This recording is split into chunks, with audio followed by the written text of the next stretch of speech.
All right. Hello. What's it called? Yeah, I had some stuff going on in the morning, so it was like slight delay. It's fine. What else is there?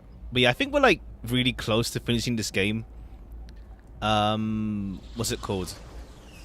Because I think it's like the game ends on New Year's. I think. Because I got a achievement saying like, okay, yeah, you got through the game. How to say without Jill getting distracted and stuff. So I think I finished like we're literally on the last day, I think, of this game. We'll check out there's a side story stuff here. This thing here. And then there's like this small short game for Valhalla Kids if we do have if it turns out we do like wrap up the main game pretty soon. As in like how to say without me going to check out other stuff. We'll see. We'll see.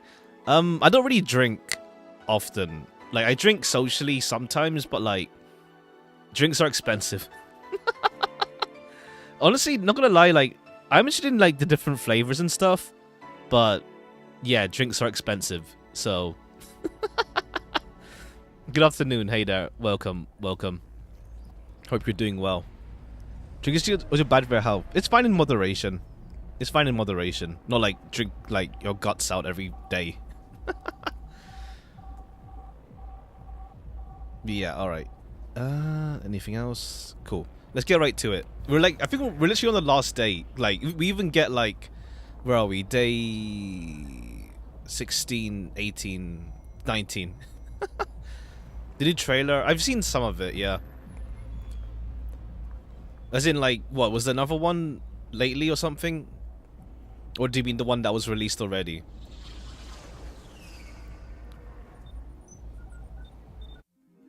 Alright, yeah, Happy New Year. Today, okay, I see. I didn't see it now. But yeah, there's not much, there isn't anything, how to say. Because we even got, like, the whole, like, thanks for playing message. I think we already end. Like, yeah, thank you for reaching this. We want to start epic memeing. Thank you for everyone who bought this game, etc., etc., reaching this point in the game. I think we did get at least Dorothy and Alma. I got the achievement for like Dorothy, knowing Dorothy's full name, for example, having a chat with her, as well as Alma, how to say, having the POV switch, and as well as getting a concert ticket from Miki. So I think we got everything good. I think we'll see what ending we get. Helped you with Miki, yeah. The T thing is like really, it's something that you would have not known unless you like knew already. When this one site saw Nirvana being heavily delayed, it's fine. Take their time with it. I'm really looking forward to the sequel, spiritual successor, whatever you want to call it. It's like, honestly, like, I really like this game a lot. Not gonna lie, I like this game a lot. Like, I think it has some of my favorite like dialogue in games. I feel like the dialogue itself. There's something, how to say, natural-ish to it in a sense. Like, it's just literally like vibes, as well as it's like, how to say. Do the TV accidentally, so I told you to buy it. Oh, okay. Very obscure, yeah. It's like, you wouldn't think to buy a drink from the shop. I don't know if there's anything else I could have missed with that. Unhinged game, that's the thing, it's like, it does, like, go into topics, like, sexual topics and stuff, but, like, it's weird, but, like, it doesn't, how to say, weird in the sense that, it's different in the sense that it doesn't like make a big deal out of it either. I think I appreciate how casual it is about it. It's not like, haha, look at us, we're talking about this kind of thing. It's really like casual about it. That makes it kind of refreshing, if that makes sense. It's really casual about it. Like Dorothy, by all means, I get like part of it is also the humor with her, but also like she's so casual about it that it's charming. It's like, it's not like, haha, look at us, we're horny. It's like really casual. It's like, how to say, To be fair, it's like, what's it called? With some of my friends in real life and stuff, it's like they talk about stuff sometimes. It's like, how to say, in like a similar fashion, if that makes sense. Where like, it's not like, haha, we're so down bad. It's just casual, that kind of thing. So it's like refreshing from a game to not like make a big deal out of that kind of stuff, in a sense. Alright, let me just see, do I want to buy anything from the shop while we're here? So if I friendship talk classics, essentially. Really appreciate it because half the internet humor is haha down bad. Pretty much. Okay, I want to buy this Turing. Is there not anything else we could buy? PC9X. Let's buy this PC. Let's see. I saw there's like a mini game thing as well, but like I have no idea. Let me reload the game. I want to see what this Turing thing is. I want to see what this Turing thing is. What if I really dab out for Jill? That's fair. Honestly, I like Jill a lot as well. It's like I get her kind of like wanting freedom, like aspect. That kind of thing, like start over, that kind of thing. Even though it obviously didn't like do well with I forgot her name, her ex. Okay, I see. There's the mini game thing there. If we had to buy the cartridge, plus we had to buy the PC9X as well. Bartender. Not gonna lie, it made me curious about bartending, but like how to say, it made me curious about bartending, but also I'm not the type that's like good at like a conversation starter, if that makes sense. I can do conversations, it's just that I'm not the one to start one. And like, how to say, it would be interesting, but like, yeah. I do wonder what kind of stuff people talk about at bars though, not gonna lie. Like just to the bartender. I am curious, like what kind of stuff they do. I don't go to bars, so, because it's expensive as hell, but yeah.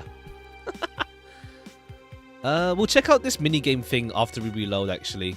Let me just check what the hell this Turing thing is. Yeah, this minigame thing here. What's this Turing? I just want to see what this Turing device is. Toy Turing. Oh, this. Okay, there's like some stuff. Only the PC can be interacted with the game cartridge. Okay, cool. I think we'll reload and check out that minigame thing as well. We'll check that one out. We'll check that one out. Let's check it out now, actually, before we go to the endings, I assume. See how that works. Because I think, yeah, Rayo was her name? Yeah. Who played this game before said that the hardest achievement was the minigame one. Let's see what this one even needs. This lovely punishment justice will be there. Model warrior Julianne. X to shoot, arrow keys to move. Fine. Okay, so shoot him up. Alright, I'm not good at these at all. I haven't played one in a while.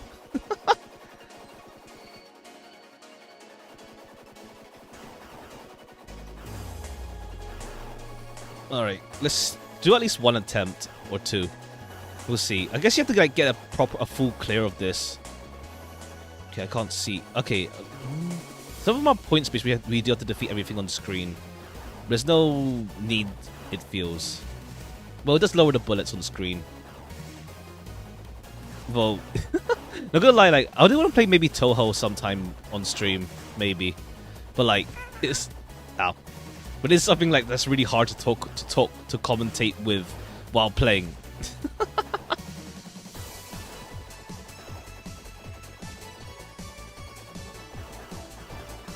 And also, I'm not good at. I don't think there's a focus mode. It's like, yeah, there's no focus mode here. Game over. Try again. Sure. Total 20. 20 is a big number. We'll see. Oh, X. I think Z was the shoot in Toho. Oh, there is a focus mode. Okay, that's fine. Shift is the focus. Okay, shift makes it better.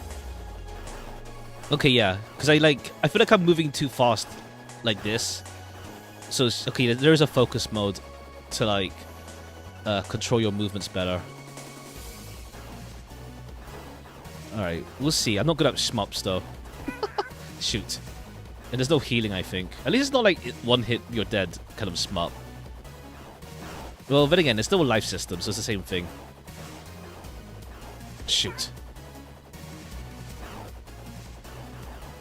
Okay, there is a pattern to it. We'll try a few more times. But I won't go like full on like I need to get the achievement for clearing this game. We haven't even as in like clearing the mini game. Okay, it is set. Going to beat Sans. I beat Sans years ago when I played Undertale. I don't think I can do that ever again though. I don't think I can do that ever again. Like,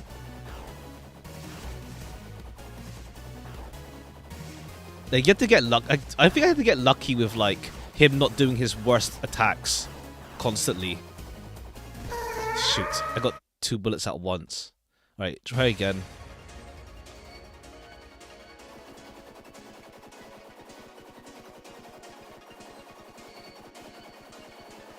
But I won't go like unless it's like I don't think there will be a story thing for clearing this game. Still finished, so now it's only polish things up. Okay, that's cool. One day I'll get to Deltarune. One day. All right, there's like a pattern to where the bullets, the spacing rather. Okay, you can just avoid that one. Like here, yeah, they're like just stay straight. Kind of. Ow. Well, I think it's the colors of them have different bullet patterns. You have a big Avenchi list, truly.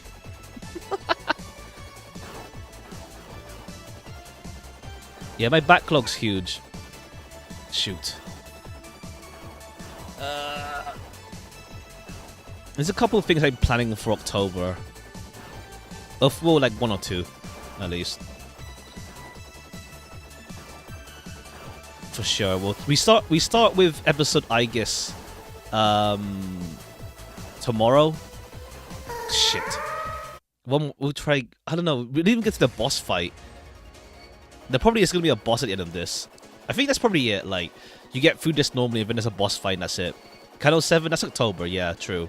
It is October. Yeah, true. I think you can play aggressively before they shoot their bullets, I think. Yeah, you can play aggressively, but... Yeah, you can play more aggressive. Get them out of the way before the bullets spawn.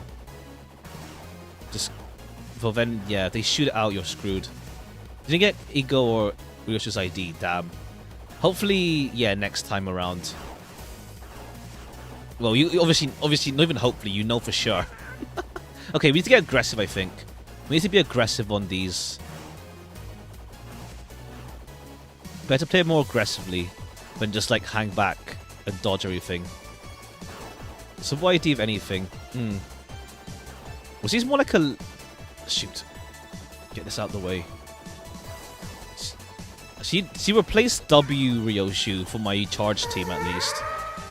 We'll try more, but I don't. We're gonna spend an ungodly amount of time on this. Okay.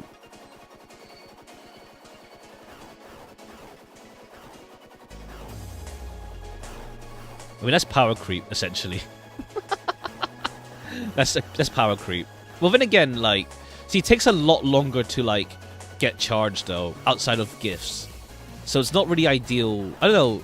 I feel like in like time situations, it's gonna take so long to build up her charge.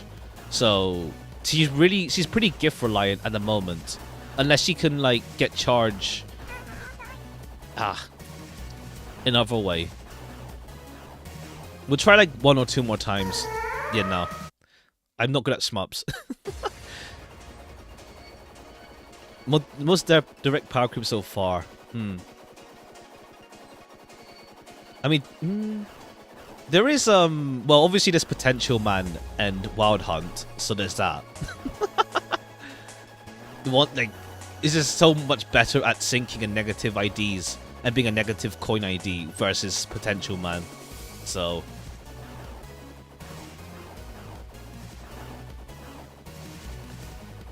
okay, yeah. I think the key is getting them like just destroying them ASAP.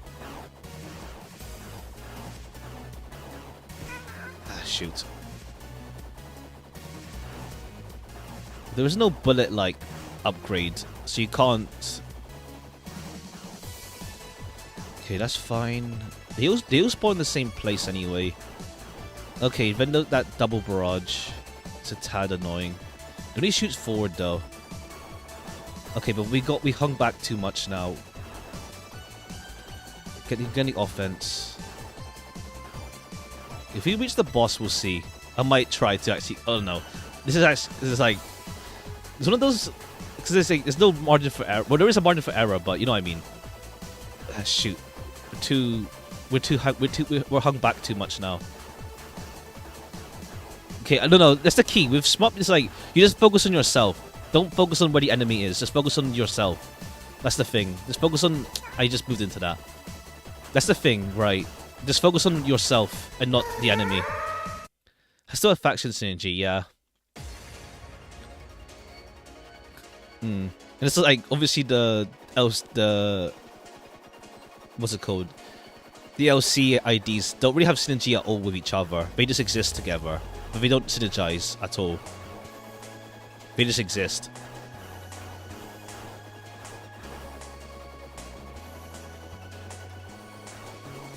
Do you have some horrors for October? Yeah. Well, there's like Signalis. There's Signalis I'll play in October. Shoot. There's like the odd RPG Maker game as well. Politically correct to compare to W. More bleed focus. Different status effects. And burst. And different burst style. Okay, yeah, we go forward more. But we'll see. We can probably... like, I don't think episode I guess would be too long. Shoot. We'll try... We'll try... what's it called? For episode I guess we're gonna do the hardest difficulty. We can always bring it down if it gets too annoying, but we'll do the hardest difficulty for episode I guess. I don't think it's too long. The game as well. As in episode I guess. It's like it's mostly dungeon crawling, event story. It's compared to like the base game. So we'll see how long I guess takes. We'll see, but we'll interweave it with other stuff in October at least. Yeah. Shoot. Okay. Focus on myself. Focus on myself. Don't. I just need to get rid of hold on shift all the time. Focus on myself. Well, we're hanging back too much. All right. Focus on myself. Don't focus on the enemies. That's the key with shmups. You don't need to look at everything else. The shmups tend to not be like too unfair with like here's a speeding bullet towards you randomly. I don't think a lot of them are pattern based essentially. Okay, that was the moving bullets. Okay, it's almost like been 20 minutes already. Oh well, whatever. We'll keep trying, and then we'll just get to the. We'll give it like 10 more minutes, and then we'll progress.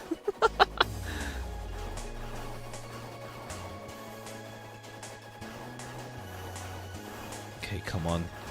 And this is like another mini game I'm missing. It's like the game doesn't really hold your hand for like mechanics, I guess. Like I don't even know what happens when Jill is distracted. It just tells me, oh, Jill's distracted, and also like the whole money bill thing. I don't know if it's a game over or not with that. SA, who's SA? Subterranean animism? I don't think you mean subterranean animism. What's SA?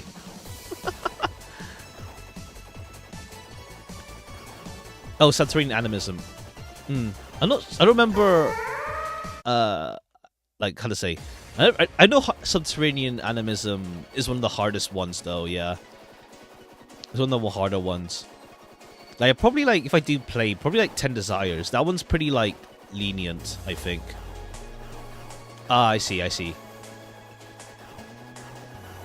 I think 10 Desires is a pretty decent one to, like, not too hard. I think PTB goes... I forgot which one is harder from the early era. One of the easier... I think it's one of the easier ones, yeah. It's one of the easier ones. Like, UFO was, like, one of the harder one. Like, I think it's one of the harder ones, UFO. But then 10 Desires is one of the easier ones. LOTK. What's that one again? Legend... I forgot. Which one was that? I played the fighting games, though. I completed the fighting games. There's the Phantasmagoria Flower View one. I did, like, some endings of it. Not all of them, but some of them. Okay, we're hanging far too back, though. Legend of Lunatic King. Oh, yeah, that one with Clown Piece. That's it, yeah. Yeah, that's it. The one with Clown Piece. Yeah, that one's hard. Legacy of Lunatic Kingdom, that's it, yeah. That one's hard. The one with Clown Piece. Okay, try again. We aren't going to do the whole stream this, don't worry. I don't want to see if we can reach the boss fight, if there is a boss. But I just do not have... No. Okay. Okay, you have to be aggressive on these guys. It feels like it's different. Or maybe it's the same. Maybe because I'm not attacking them ASAP. It just feels like there's more on screen.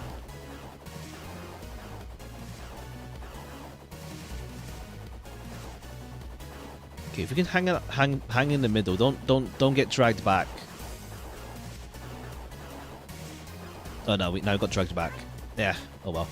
There's no health pickup, so I don't like having like one health. It's like that's when it just starts flopping for me. That's not having enough, just having the one health. Have you seen the interview? I haven't read it. I just heard about it, like his favorite books and stuff. I saw a post about that, like favorite media, books, whatever.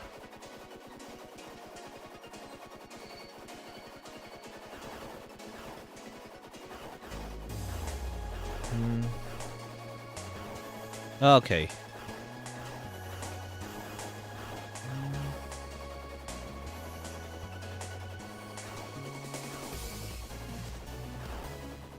Oh, hey there, welcome. Welcome. I think we're like at the end of the game, so I'm just stalling the end of the game. I think we are at the end. We're like on New Year's Day. New Year's Eve? Whatever. So I'm just doing this. Shoot. Cool.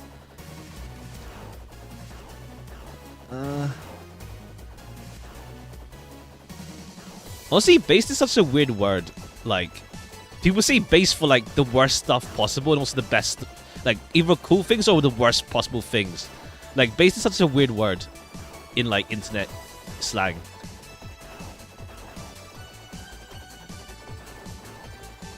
Okay, come on. Alright, we didn't get hit yet, but that's not saying anything. Okay, these horizontal, this downward bullets are like, meh. Based on. Ah. It's more like just saying like X is based. It's like it's used for like either like the worst things or the best things.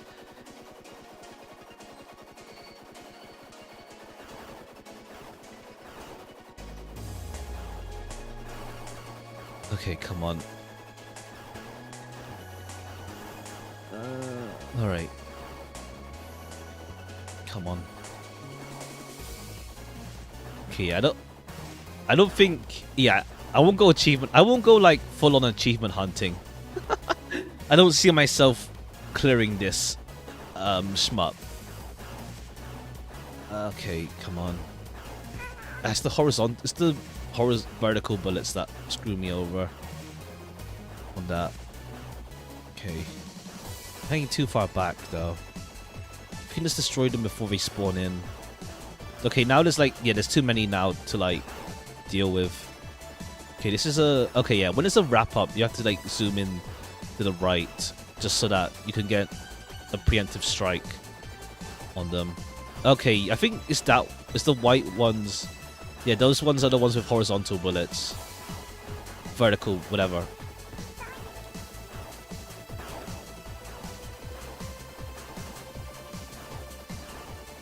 Okay. The green ones are fine. Red bounces around a bunch. Alright. We'll do a few more one more time. And then we'll progress. We'll actually go to the New Year's party.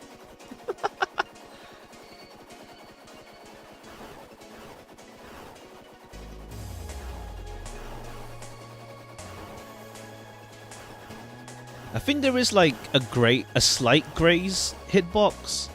I think like you can graze the top of her head on this minigame name. We won't be here the whole time, but I will rename the stream if we do end up like not rename, but I'll add on to the stream title if we do end up like playing through and reading the short stuff they released for Valhalla. The Valhalla Kids and Valhalla short story thing. We won't. I can't handle this much shmup. I'm not good at shmup, I know that.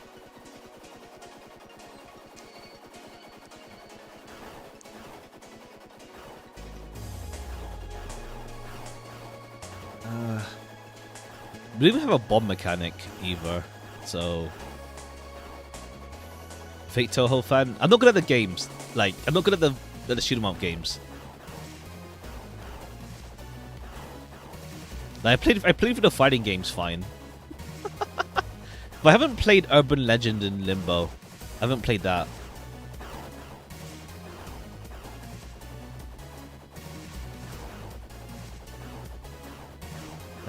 Okay, come on.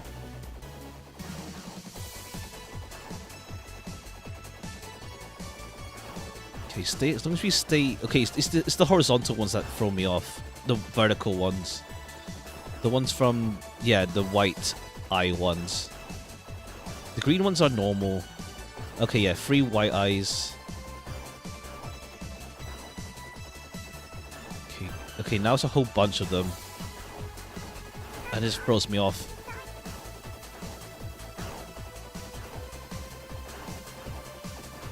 Okay, green ones are like... Okay, red is just like random, like bouncing. Ah. People who never played the original games, there's a good amount that played the original games. It depends, but you can get into Toho through different means, so it do be like that. Never played before the PC port came out. There's a few, I think, but I think a good chunk have played. I think it's more like referring to those who never played like 1 and 2. Rubinite? What game is Rubinite?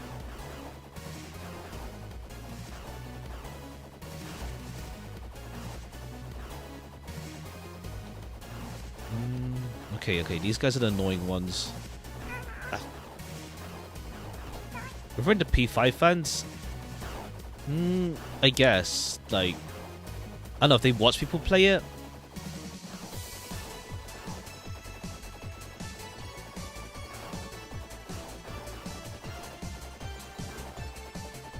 Shoot. One more time. We'll do one more time and then we'll call it on this minigame.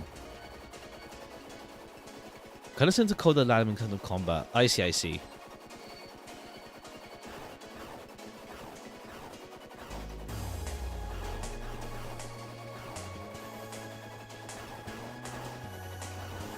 If I can actually play the game. Ah.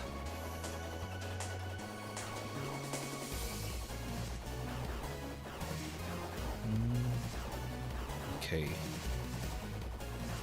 Can get there. Alright, yeah, these guys are the annoying ones. Ah. Okay, I think like her hair is a slight grey zone. Yeah, her hair is a grey zone. Yeah. When it gets more intense, we don't really progress past this point. Cuphead airplane level. Ha! Oh yeah, true. That's a smup. Yeah, that's a smup. It turns into a smup. Well, it's already a smup, but a more the classic smup. Is there a mod for that makes it possible to play on PC? Emulated, I think. I've seen that around. All right, let's just go to work. Let's go to the Christmas party now. Christmas party, New Year's party. Coward. Ha. Nah, I know I can't. I know I don't feel like going through the whole mini game. All right, let's go. Saturday, December 31st. Let me know if the game's too quiet as well. I put it lower a bit, but let me know if it's too quiet. Well, let's see. Jill's in the back getting everything ready. I'll go grab some food I've ordered. Oops, wrong one. We only agreed to work on New Year's if I want to pick it up myself. Are you alright? I'm scared. Alright, yeah, because Jill's gonna meet her ex's sister and talk about everything. Gabby will show up any minute. Relax, everything will be alright. I can assure you of that. Drink something. Maybe that will cheer you up. Maybe. I'll leave you for a bit, but keep your chin up. If you get through this, I'll give you, I don't know, a hug. How's that work? A hug? A big one. A reward for after everything you've said and done. Gotta go. You can do it. Right. Everything's fine. You've been avoiding this for all these years. Now it's time to face it head on. Hugs are good, yeah. Yeah, everything's fine. Everything will be better after I talk to Gabby. Boss might even give me a hug. I'm okay. Hello. Gabby. Come in. Excuse me. Welcome to Baha. Hey. You talk first. No, well... Some days ago, I got a letter. Even odder than getting a letter is the fact that it was from your sister. A what? My sister sent you a letter? That's the first I've heard of it. What did it say? I don't know. I never opened it. At least not until now. Huh? I figured I should read it with you. Yeah, let's do it. Let's read it. Alright then. Now, this is like her sister being like, yeah, I'm dying soon, but I forgive you, etc, etc. We'll see. Sorry. Ah, I see. Just that? Yep. Isn't there anything else in the letter? Maybe on the back? This is just like your sister. I spent days worried about this letter, not wanting to open it for fear of what it might contain. I lost sleep and appetite thinking about it. And after all those worries, after all those problems, after all these years of not talking to her, she sends me a letter. A fucking letter of all things. And she just says, sorry. Sorry for what? For our fight? For not talking all these years? Now I'm fucking pissed. Are you laughing? Sorry, I remember all the times my sister provoked you that way. Like, that time where she gave you chocolate labelled 1, 2, and 4 during Valentine's Day. And you were pissed about the lack of free. Or that time when you left an unopened beer bottle on the table. She sneakily opened it and took a sip. She didn't tell you she did it, and you were confused over day long. Sorry for what? Jeez. She always bragged how she knew me like the back of her hand. If the letter was supposed to piss me off like that, I guess she had obvious things, all the rights to brag. Maybe she was being sincere though. She did express to me that she was sorry on more than one occasion. She did, huh? You told me she died from localized nanomachine rejection, right? In her heart, yeah. Instead of the massive rejection that always makes the news, her case was more focused. They usually amputate or replace the part and call it a day. But organs are different. The condition made her susceptible to transplant rejections. Ah, okay. Not to mention artificial hearts and genetic treatments were out of the question. Yep. Oh, right, yeah, because just nanomachine stuff. Thing is, apparently she suffered that since she was 18, but kept it a secret from everyone. Why? Hell if I know. I was angry to learn where she hid it. Why didn't she tell me? Was it to avoid worrying me? Was she ashamed? What was it? Wait, how did she live so normally then? She had to use a serum. Shots near her heart every 3 days. Damn. Apparently the serum burns like hell. The store even left a nasty mark where she had to apply them. So the thing near her left breast wasn't a birthmark? Oh, I see. And the thing was that, okay, yeah, as in like, Jill and her obviously saw each other without clothes. And the rejection was what ended up killing her. The nanomachine rejection was what ended up killing her, but it couldn't find what made her so vulnerable. Doctor said that she must have missed a shot, or the shots made her other defenses grow weaker. The condition could have just gone nuts out of nowhere, or maybe it was blood pressure. Maybe it was a regular heart attack and the rejection acted afterwards. We don't know. She kept it a secret from everyone, so nobody knows. Maybe if she had told me, I could have helped her. Maybe she'd be alive. Maybe she wouldn't have faced it alone instead of just dying in her sleep. Thinking about what ifs won't bring her back. Eh? I spent so much time harrowing myself with what ifs after you told me she died. What if I waited to cool down a bit back then? What if I just swallowed my fears at that very moment? What if I had apologized earlier? What if I had given a chance to the research institute back then? And the amount just increased threefold as I lashed out at you the other day. But today I realized something. Having such regrets with the dead is a hollow effort. You're alive, you're here, I can make amends with you, but I can't make amends with the dead. I can't apologize to her like I can apologize to you right now. Jill. Eleanor, she's resting now. She's just resting after having that heart condition after all these years. She didn't have to face it alone though. If she only... So, let's celebrate her life and achievements. If we are to mourn, let's mourn her together. If we are to honor her, we'll do it together. Together. Lenore was a fun-loving person. The best we can do right now is to try to lighten up. And if it's only for a moment. Aww. I need to ask though, did she really start to complain about chest pains shortly after I left? No. She didn't get visibly worse after you left or anything. Everything was actually too sudden. She did complain about chest pains from time to time, but that actually goes way before you left. Okay, yeah. Gabby was just really upset. Back then we thought it was just acid reflux or something. Gods, I even blamed her death on you. I was just too angry back then, and part of me just wanted to put the blame on someone or something. And you didn't deserve that. Sorry.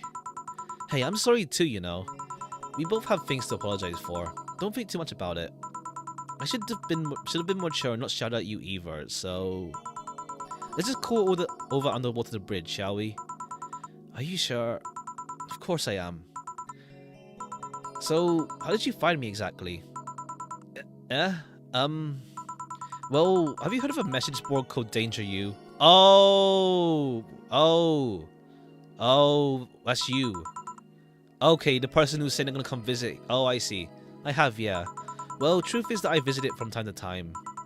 And the other day I read a thread that discussed the bar. And the description of the bartender sounded just like you. Are you mad?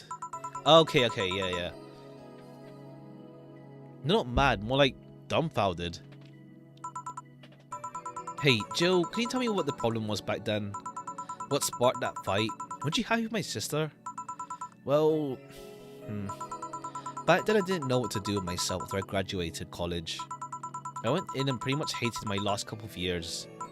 It's not that far-fetched to think that I only tolerated being there because of your sister was with me. Had she stopped supporting my studies, I'd have quit right then and there. And then after graduating, I got a very good job offer that she accepted on my behalf in no time.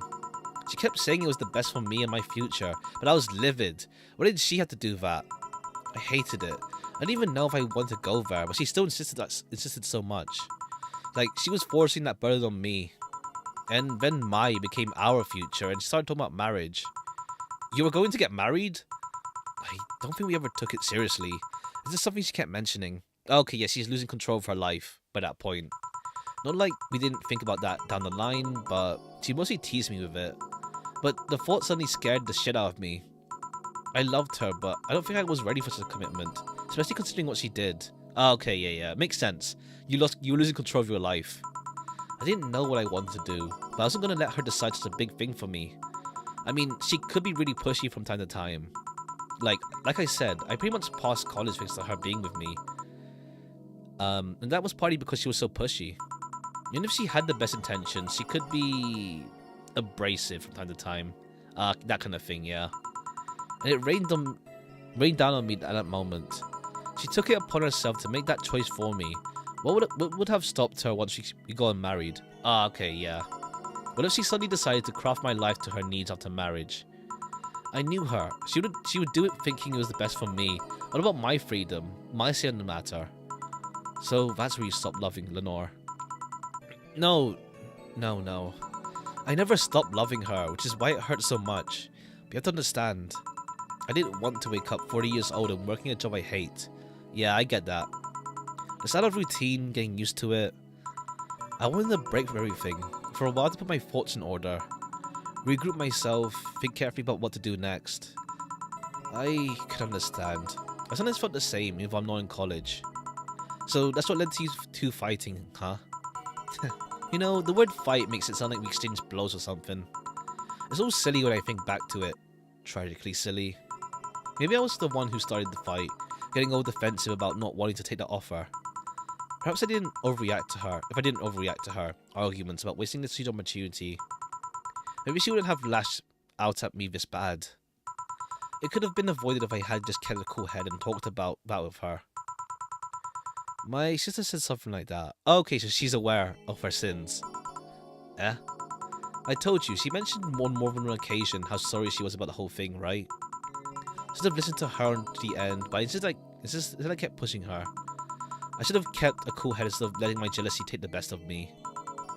It was her offer, not mine. I should have stopped projecting myself so much into her. Okay, yeah. Something like that. Lenore. You're quite the hotheads. You, me, my sis. You're supposed to be the mature one, you know? Play your role correctly. But why didn't you come back, Joe? Did you end up hating us that much? Did the break include us too? No, it's just that... Remember when your sister was giving a class and you broke a window? How you didn't want to see her for fear of being scolded? But my sister wouldn't have scolded you. But I was afraid. Dead afraid. I couldn't bring myself to face your sister. Yeah, that kind of thing. It's self-inflicted. But I faced her back then and I was like 7 at the time. Why couldn't you do it? It's not quite the same. And in perspective, no matter what reason I came up with, it would never make sense. Yeah, it's just one of those things. It's just internal. Everything sounds very stupid when I look back, you know? Not that it makes sense either. Makes things easier. Blech. I will never get to speak with her again, and it feels bad because it's stupid. I swear, you and my sister were meant for each other. You both moved on after all that, but neither had the courage to go back and say you're sorry. And like I said, berating myself over these past mistakes won't bring her back. I miss her so much though. We were together all the time, always talking about dumb stuff. I wouldn't call my parents useless, but she was the one I could always talk to. I feel her absence every day. Everything's just so quiet now. She was an amazing person. Yeah, she was an amazing person. Yeah. Mourning is fine and all, but we should be celebrating her life. If she was here, she would tell us that there's no fun in soaking for so long. She told you that all the time. The same way she told you to stop rubbing things in people's faces. Both figuratively and literally. Hey, I was 8 back then. So, let's have a toast in her honor, shall we? A toast? Yeah, let me get you a drink. A drink? Don't worry, trust me. Oh, okay, the usual sugar rush. the usual sugar rush. Because everyone's been ordering this. Grab this for a sec. Okay. Lenore, I know you're watching from the Beyond right now. as I give a drink to your little sister. It's obvious to me now that we both meant to make amends at some point, but we never go around to it. I can't apologize to you anymore, but I can at least make you rest easy. So know that I'll look out for Gabby in your absence. I'll make sure Gabby grows into a fine woman, just like you were. I'll always be there for her. Ah, I hope he's sure the little brat doesn't face the same problem you and I had. Hey, want to add anything? I'll always miss her. Don't say it to me, say it to her. That's a bit... Come on, just this once. I'll always miss you, sis. Sis, you idiot. Why'd you keep that secret for so long? Idiot. I always told you everything. Wasn't I enough, you idiotic idiot? Hey, Jill, promise me you won't be like that knucklehead. That you won't keep stuff like that to yourself. Only if you promise the same to me. And promise me we won't fight. I can't do that. Eh? You and I are both too thick-headed. Sooner or later we'll clash on some opinion. But what I can promise is that I won't run away like last time. We'll both cool off and talk it over like adults we are. I'm not an adult. Let's face it, you've been more mature than I have. Hey, did you mean what you said, that you'll look after me?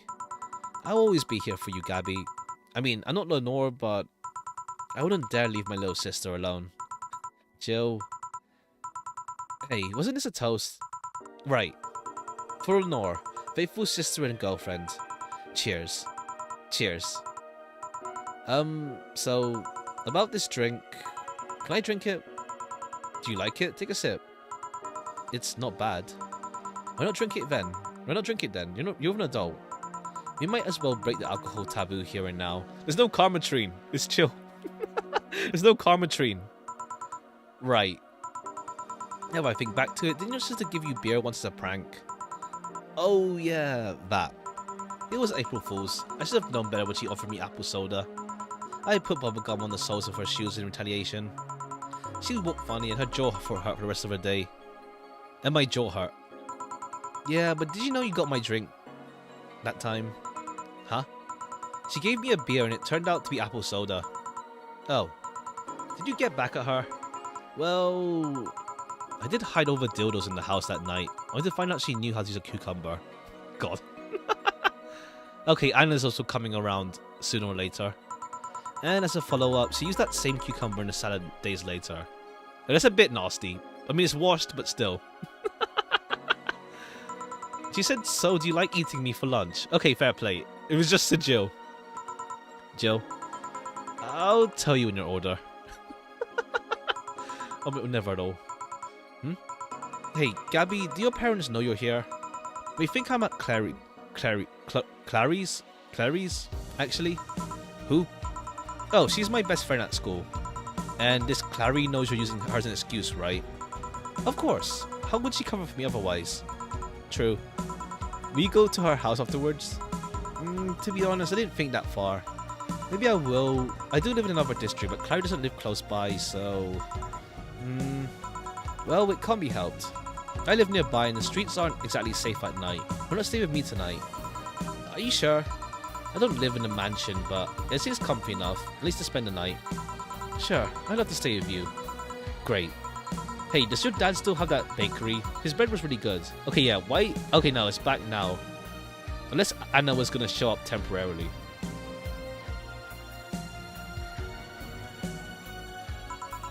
Yep, he showed up. He opened up a second branch last year. So he's looking to expand. I think he got into a partnership with a friend in Motor District. The guy saw an opportunity after realizing Motor District has almost no bakeries. I still remember when your sister introduced me to him.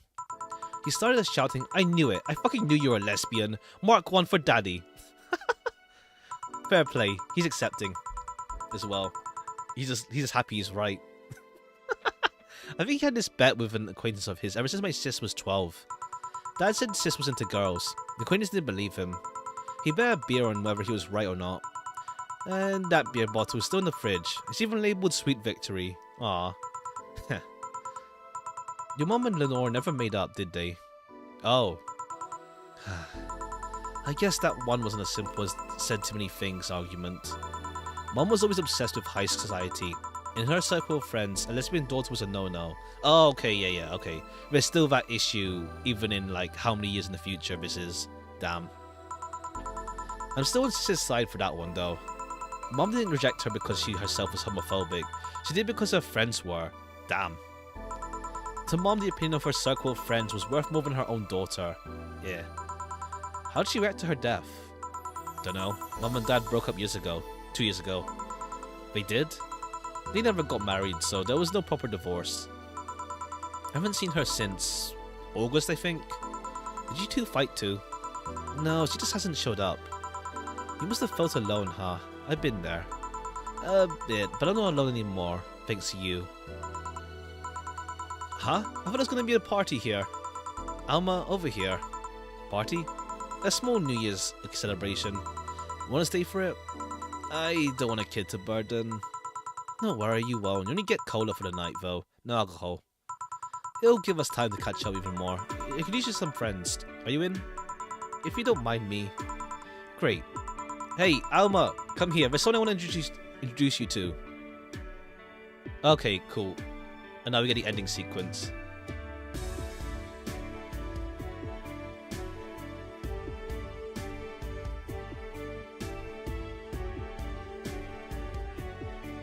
Okay, yeah, we were like on the last day. It's fine, we have like other stuff we can check out afterwards as well.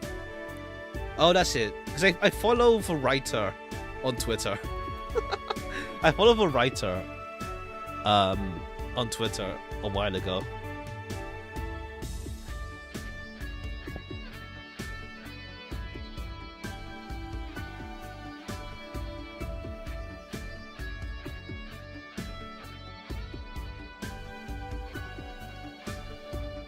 Alright. Let's see what we got for the endings then. I think I saw there's like a bad ending as well, but I'm assuming that's if you like fail your bills maybe.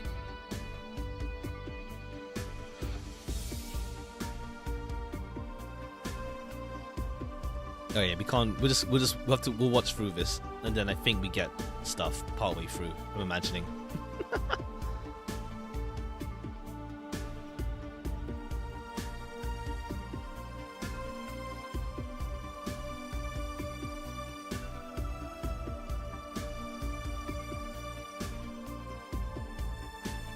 If there even is like, we'll see.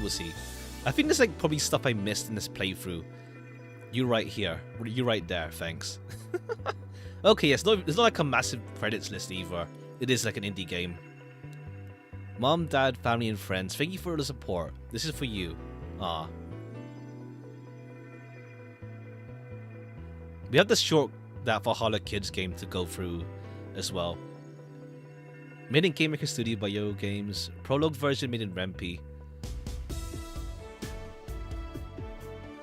Alright, let's do that. Yeah, there's a prologue and also the Anna side story thing to check out as well in this.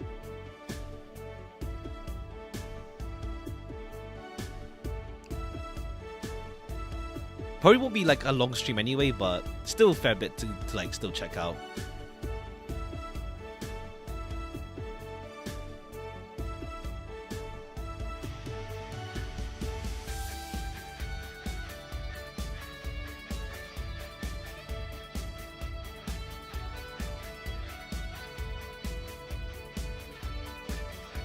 I saw an achievement for like if you piss off Alma.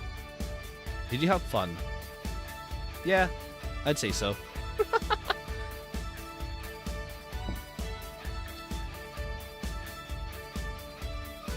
Yep, I also got to meet a cat boomer. Why'd your boss hug you though? Ah.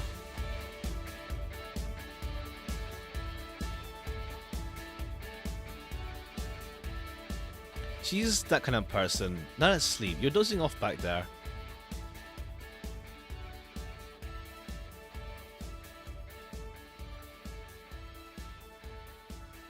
You're right. Good night, Jill.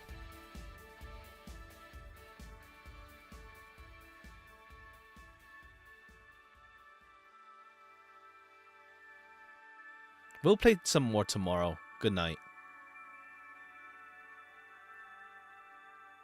Unless that's 4.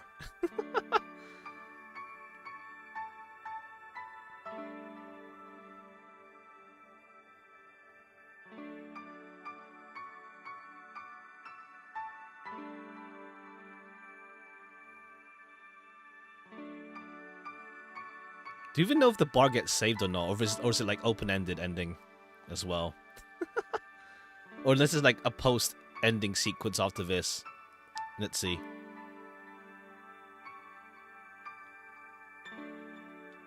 So there's no like skip function as well in terms of like text, I think. So like there's a lot continuous clicking, I imagine. If we do like go through like every single nook and cranny of this game. Saturday, February 25th. Oh, okay, yeah. This is the closing day. I can't believe you actually made me do that sleepover thing. You didn't have to accept, you know. Just shut up. I'm having a good time. See, even Gabby's having fun. Relax a bit. Yeah, whatever. You know, Alma, you remind me a bit of my sis. I do? How? You always manage to get a reaction from Jill. She's always said that Jill acknowledging her presence is the best way to know she likes you. You're talking too much, Gabby. Aww. It's different with you, though. With my sis, Jill was more frustrated. Like this one time where she bought her a shirt that... You're talking too much, little girl. A shirt that... What? That had a pic of a cucumber on it. Cucumber? Ow! What are you doing to my hair? Sorry, it got stuck in one of my fingers. Seriously? So I'm a bit like Lenore then. No, you just remind me of her a bit. Moreover, my sister wasn't as hot. Ass. What this girl's trying to say is that with your tits and ass, you could build a Lenore and a half out of that mess. The mass. This means there's enough to share with both of you. Share? You're talking too much, Alma. Friday, January 15th. Okay, when we go back in time. So, yeah, that guy had a fantasy about a woman castrating him. I tried for an hour to convince him it's a bad idea, and I finally got to him. We finally moved to the bedroom, and it turns out the guy's a weird implant where his testicles should be. It's basically a removable ball sack. I suppose the guy really liked that fantasy and made sure he could live it out properly. And I once saw a guy at the hospital in the emergency room after having been castrated to fulfill the fantasy. I wonder if it's the same guy. I have enough problems with just one, you know. Just one what? Okay, I was wondering if like Anna was talking to... Okay, yeah.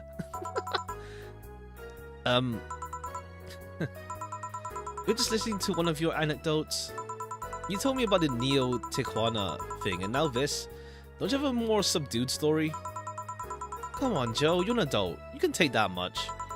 Shut up. Well, last time I spoke with my mom, I asked her the story of her daughter. Turns out her name was Anna. Huh? And now you pretend it's a surprise? Quiet, you. Okay, yeah, we were meant to like have it like in the back of our mind throughout, or at least like realize before even this reveal. She fought against nanomachine rejection for most of her life. She even lost a girlfriend she made in the hospital to that same sickness. Apparently, sometime after she got out of the treatment, a truck hit her and killed her. But even then, she was amazing. She was? Eh? Yeah, she kept up her studies while still in the hospital. She was a self-taught honor student. Not only that, but she also ranked among the top 5 candidates in at least 3 college admission exams. She also played the piano and guitar. Well, being confined to a room does that, I guess. I mean, fully able-bodied people can barely do half of that. But she practically accomplished all that by herself. And she also beat nanomachine rejection. Oh, she did? These are only 2% of humans suffer and even less survive. Took a trucking truck to take... Oh, right. She beat him. Oh, I see. Then she got run over. She was great. I think I'm sort of like her sister. Silly Becky. Honey, did you say something? I did not. Weird, I swear I heard somebody call me Silly Becky. Come again? It's not that uncommon for me to hear stuff from far away and think I've heard it nearby, but... You're the only one nearby that knows my real name, so it's weird. Oh well, as I was saying, the bullsack guy. Okay, I see. I think that's like we had like some things with the concert, not concert, the Lilim's hearing stuff. So maybe it's like I think there's like lots of like other stuff in the world happening in like the news and stuff.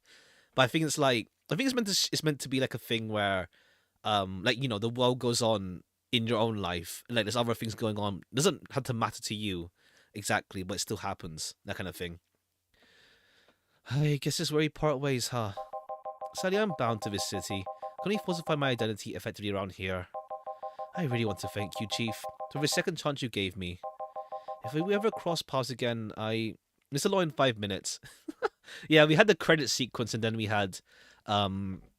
just had Alma and Gabby and Jill hang out on a sleepover, and then Dorothy just hanging out with us, as well as like, you know, making it fully apparent about Anna being a ghost, and then the slight tease with Dorothy hearing Anna slightly, as well as Anna's like identity as kind of Dorothy's sister from the Guardian, her guardian's daughter who died. Jill, we're leaving for like a week and a half or something. Don't be so dramatic. But and you didn't care my apartment. We will cross paths before I lived there, because I lived there. Time you spend setting up a useless firework, you asking me about the place, like where the switches and valves are. But I already know. They're in that control panel you made. But I like talking about that control panel. I'm proud of it. Speaking of obsessive likes, Jill, stop calling Armitage. She'll take care of your four-ball just fine. I'm not worried about him. I'm worried about me. I've never been away from 4 this long. I don't know what I'll do. Let the March scene from 2.5. Which one in particular? Okay, I see. Yeah, so Alma's taking care of 4. You do just fine. You did pretty well for at least 25 years before finding him. Yes, but we're leaving. Oh, right, yeah. Boss and Jill said they're going on a trip at some point. Oh, yeah, before I forget, I left you a box of condoms in the first drawer of the desk, Jill. Oh, I see. Yeah. I see. Oh, right. Yeah. That part. Over dramatic. You what?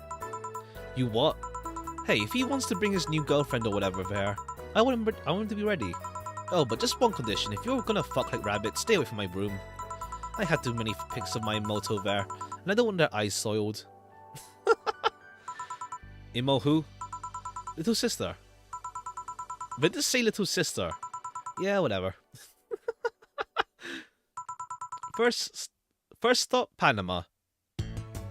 You can save heart data. Loading heart data from the touchscreen will let you start from day 1 while keeping all your items and money. Ah, okay. Okay. Which day was the one... Did I keep it... Oh, I think I might have overwrote it. Oh shit, I overwrote it, I think. Oh no, there it is. Day 13 is the Christmas party. Okay, we'll save it here. New game plus. Okay, we keep money. Okay, there's no say and... Yeah, there's no say and things scene. I might have missed that then. I might have missed it. When I was streaming... Oh no, there's still other stuff to go. Oh, there's... Oh, Gabby's there now. Aw. Oh, there's Gabby now. Honestly, I love this game a lot. Let me just see, like... Let me just see, because, it's a lot to go through from the start, but let me just see. Let me just see, like, the ending requirements. Let me just see, because, like... There's no, like, ending with say and, thingy. There's no... Yeah, we didn't even get a Kiramiki ending.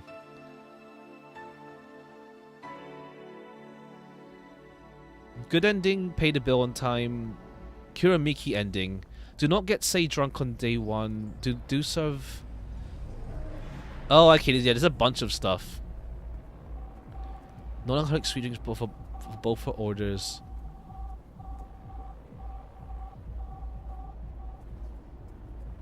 Okay, Kiramiki's ending... Oh, there's actually a bunch. Yeah. Okay. There's a couple things that... How to say? There's a couple things that, yeah, Kiramiki's ending is weird because like it needs. Oh, I see. Because Stell and right, because Stella and Say both went to the concert, but we also got the concert, but we didn't go together. Oh, I see. I'm missing the Kiramiki ending.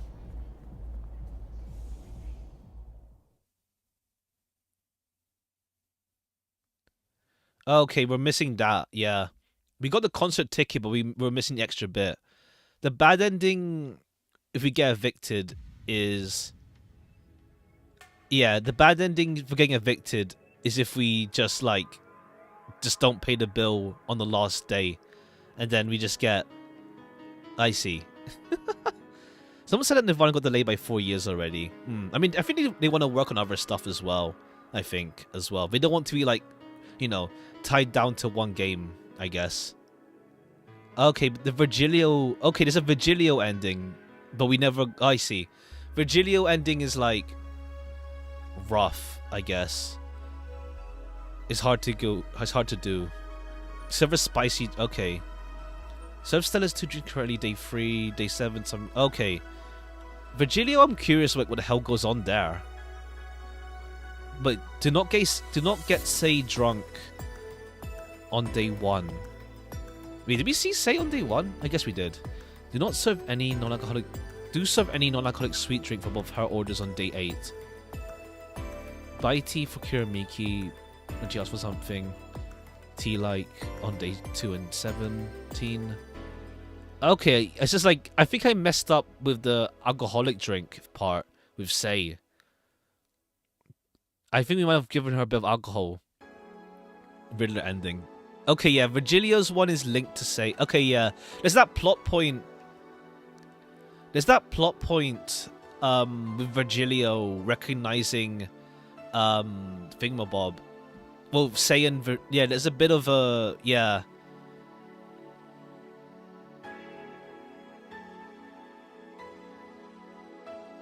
Okay. Okay, yeah.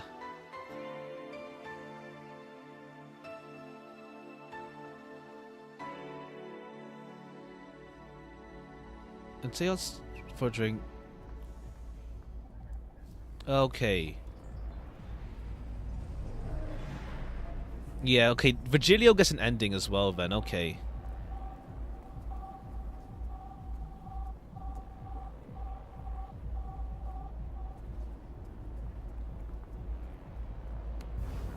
Okay, there's a couple of things, yeah. There's a couple of missable things here. We just want to ask something classy to what it was saying. Flaming Moai, yeah. We never got this Flaming Moai before. Hacking. Give a Flaming Moai. Okay, yeah. Let me just see. There's a bunch of stuff, yeah.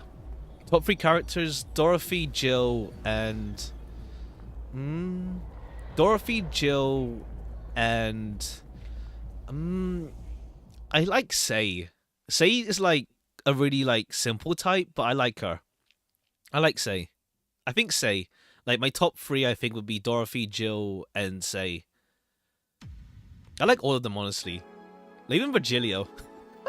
He's just funny when it turns out he's just acting all the time. Okay, I see. We don't know if the bar gets saved or not either. Virgilio, serve what he wants. Serving him a drink has a total of 7. Oh, when he asked for 17, do 7. Oh, I see. Something fake save. So, oh, I see. I think we did the something fake thing right. Maybe. No, we did we served the caramel one. When asked for purity, serve him Zemstar. Okay. Give it to Kiramiki in first visit. Okay, Kiramiki's ending is linked with Say and Thingy. Yeah. Kiramiki's ending is pretty much Say and it's Say and Thing's ending, yeah. It's alongside Say and Stella. Aw, damn. Damn, I missed that. I do wonder like how much gameplay differences we can go through. Okay, we literally just missed out 2 endings. One because I think Virgilio one is like near impossible to like get right, I feel. without a guide, I feel. Like the 17 thing, I went 17 for the I did 17 for what's it called? The number and the order, but not 17 for ingredients. Like that, like to be fair, even Kiramiki's one, the Kiramiki guide is kind of hard. I want to see. I do want to see what Virgilio's ending is like, because Sei and Stella are mixed in with those ones. Yeah, because Virgilio's one. Yeah, because Sei and Stella are mixed in. Is mixed in.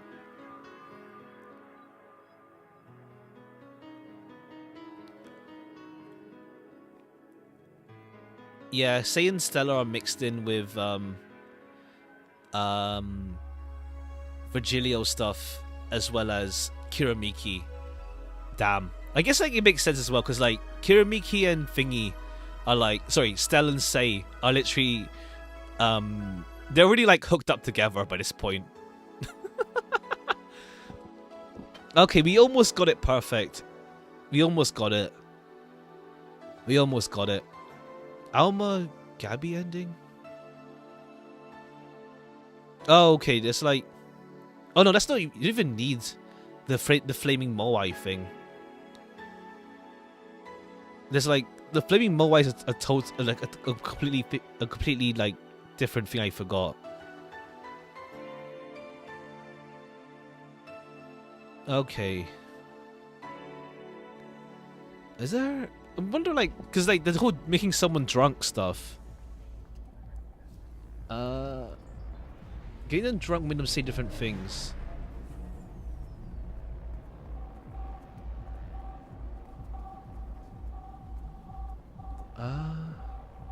Okay, yeah, some dialogue is different as well if you get them drunk. You can...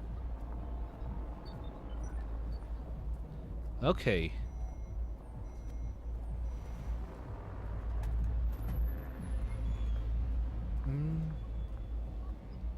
Okay, yeah, I think there's a couple, like, how to say, optional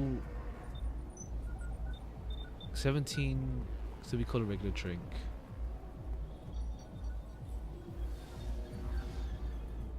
Yeah, also the beer with Dana. Let me just see. If you drink beer with Dana, if you drink all the beer... Oh, okay. She just... Okay, yeah. If you drink a lot with Jill during that time... Okay, she might pass out as well. You get... Okay, there's also a few differences in dialogue. Okay, I see. With the whole Jill. Just watch on YouTube, easy.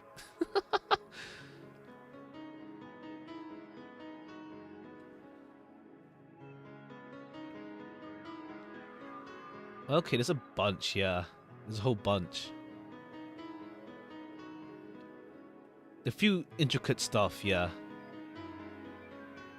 So you can get drunk. Dorothy can get drunk.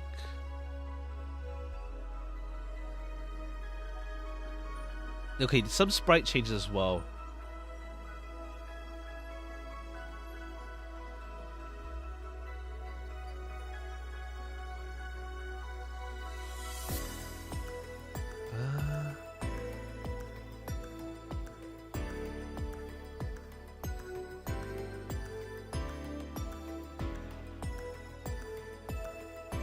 Okay, there's also something else. Okay, there's also there's a few parts as well of like, so if you serve the wrong drinks, you get different dialogue.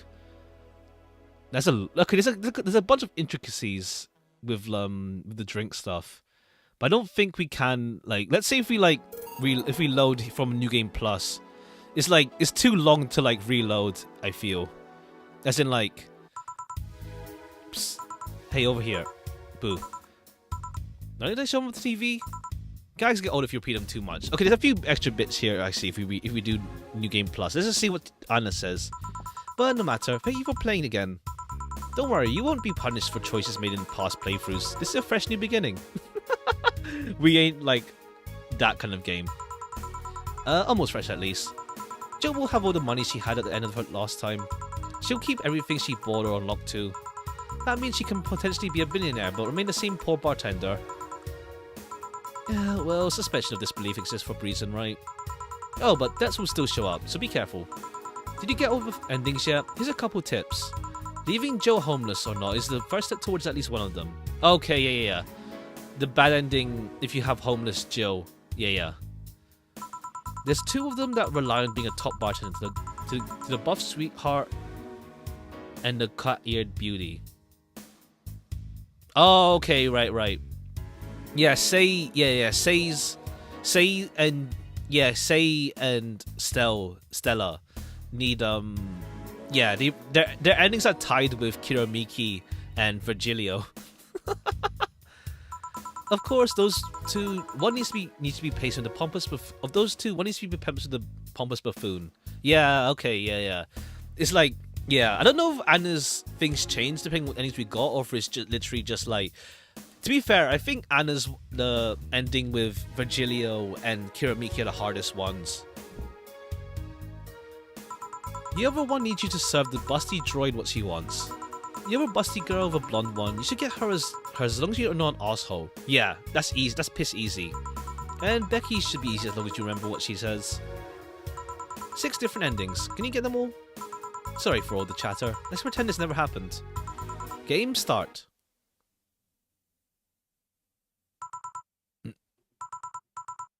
That's it. No more tequila seasoned ramen for an afternoon nap. And what the hell are you chewing on for? Is that a letter? Oh, right. The letter from Thingy. Her girlfriend. Okay, but it's too long. It's too long to like just tap away all this stuff. Not gonna lie. Shining Fingered make $800. Who's the letter from? Nobody. Oh, okay. Yeah. Yeah. Okay. Okay, I see. Let's go to the Christmas party as well, actually. Let's go to the Christmas party. As well. Let's check out that in a bit. Good evening. Let me just see what Thingamabob says. Gil. Hey Jill. Hey John. Okay, there's no like, it's a bit long. Like, I'm gonna just like tap away forever on this. I found out 2 days ago, I found myself risking the bar closing.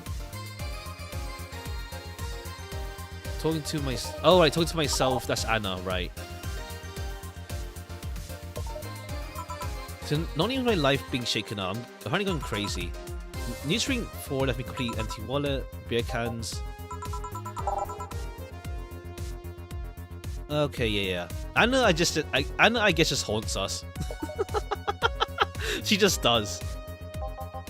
Can you really work today? Of course I can. You can make a piano man, I'll skip the rest. Let's start with Sugar Rush. Okay, Piano Man. Yeah, we know that. Let's just see what he says when we do Piano Man. 2 Adelheid, 3 Bronson. Whoops. 2 Adels, 3 Bronson, 5 Delta. Shoot. Yeah, but it's too long to like skip through text. I keep doing 3 Adelheids. 2 Adelheids, 3 Bronson, 5 Delta. Wrong. Whatever, this is. Yeah. I wish you'd just tap it and it would just go. Now 2 Adelheids. On the rocks and mixed. What? 2 Adelheid, 3 Bronson, 5. Oh, Flan. Let's just see what he says. 3 Carmos. Rocks and mixed. Here, happy? Yes, very. I stand corrected. Now, let's get working. Oh yeah, before I forget. Make ingredients big by doubling the amount of ingredients. Anything over 10 ingredients is already big. Now, if you... It also says optional commentary can fit to the brim or none. Optional doesn't change. Yeah. Well, it doesn't matter. We're not gonna go through this again. Hey guys, oh but okay, alright, and then yeah, we find out later on that Dana saved Kim from the building.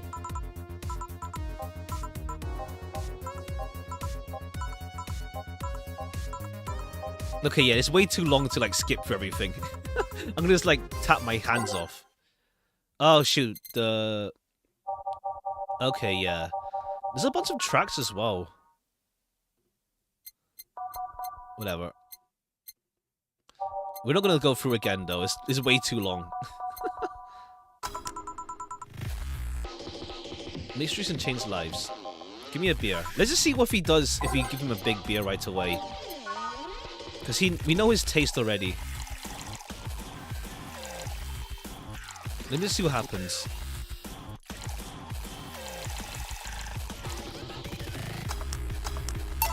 Here you go. Yeah, this one's good. Pretty good, in fact. Nice job. Thanks, I guess. Okay, yeah, he doesn't like okay, yeah. Okay. Okay, cool. We'll check out the prologue and the other thing as well. The Anna story. Alright, prologue. Day 1, day 2, day 3.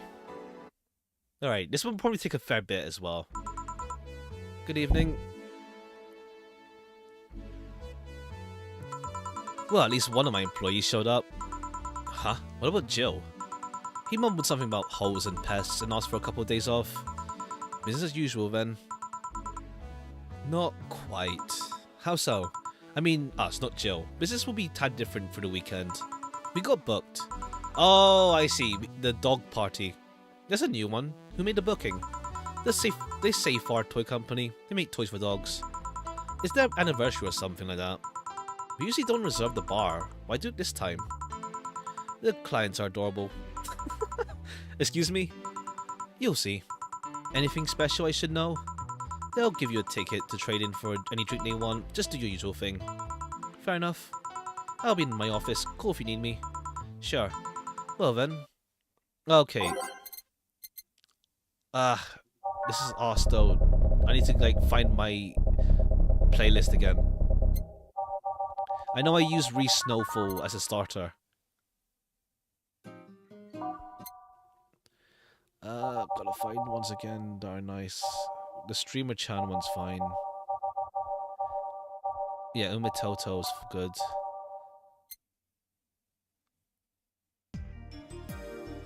Yeah.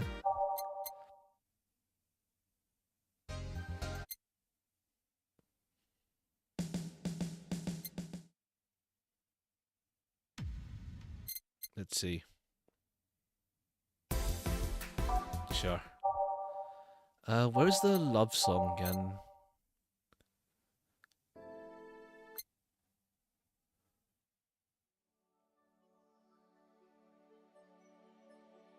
Quiet. New avatar? Nah. Tin for Stitch? Nah. Renewed Hope. Yeah, that's alright. Digital Drive? No. Where's the other one?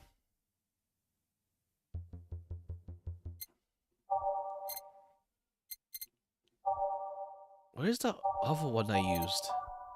You know what? Let me quickly go back to my freaking streams. Let me just see what my playlist is. Let me just see what my playlist is, because, like, I forgot the song titles. But I settled on a decent playlist by that point. Let me just try find it.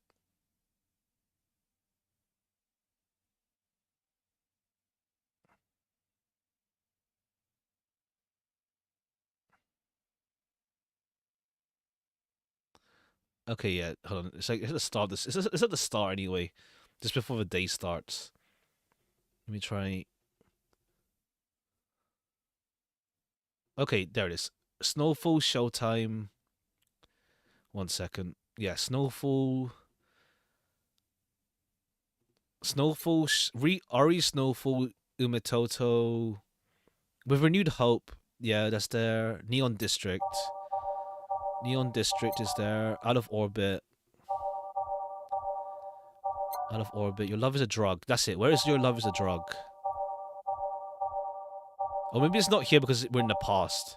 Yeah, I think because we're in the past, we don't have your love is a drug, and we don't have Streamer Chan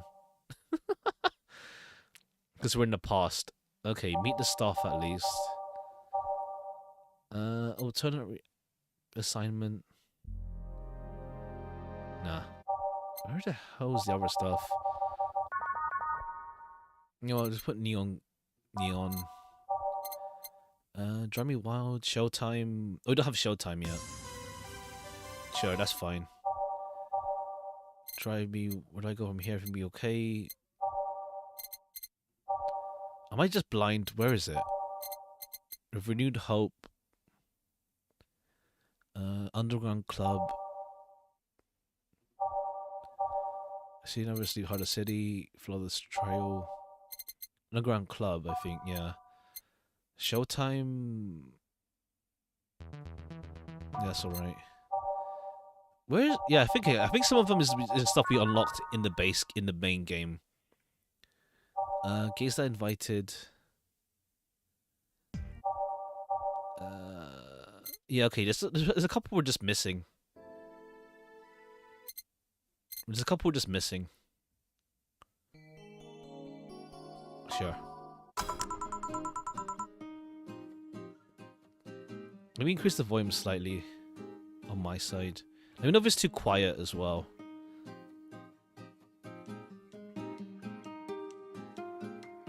Time to mix drinks and change lives.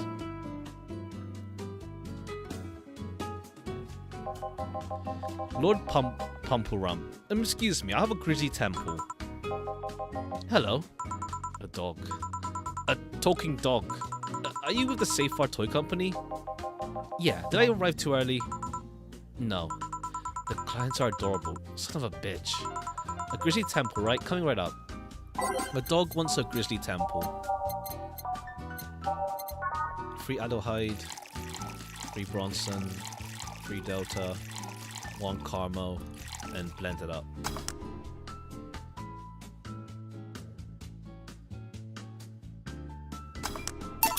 Here you go. Thanks. This is going to be a long weekend, isn't it? Hey, this is the Bronson extract here, producing organic roots. I don't know that information.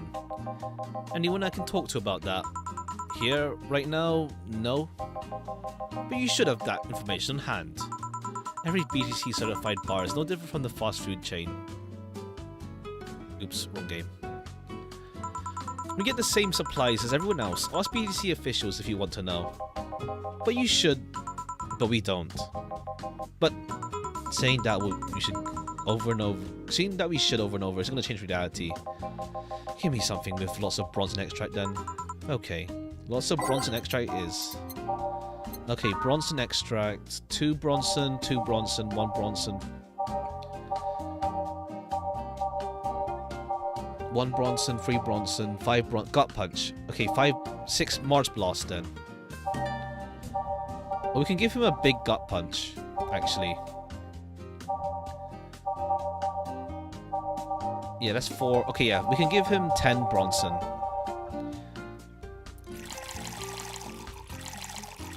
One, 2. Age in a mix. Here. What the hell is this? Your order. This is what Bronson extract tastes like? Sorta. Yeah. Well, fuck that noise. It's not worth the effort. No, it's not. Excuse me. Oh, right. Okay, the first time we meet you. Yeah, let's do $1. Thank God, a person. Well, as much as a person as the designated driver can be. What I mean is, why are there so many dogs? Why dogs? Why? Well, the Corgis created the Safar Toy Company. They've been doing a great job, so... A company run exclusively by dogs. Really? And a good one at that. Their only problem is that they have not so discreet preferences for hiring Corgis exclusively. Why? Something about being more comfortable around their own kind. Are you with them? Well, I do prefer corgis, but... No, I mean, are you working with them? Yeah, well, I'm only here because the law requires at least one humanoid on the payroll. Does the law really cover such scenarios? Why take a job like this? Because it means I'm surrounded by corgis all day long. Designated drivers, woes aside, the closest thing to heaven. And well, to be fair, I'm not much of a drinker anyway. I see, well, to each their own. You need to drink anything? Do you have anything non-alcoholic? Let's see what I can fetch you. Did you intend to make a pun? A pun? Never mind. Alright, cool. I forgot your name, but... Yeah, you're cool. I'll give you a sugar rush, because everyone orders sugar rush.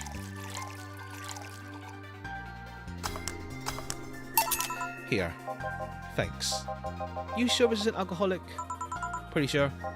Okay. Listen, I need to know, is it really going to be only corgis today? Let me lower the volume. Okay, now it's a bit loud. Let me lower it on stream. Oops. The vast majority of them are Pembroke Welsh corgis. There are a couple of Cardigan Welsh corgis, but the relationship between the two breeds is a tad difficult, so the Cardigans weren't invited. So yeah, I guess you'll be serving the same kind of dogs all night. No, I mean... Isn't there some other human I might talk to today? There's a woman on staff, but she couldn't come today. Oh, right, her, yeah. Okay, oh boy. Is that a problem somehow? It's not really a problem, we've survived worse than this. Like that time when AA meeting came asking for non-alcoholic stuff only. But just thinking about the fact that I'm serving drinks to dogs. That at some point all the choices in my life led to me serving drinks to a group of talking dogs. It's one of those moments that make you want to stop and rethink where your life is going. Do you perhaps not like this job? I do, I love every second of this job, but dogs. It's like a fashion designer suddenly realizing he's been designing edible underwear. I still don't see what the problem is with the dogs. I'm not going to force the subject. Now I'm going to try entertaining myself for a bit. The stuff for playing pool is underneath the table. There are also darts in the box next to the jukebox. Great, thanks for the information. Cool if you need another drink. Sure. I'm feeling happy, so I'll get everyone around. Actually, it's a free bar. I won't let you spoil my mood. I want a fringe weaver. Coming right up. The dog wants a fringe weaver. Alright, fringe weaver. Okay, there's also 9 prologue days. So I imagine it's the first time you meet our regulars, like Dorothy maybe. We'll see. For this one at least, this meeting up is the dog thing that Jill missed out on. No Rad Dog, yeah. Rad Dog comes in much later. Here you go. Still an awesome day. Yo, what's up? An alpha male gotta go get some service? Gotta do to get some service. What may I serve you? Dragon fucker. Nice name. Beer, and quickly. Coming right up. This dog wants a beer. Jill does not like dogs. Jill does not like dogs. D&D bard. Ha! Ha! Ha!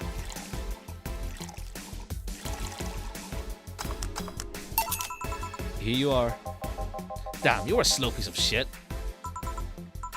Hey, boss. What's the opposite of deja vu again? Jamais vu. Yeah, that. Are you having a premonition? Something like that. The dog felt uncannily familiar. Oh! No, it's not. No. Ryder doesn't work at Safar. Are you bored? Not really, I was playing with the darts a bit ago. I thought about playing pool, but all the other clients are fun challenged. Sorry if this sounds rude, but why was the dartboard so dusty? You're the first person in the year or so I've been here that actually played with darts. I think even my boss forgot they existed. By the way, how are the dogs as clients? We've had worse. Have you had someone come in and gnaw chairs to pieces? Yes, she was testing out her new mechanical teeth. She got banned from entering any BTC bar after that. Just go munch anything. Nice. With anecdotes like those, you'd think serving dogs would feel like normal. You'd be wrong, because even then, we were talking about humans. I mean, don't get me wrong, I've served a dog or two in my time, but they usually come with someone. And they never talk. Now that I think about it, are these drinks bad for dogs? Now you worry about that? But no, they aren't. Only cappuccino monkeys are at risk if they drink those chemicals. Anyway, you want something else?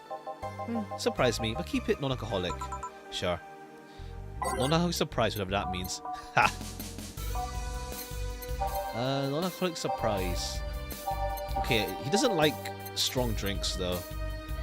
We know that, I think. He doesn't like manny drinks. All the manny drinks are alcoholic. Bad touch.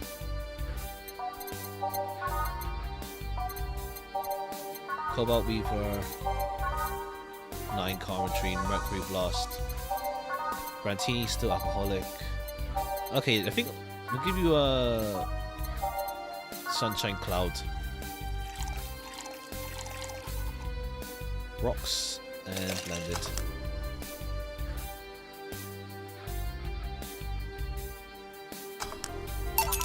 Here you go. Thank you.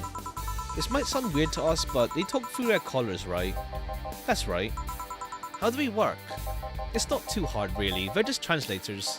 They read the dog's brains and turn their thoughts into words. Do keep in mind that today's dog breeds have more cognitive capacity than their ancestors. If you put translators on dogs from a decade ago, it wouldn't work like they do now. Yeah, I read something about that once. Another question, why do we wear those small tuxedos? It's good for PR. You don't say. Well, we'll be a bit before we go for the day. Any other questions? Yeah, why the fuck do dogs want to get drunk? They see humans do it, they think it might be fun. Just like teens then. Now, if you excuse me. Satan's helper. What can I serve you? Moon. Excuse me? Moon. A moon blast? Moon. A big moon blast? Moon. Alright then. What's a big moon blast? 6 adult hides, so 12 adult hides. 2 deltas, 2 flans, 4 carmos. On the rocks and blended. So that's a good title. Here. Moon. Is that a good moon or bad moon? Pesky Furball. I revise Picasse Lespe. Crevice Spike? Sure. Oh yeah, understand me.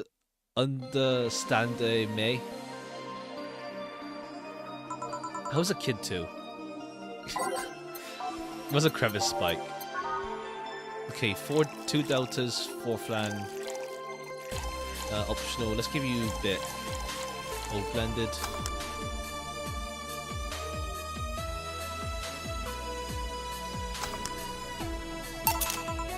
Yeah, right. Thanks, State. Alright, one more drink before we wrap things up. What do you want? I'm not picky, give me anything. Of course, anything, he says. Let's give you a piano woman.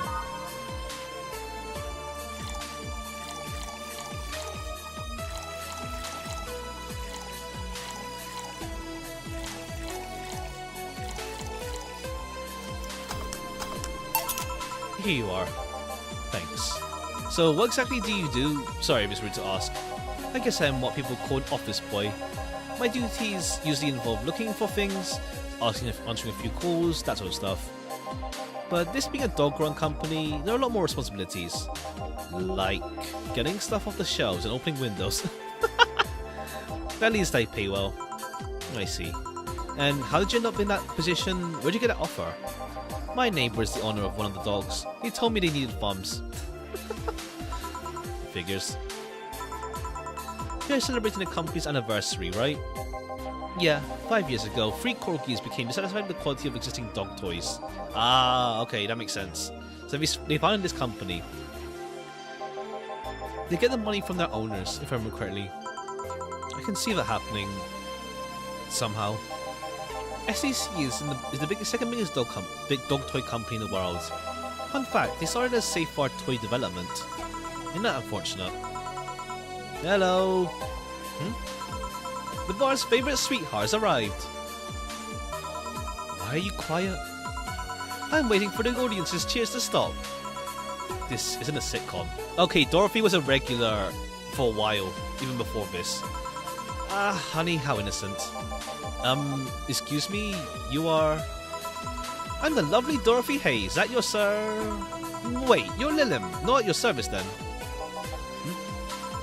Don't be rude to other clients. She's kind of irregular here. Kind of? I've been coming here religiously for the past 3 months now. 3 months! Good to see Dorothy though, yeah. Okay, right. I forgot, I think it was mentioned, but I forgot. She doesn't serve other Lilim. I'm coming to see your charming face, and you say I'm just kind of irregular? For shame, honey. For shame. I'm sorry, I guess. Nothing a free drink won't solve. Won't do. Huh? You're playing hard to get. Even if I wanted to give you a drink, we're booked for the whole weekend. Don't you think you should at least put a sign out front or something? Hey, I only found out myself just a few minutes ago. She could have one of my tickets. You're okay with it? If you're okay with it, I see no problem.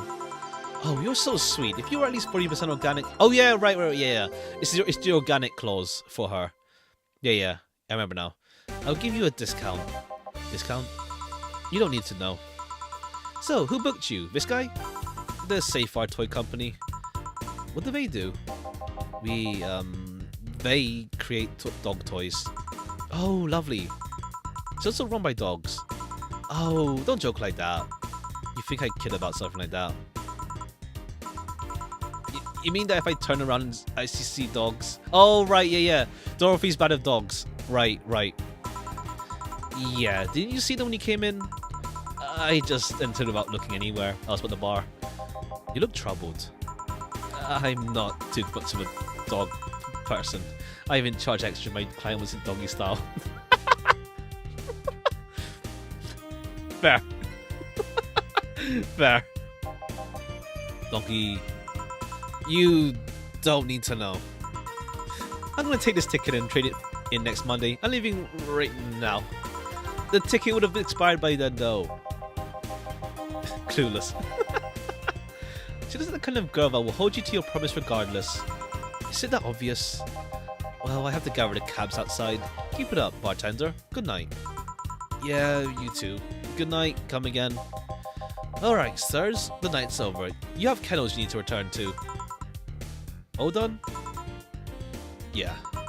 Boss, how'd you end up being booked by dogs? I know some dogs myself. Huh.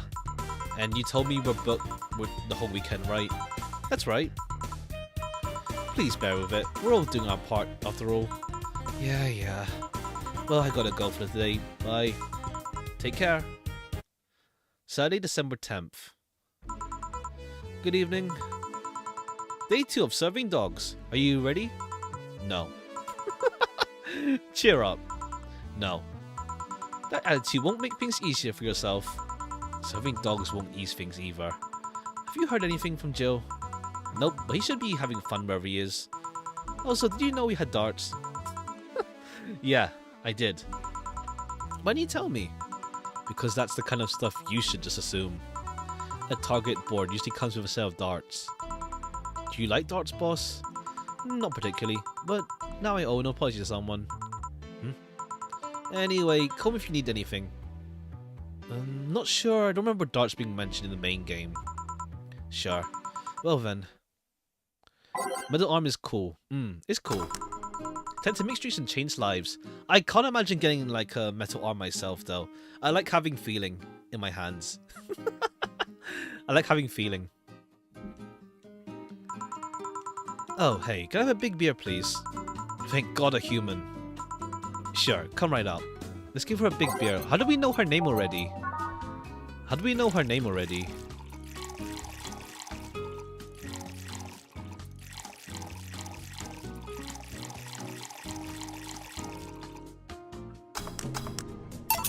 Here. Probably a regular. Maybe, but she works for the same company as Thingy. I forgot his name, but the other guy. May I ask what do you do for these dogs, Miss Beatrice? But everyone calls me Betty. Okay, yeah, we're not meant to know her name yet. We're not meant to know her name yet until now. And why do you need to know that? If you've been stuck with dogs all day, you've also been curious when a human walks in. Fair enough. I'm their veterinarian. Oh right, yeah. They're all your clients? Yeah, company issued vet. I mean, I have my own office, but it's in their building. So you're Betty the vet. Oh, cram it. Betty the Vetty. The Star Wars event stream. Yeah, I heard it's a really long event, so we'll see if I feel like doing 2 streams of the event. We'll see. Probably, maybe, may as well do it. Maybe, may as well do 2 streams of it. I heard it's even longer than the MSQ, so, yeah. Maybe 2 streams of it. Another one next week for it.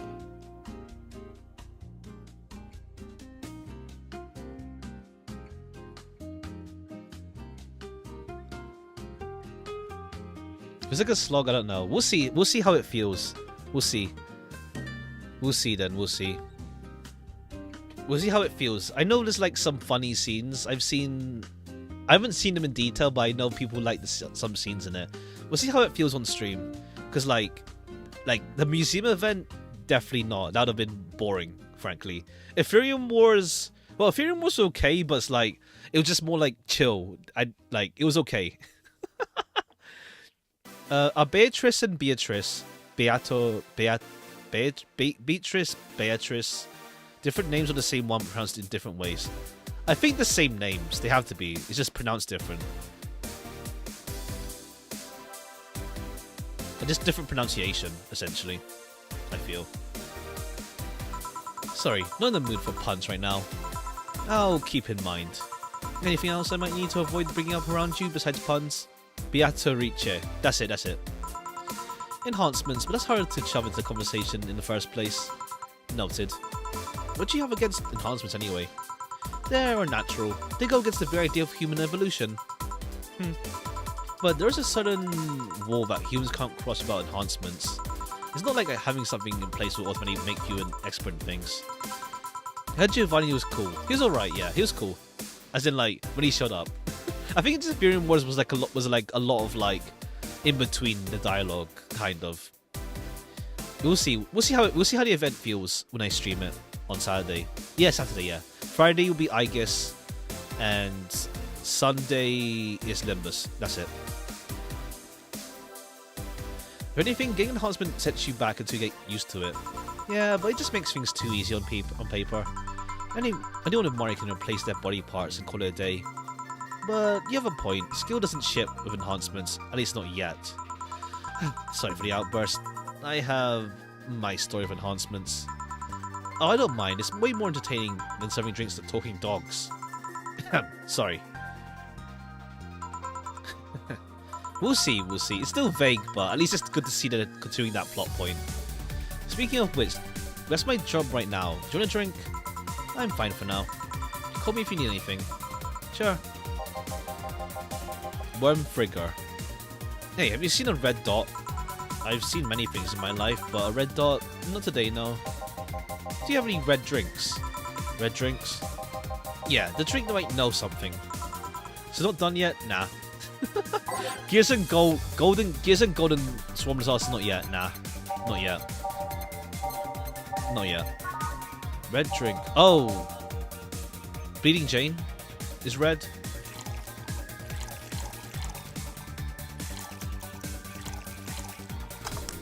I just haven't bothered to do. I clicked age. At some point, I'll get around to like finishing off for like Jades and stuff. I just can't be asked. I just do my DU runs and call it a week. It is lore, yeah. Nah, is that red? It's a bit too orange. It's not red enough. I think Cobalt is Cobalt. Is Fringe Weaver red? I think it's red. Nah. You know what? Sugar. You know what? Sugar Rush is red. We know that.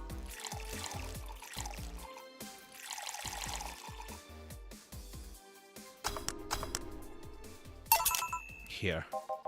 Thanks. Okay, punk, hear me out. You're gonna tell me where that red dot went, or I'll drink you. I'm not bluffing, I'll drink you all up. think that's similar to Valhalla. There's a good bunch of cyberpunk bartending games. All of them released after Valhalla. Oh, is there? That's cool. A whole like side genre, sub-genre. That's cool. That's a good inspiration, yeah. I can imagine that. It's like, it's a nice like, how to say, like, it's like a slice of life kind of game where like life goes on, but like you do see like people's stories and whatnot. It's interesting. It's an interesting format. Especially like musical. You don't have like flashbacks and stuff like that either. It's literally like people tell you their story, but like it's meant to be dialogue driven. Bangkok bastard. Those damn Pomeranians. They think they can come and take our jobs. Excuse me? Yeah, pretty much. Like, Jill isn't like a big player in anything. Jill is Jill. It's like we have all the stories about like, how to say, going around with like Quincy, there's the freaking Lilim laws that might be coming in. We're not involved, we're just there. But I can't wait. I'm looking forward to Nirvana though. I'm looking forward to it when it comes out eventually. Like, how far in the future does the game happen? We'll see. That's why I think the bar is still active, I think. No, I can't remember because like I forgot the month that Dorothy's ending takes place, because like I think we were still serving drinks, so it might still be, I don't know when it takes place. We've been getting some serious media attention because the company only hires corgis. Must be Snow News Day. But you know what I say? It's good that we don't hire anyone else. We don't need any more races ruining our workplace. God. Next thing you know, they'll be asking us to hire cats. Wouldn't other races bring new skills to the company? Shut up. What do you know? Now give me a bad touch. Alright. A bad touch for the dog. Okay, yeah, and Jill just finds bad touch funny.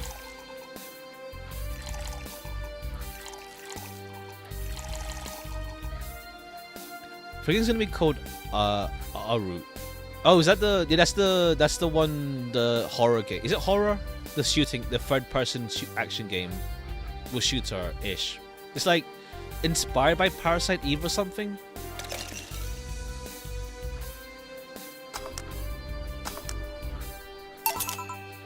Here.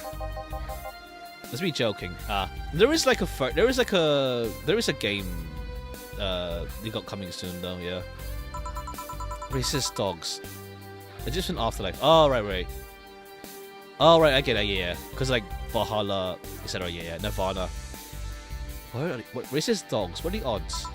Wait, if I can't tell the difference between them, does that mean me racist too? Would it matter if you're racist against other racists? God. Bartender, please stop dozing off. I need booze. Sorry, what can I get you? I'll have a Zen Star. Sure. That was a Zen Star. Okay, Zen Star is piss easy. Shit.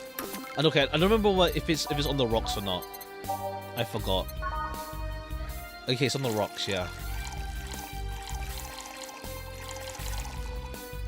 I mean, that's what I mean with the word based. It's like you either get some bad stuff or good stuff. It's just weird. People use it for both things. Here. Thank you. Something on your mind? Willing to lend an ear? It's in the job description. Kind of. Alright then, so you mentioned the thing about talking dogs. I thought... But use it ironically. It depends. It's really mixed by this point. Like, the irony has worn off. So it's mixed. It's really mixed. I feel. It's really mixed. People throughout the ages have always dreamed about talking to animals. Never mind the fact that we could always understand their body language. Now that we understand them, what do we find out? They're just furry, adorable office workers. Actually, scratch that. I've yet to meet a furry office worker with half the charisma of these little guys. You've met furry office workers? I've seen my share of the world, bartender. Sounds like you're tired. It's fleas and tick season. I am tired. So you're...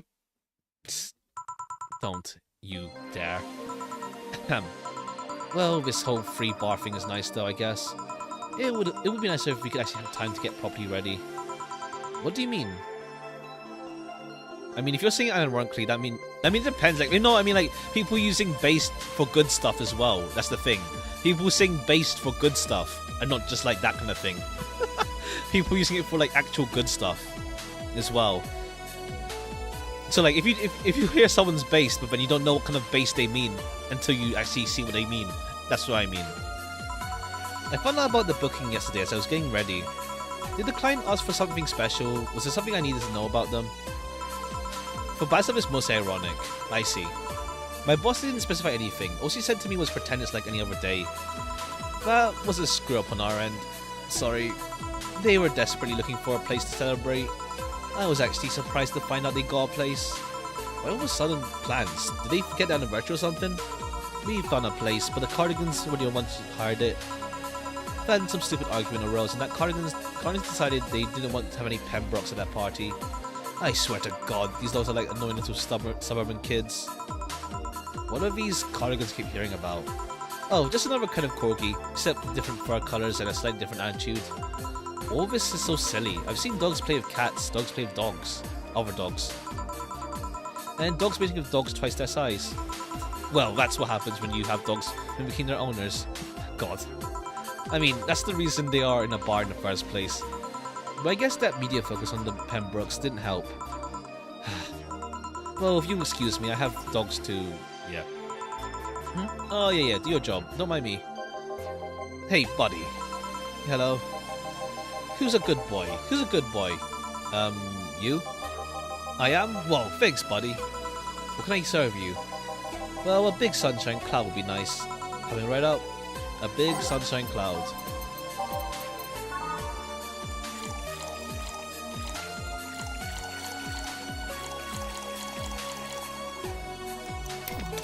Alright.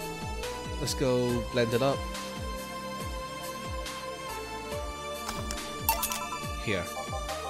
Aw, ain't you a cutie? Loopy doopy poo. Woof.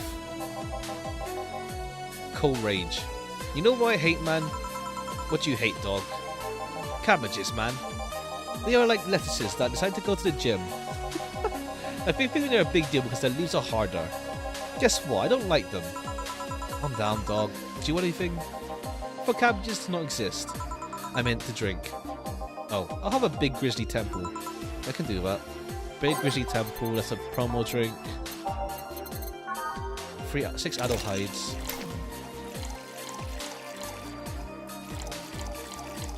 Six Bronson, 6 Delta. And blend it up.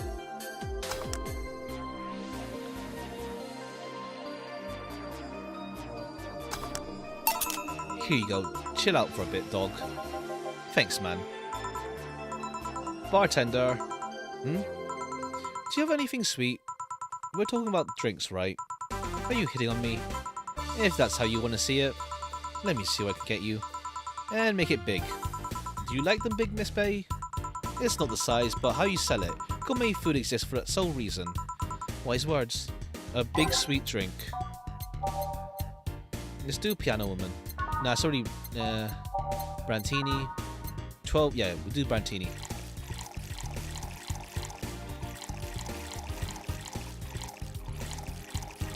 Ah, shoot.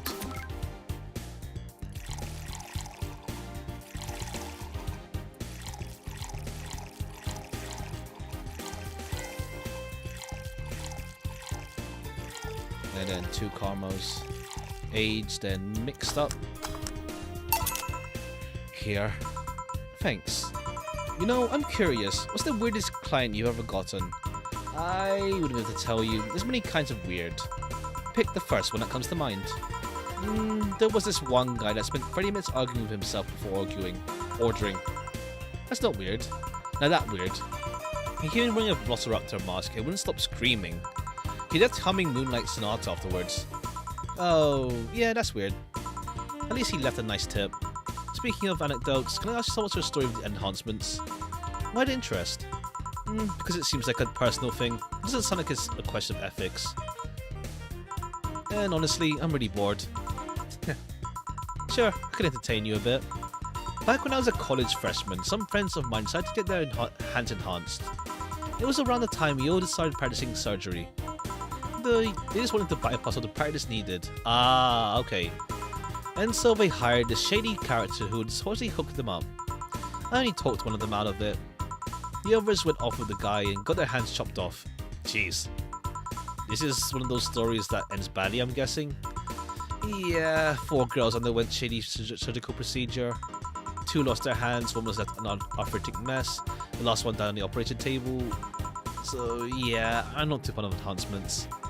Especially if they'd taken in an effort to avoid effort. This culture of become better automatically with enhancements really gets on my nerves. That story sounds so familiar. Did that shady guy have a bleached moustache and tattooed black eyebrows? He also talked using an electrolarynx. You seen him? No, but I remember news about that police chasing someone who was performing illegal surgery. Never thought I'd meet someone affected by him. It's a small world, isn't it? Well, we'll go check on the dogs to see if they're fine. Sure, keep an eye. Keep on serving them booze. Figure to change that story. Yeah. Hey man, have you ever felt like time is moving too fast? Accident. Tonight I'm feeling like it's not moving fast enough. Lucky you. Well, they say that if time feels like it's going too fast, you're having a good time. How can I serve you? I want a bad touch. Sorry, coming right up. The dog wants a bad touch. Cool.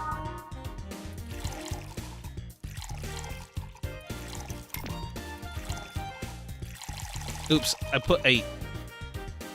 Whatever, I'll give you... Shoot, never mind. 4.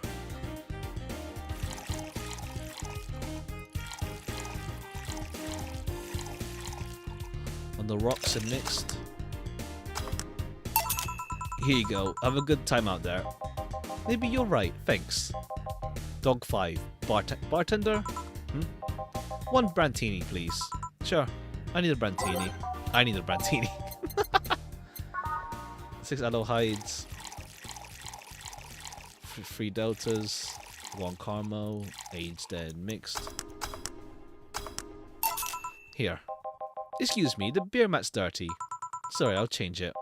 Nah, leave it like that. It's already ruined the Brantini anyway. Taking a breather? Yeah, not like I'm that busy though. Fucking dogs. Anyway, you want something to drink? Nah, some dogs gave me drinks already. I'm fine. Oh, alright. Say, bartender, do you like your job? I mean, you're not the usual crop of bartenders. The kind who are always making a big show at a disco or rave party. Why does everybody keep saying that? Hey, why are you working as a veterinarian? If you want to change the subject, you can just say so. I just did. Fine. I'm a veterinarian because if I don't do it, who will? I don't trust other vets. I don't feel like they actually cut for a job, so I took it upon myself to do it. That's quite the ambition. Speaking of ambition, do you start working here because of this is what you wanted to try school or something? That's a whole kind of worms I don't want to open, but no. Okay, yeah. We find out later in the main game. Yeah, it's always that kind of thing, like, oh, it's always that kind of thing where like, oh, my generation's humor was better than the other generation's humor. It's like, it's a cycle. You think you grow up thinking like, I won't be like that, and then you become like that, where you hate the young people. It do be like that. It's a cycle. For real. That took me here, basically. Why the question? I thought we were exchanging life stories with each other. I was also thinking about the whole risk versus reward thing. These dogs made me an offer just as I graduated. Sometimes I wonder if I just have been better off taking bigger risks. You know, the whole safe position versus big bet kind of deal. If you're comfortable with the opportunity you get given, take it. If it's something that's been bothering you for a while, scratch that itch. Wow, you should be a counselor. Nah, it's just cheap advice. Well, I have to take care of the dogs. Excuse me for a bit. Actually, we're about to leave already. Oh, really? Yeah, thank you for everything. Don't worry. Thank dog. I mean, God. Doggammit. Done for the day, I'm assuming? Yeah. You might want to get some insecticide or something to make sure we're not full of fleas. What does that health inspector think of this stunt? The health inspector is too afraid to come to this part of the city, so I assume he's fine with it. Right. Say, boss, you look tense. Really? Weird. So I'll call it a day here. Thank you for your hard work. Okay, day 3 of the prologue. Good evening. You look bummed, boss. Starting tomorrow, there'll be no more corgis in our bar. Why would I be sad? Oh, 3-day weekend. I see. 3-day weekend. Maybe because starting tomorrow, there'll be no more corgis at the bar. I wonder if the Shiba Appreciation Society might be interested in booking us. Ah, okay. I see. Shiba. One problem at a time, boss. Wait, I know someone from the Pomeranian Development Institute. One problem at a time. Still, you've been tense ever since Friday. You worried about Joe or something? Trust me, of all my worries, Joe's the least of them. Want some music and enjoy the day, won't you? Right. Time to mix drinks and change lives. Bartender, we meet again. Oh, Miss Betty. Hello. And Mr. Corgi Lover. Call me Deal. That's it. Deal. Deal? Deal. Why that satisfied look of your faces, you two? What can I serve you today? I'll have a beer. I'm not the designated driver today, so give me a fringe weaver. Alright, coming right up. 1 fringe weaver and a beer. 2, 1 Adelheid, 2 Delta, 4 okay, we spend a lot more time with, I keep doing 4. Because of freaking, Drobson, whatever his name was.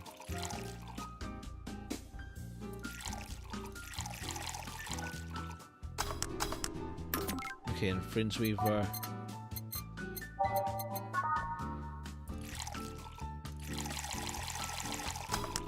Oh shit, it's aged.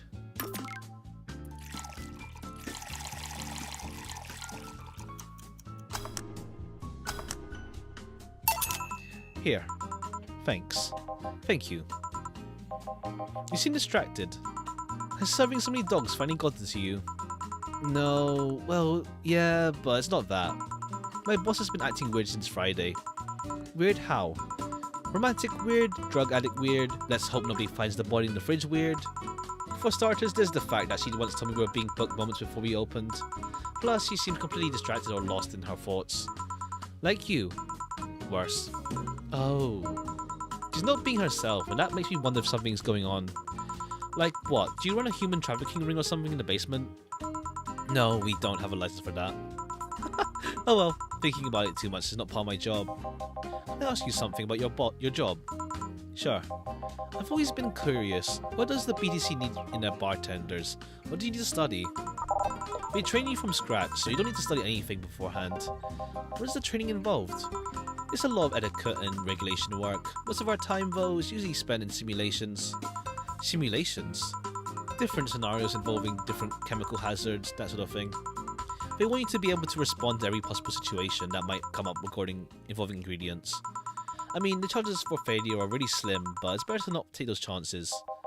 I see. I'll be back with you guys in a bit. I must attend to the other clients. Dogs. That. Oh, sure. They are chasing me, man. Who? The cabbages, man. The goddamn cabbages. They are everywhere. They're out for my rump. You're... Never mind. Can I get you something to calm down? A big blue fairy would be nice. Okay, then. A big blue fairy. Okay, so 8 of these, 2 flans.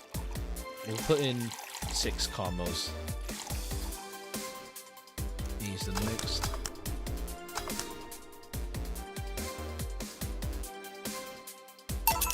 Here. Thanks. Very nice of you. Something the matter? Nothing a drink can't solve. Not sure about that, but it's hardly my job to preach sobriety. What do you want? Give me a gut punch. Okay. The flea bag wants a gut punch. Yeah, she does not like dogs at all. She does not like dogs. Or maybe just weirded out by talking dogs, I guess, in particular. She can't get over it. But again, she's also, I guess it's ironic. It's like, she's out here doing ventriloquism with her cat. Cats better than dogs. I don't have a preference, like one-to-one preference myself. They're both cool. Here you are. Thanks. Hey, you ever felt guilty for being born the wrong race? The what now? I've just been hearing so much about how we're racist. I'm wondering, are you racist? Not really. Do you feel like other corgis might be? Definitely. I mean, then why worry? It's not like they're calling you racist. You shouldn't take generalizations personally. You might be right. Aw. Man, you should have seen the cutie I saw yesterday on the way home. She looked like a cat boomer. She was wearing a mini dress and had this prosthetic eye. I thought you were against people with using prosthetics. I'm not against cute though. Besides, I'm not against prosthetics. I'm only against enhancements. I don't see a difference between the two. Oh, is she talking about Stella? Maybe Stella she might have been talking about, actually. Mini dress though? Is it a mini dress that Stella wears? It probably is Stella though. Let me put it this way. If you lost an arm and replaced it with a mechanical arm, is that exactly... And that is exactly the same as the older one did. I'm okay with that. But if you lost your arm and replaced it with a gun-loaded super arm from hell, that's something I'm not okay with. Even worse if you decide to replace your arm because of fashion or a whim, or to get better at some sport. That's completely not cool. Okay, that's your philosophy. There's a difference between a prosthetic and enhancement. Replacement versus enhancement. I'm of a similar opinion about Lilin replacing their factory parts for kicks. If you think that's going to be an easy way of getting better at something, you're in for a bad surprise. Well, I can see why you think that, but what suggested to you that what she had was an enhancement? She had bad eyesight, wouldn't that count as enhancement, even if it fixes it? How does a reparative work factor into your ideologies? They might be enhancements, but they also replace something faulty. Well, damn it, something be sent, you piece of crap. Scrap. You weaken my resolve. Yeah, that's a fair point, deal. Having fun? Oh, bartender, that was fast. There seem to be less dogs out today, at least dogs that want to drink. Yeah, some of them ate their tickets. Lovely. I'll be doing that later. Say, what's your take on the whole enhancement discussion, bartender? My mom had a saying, anyone can make a chandelier out their asses, which somehow means your body, your choices. Fair play. If they are not hurting anyone, I don't see the point in hating them. See, Betty? Hey, I didn't say I automatically hate anyone who has enhancements. Me being against something isn't the same as me being against someone. I'm not some 12-year-old blindly hating someone because of something like that. Fair play. Maybe you should practice what you preach. What does that mean? I fear retaliation, so I'm not saying another word. Are you two gonna order something? I'm fine right now. She's drinking mine, actually. Alright. Call me if you need anything else. Sure. I like the two of them, but I think it's like... I thought it was purely platonic, but it turns out Betty is actually into Deal. Let's see. Ow. So much for avoiding retaliation. Poop eater. You don't believe me. I was in the bathroom and this other dog was looking at me from the top of the sink. You mean the mirror? No, another dog. I see. What do I serve you? You're not gonna do anything about that other dog on the top of the sink? I'm sure he doesn't want to hurt anyone. Don't worry. I hope you're right. Yeah, no, and then it turns out the bathroom gets fucked and Jill has to clean it. Well, I want something really sweet. Coming right up. Something sweet. Something sweet. Let's give you a... Let's give you a... Something simple. Let's give you a moon. Let's give you a sugar rush.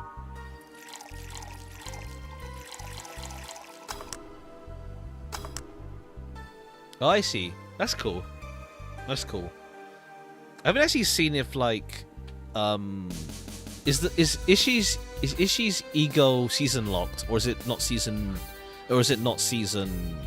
whatever we're on. Here you go. Thanks. Please think about the thing on the other dog on top of the sink. I will. Don't worry. Well then. That was quick. Like I said, there aren't too many dogs today. The same. Oh, I see. Okay, I see. That makes sense then. When I heard someone booked us for 3 days, I expected more of an attendance. While you were gone, this fella here said that the Bleeding Jane is better than a power driver. Please prove him wrong. What I'm saying is that I don't see the point in drinks that feel more like a kick in the mouth than beverage. Okay, right, yeah. We continue this argument like even later in the main game. What do you think, bartender? Do you think there's a point discussing non-alcoholic drinks in the bar? In my opinion, people who order a bad touch always make me giggle like an idiot though. That's not an opinion, that's a statement. Oh well, please serve us either Power Drivers or Bleeding Janes. We'll let you decide which one is better. Can we write out 2 of any of those? Power Driver and or Bleeding Jane.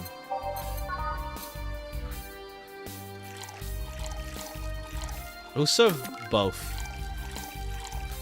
How about we do a comparison right here and now?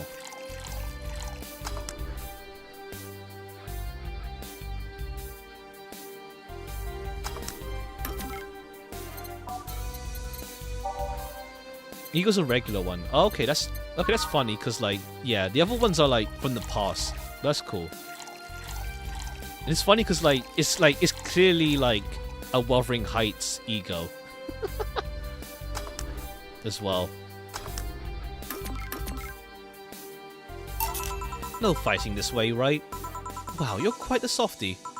Just kidding. Wise choice. No complaints here. How'd you two end up discussing that? Well, it started when I told this guy that I wasn't crazy about the idea of working just for corgis. Why don't you like corgis? They're cute and fluffy and funny and they just make you smile. Tell me one interesting thing about them. Legends say they were created by a fairy and that their breed was raised to fight dragons. Ah. I see. I guess it's like queen corgis. Oh, you have to be kidding. Oh yeah, I didn't like see the interview myself. I didn't read it fully. It's just that I just saw his like favorite media stuff. That's about it. Portrait is a. Oh, I see. Yeah. You have to be kidding. No, actually, I heard that one too. Really? Still, I can't see why you're so tired of them. I don't know. Maybe because I only deal with them at their worst. You only see them in their happy state. I'm the one running VC samples and unclogging their sphincters if they eat their own dental floss. Their owner's dental floss. I might be their veterinarian, but they treat me like a mom and not in a good way. It's like being a gynecologist. After a while, you stop seeing boobs and vaginas. Instead, all you see are issues you must fix. At least they are cute issues. Depends, a gynecologist can't pick clients by age or preferences. I was talking about your job. Oh yeah, that too.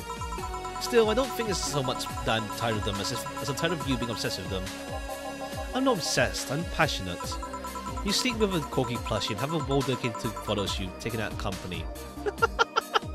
Fair play. I'm really passionate? Too much passion can become an issue, you know? Speaking of issues, did you talk with the directors about the whole cardigan conflict? I was going to do that tomorrow when they're all together, but I still don't see why I should be the one doing it. Hardcore Gurren Lagann fan. I think you mentioned... Yeah, I saw that on the media list, yeah. For starters, they don't take me too seriously. Understandable. It's understandable. I don't take you seriously either. I mean, in the end, they're still dogs. They need someone with a strong, commanding voice.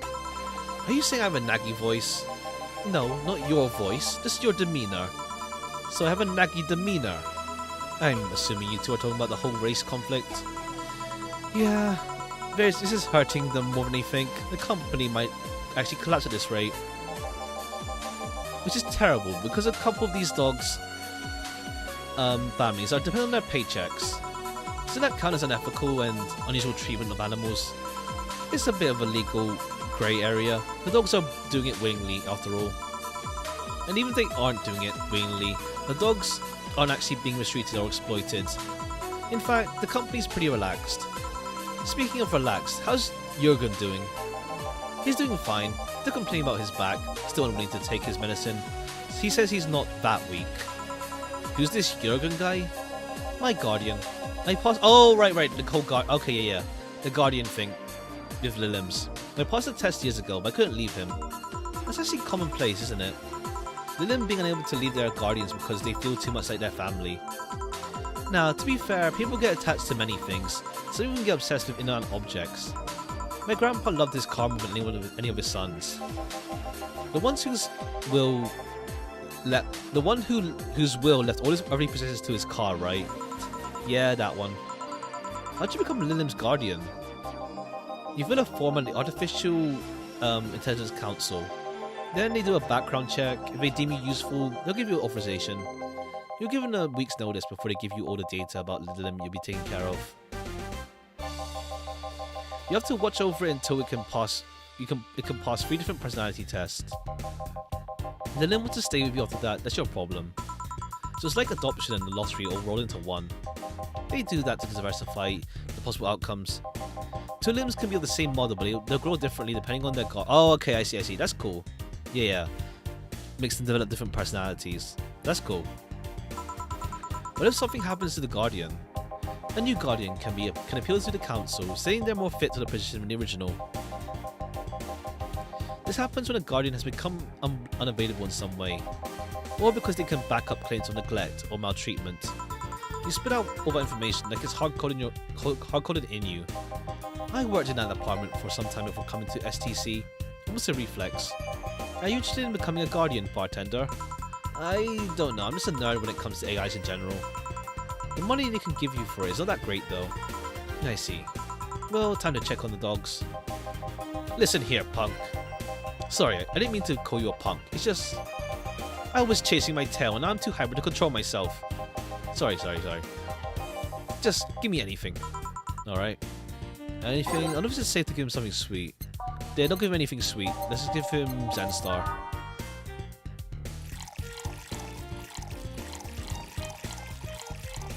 Oops.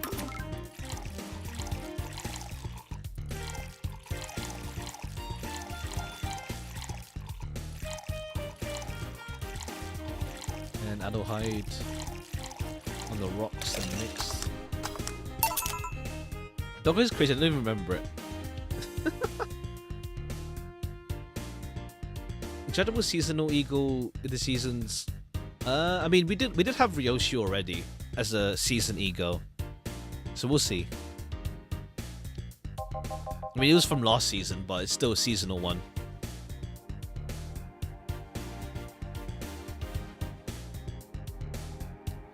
Whew, that's better. Oops. Thanks, punk. No, see, I can see the value of other dog races. Like Pomeranians, they are nice, but they aren't corgis. Oh yeah, no, was it Pomeranian that we had? Was it no, it was a Shiba. Well, yeah, I can understand that. I mean, remember that cute girl from yesterday I mentioned earlier? Yeah. The white knight that was with her, she wasn't half bad either. I mean, it was obvious that... Oh! Okay, yeah, it is saying Stella. It is saying Stella. It was obvious that tapestry of muscles hidden under her armor. Okay, yeah. I prefer more delicate looking girls though. Okay, yeah, it is saying Stella.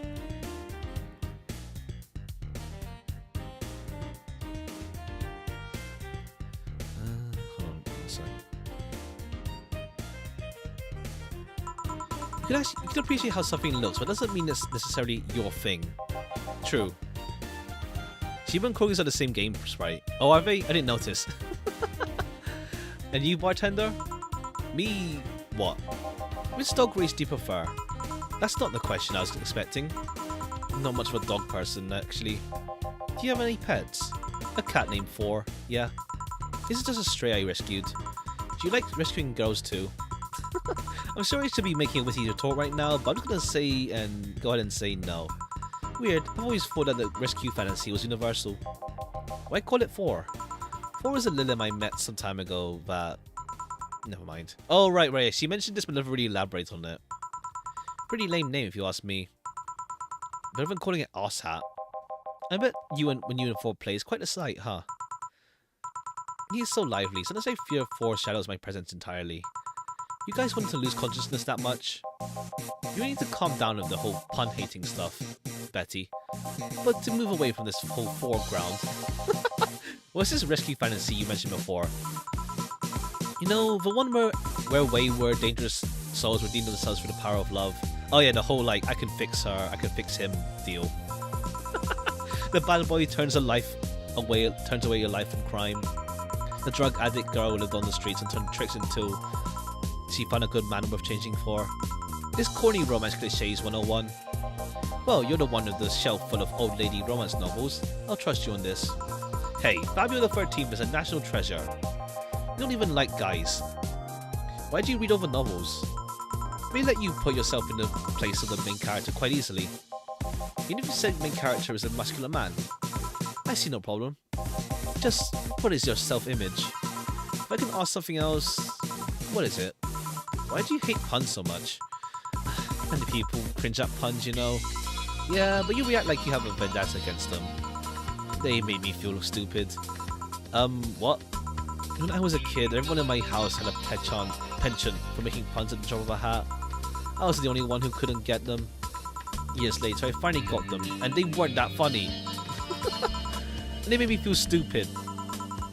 One name of that was so terrible that wasn't even funny in the first place. I've said this so many times, I might as well just make a recording, but you need to chill out, Betty. I am chilling out. Just because I complain about stuff doesn't mean I'm not relaxed. Fair play. I'm not sure how that works. Trust me, when I'm tense and angry, you'll know it. I fear a thought. Anyway, I'll go check on the dogs. I'm supposed to be their doctor and you're being suspiciously quiet. Be careful. You want anything else? I'll have a bloom light, actually. Give me that 2, please. Sure. Ask for 2 bloom lights. Okay, bloom light. 4 aldehyde. 1 delta, 2 flan. 3 caramels. On the rocks and mixed. What? Oh, aged. Aged.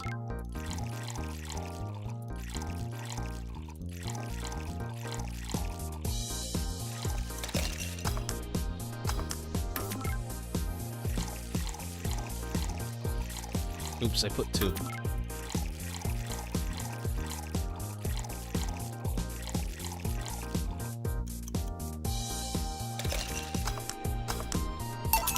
Here. Thanks. Say, you two seem to get along quite well. Well, when you are the only sentient humanoids in the entire company, it kinda happens. Sentient? We have a couple of test mannequins and cardboard cutouts, so... I see. Seems like there's more to it than just that, though. I mean, even if you two are the only ones in your kind, you can still hate each other. Well, I guess I'm the one of the few that can stand Betty. He's a really nice person, but she doesn't sugarcoat things. Yeah, I can see that. You should see her treating those dogs. She becomes so patient and understanding, even if it's only for a little while. The dogs don't call her mom to mock her. Ah, can dogs mock people? I don't know. Even if it's only for a little while. You were eavesdropping? So, you can say nice things once in a while. You say like I'm the aggressive one here. It's nice hearing people say good things about you once in a while, you know? You should take your own advice. Maybe some other time. Not a hug box. Anything happen? The dog in the bathroom got angry at his reflection in the mirror and charged into it. Luckily, nothing bad happened. It just made the dog very confused. How the hell do you get on top of the sinks?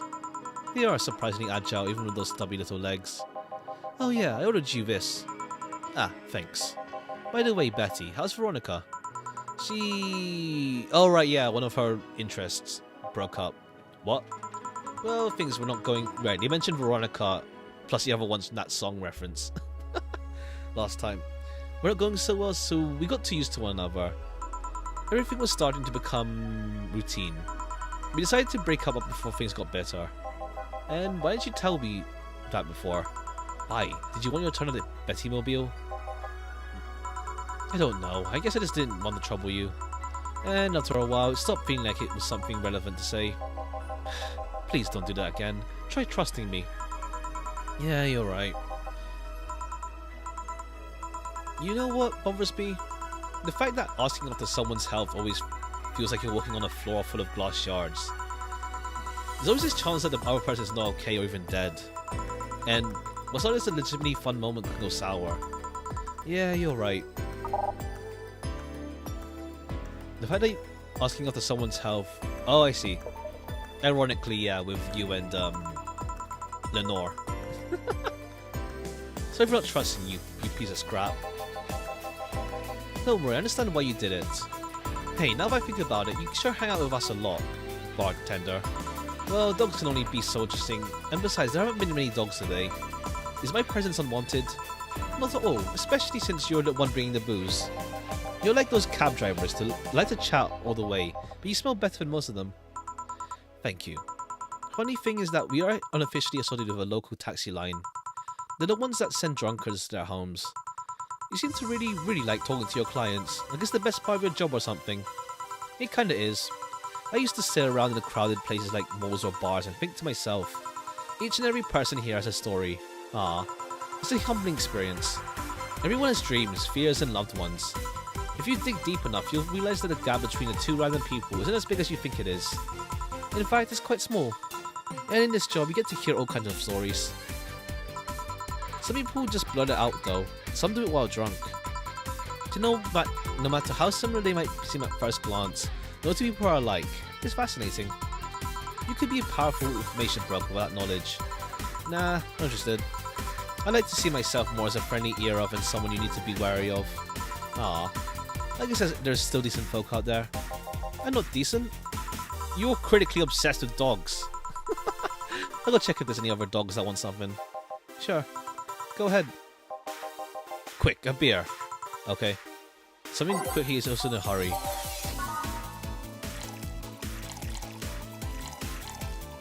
Oh shit, wrong one.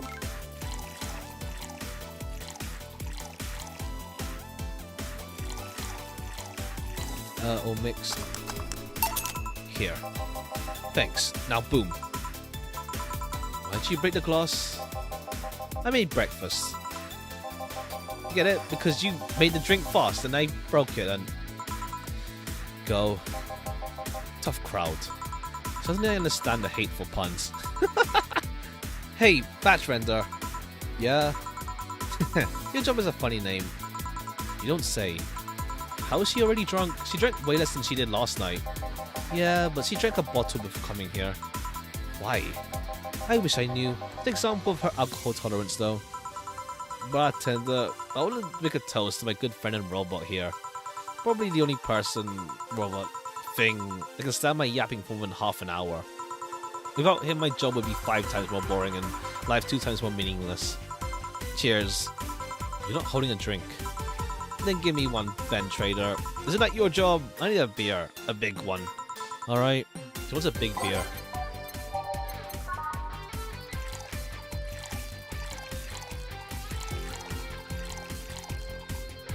Okay, 4. Mix. Alright, cheers. I said cheers. Cheers. Cheers. Good. Grumpy when sober and sweetheart when drunk. It seems like she's been like this since university years. You make it sound like those were a decade ago. I can understand liking the taste of alcohol. What's so good about getting drunk? First of all, I'm not drunk. You're too happy. I'm a happy person. When drunk. Anyway, it's something you just can't explain. You just like it. Your body needs it. Craves it. That's called being an alcoholic. I prefer the term alcohol enthusiast. Anyway, humans actually look for things that make them feel lightheaded. Why else would they leave some poison in potentially poisonous foods like that weird balloon fish thing? Why would they eat spicy food or drink fermented milk? Seriously, how crazy does someone need to be to say, hey, let's eat this and see what happens? Worse yet, they even found medicine among all that junk. That one that invented penicillin was probably the worst of them all. Fair enough, but see, that's a proof you're drunk. If you were sober, you would just say, hell if I know. Silly robot. Now that I think about it, what kind of robot are you? Lilim. Lilim always sound too feminine. Okay then, what manner of piece of scrap are you? You don't know? Never cared, but now I'm curious. Oh well, you'll remember it tomorrow. I'm a DTO1D, a social development robot. Is that like DFC-72s? No. DFC-72s are supposed to be physically human as possible. Oh, right. That explains, yeah, why you're so like... You're clearly robotic, and like your sclera is dark. In order to blend in with human better. My line is more tailored for resilience. We all work the limb. Must you be cursed only one destiny from the moment you're born? You can do whatever you want, silly robot. Follow your dreams. I know, I'm already doing it. Being created or hardwired for one duty only means you're more adept at other things. Giving robots freedom of choice, that's the whole purpose of the ADN law. Yeah, but you know, you say you're resilient, but you don't look the part. True, I never upgraded my muscles, but I can stand up to 200 degrees Celsius without breaking a sweat. Limb can sweat. Cooling agents, yes. No matter, you're still special to me no matter what kind of robot you are. Lilim. No matter what piece of shit you are. Speaking of special, how come it isn't legal to marry a dog yet? Excuse me, what? If humans are allowed to marry robots, Lilim, they should be able to marry dogs too. Abtrender, that's me I think. This guy here wants to bang a dog. Mock him. Excuse me? I do not.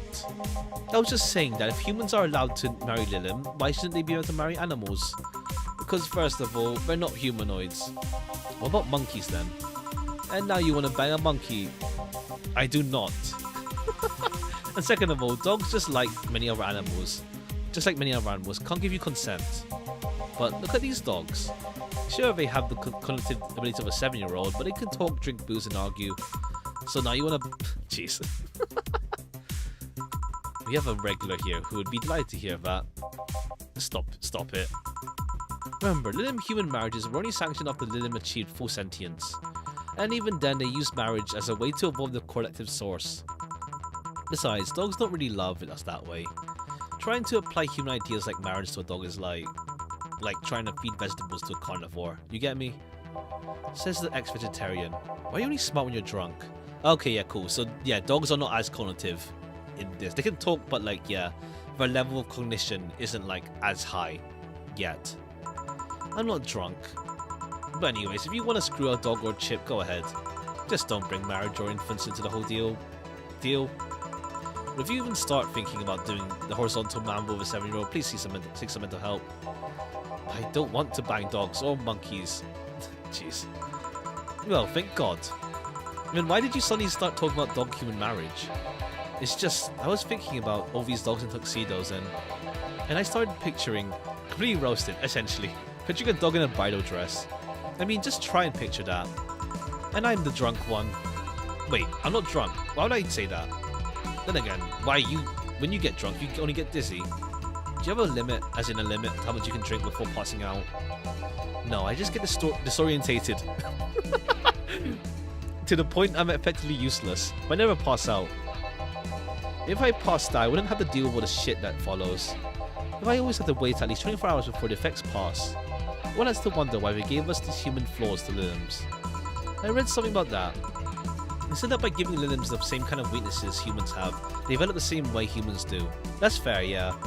So that's why they also bite their lips randomly when eating. Seems like it. But it makes sense, makes me wonder, exactly how anatomically correct are you? That's something I know and you don't. And if you want anything else to drink? Yeah, I want nothing. You're drunk enough as is. You're not my dad. You can't tell me what I can and can't do. Beatrice Albert. Stop drinking right now. Yes, Mom. Now, go sleep in the car. We're almost done here. But, Mom... Go. Bye, bad nurture. Bye, Miss Betty. It actually worked. If I didn't know she wouldn't remember anything tomorrow, I'd be afraid of retaliation. Though I'm curious, why do you call her Miss Betty? Does that sound like a teacher or something? Etiquette? I don't know. Oh right, yeah, because we do call her Betty later on. Just that we're stuck saying Miss Betty for now. There's also something about her that makes it feel right to call her that. Maybe it's the forehead. I see. Well, I gotta get things ready. If you excuse me. Good luck. Hey, we're closing. Damn it. Oh, everyone's safe in a cab. We are taking our leave, bartender. Thank you for providing us such great service on such notice. That's my job. You're interesting too? Well, thank you. I'll make sure to tell all our associates about the wonders of this place. Thank you, and please come again. We sure will. Send my regards to Miss Betty. Gladly. See you later then. Okay, yeah, they become regulars every Friday. Bye. All done? Yep. Seems like we got some new regulars. Yeah, it'd be nice if they came back. Or that we're still here when they want to come back. Oh, right. It's when Boss got told about the whole closing down thing. I am, but the bar is not. What do you mean?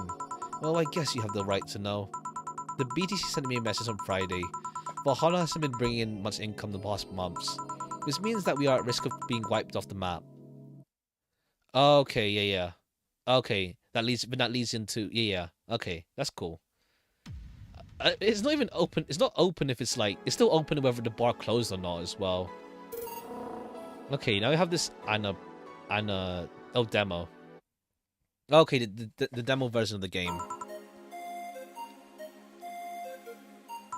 Man, such a slow night. Okay, this is like even more prologue, I think. At least I'm not serving dogs. Oh no, I see. It's a day after. Normally this would be where a dog shows up like a cheap punchline. I guess not. Speaking of dogs, I wonder where the hell is Gil. Okay, this is afterwards still. But a demo version. Okay. Bored? Ah! Sorry, did I wake you up?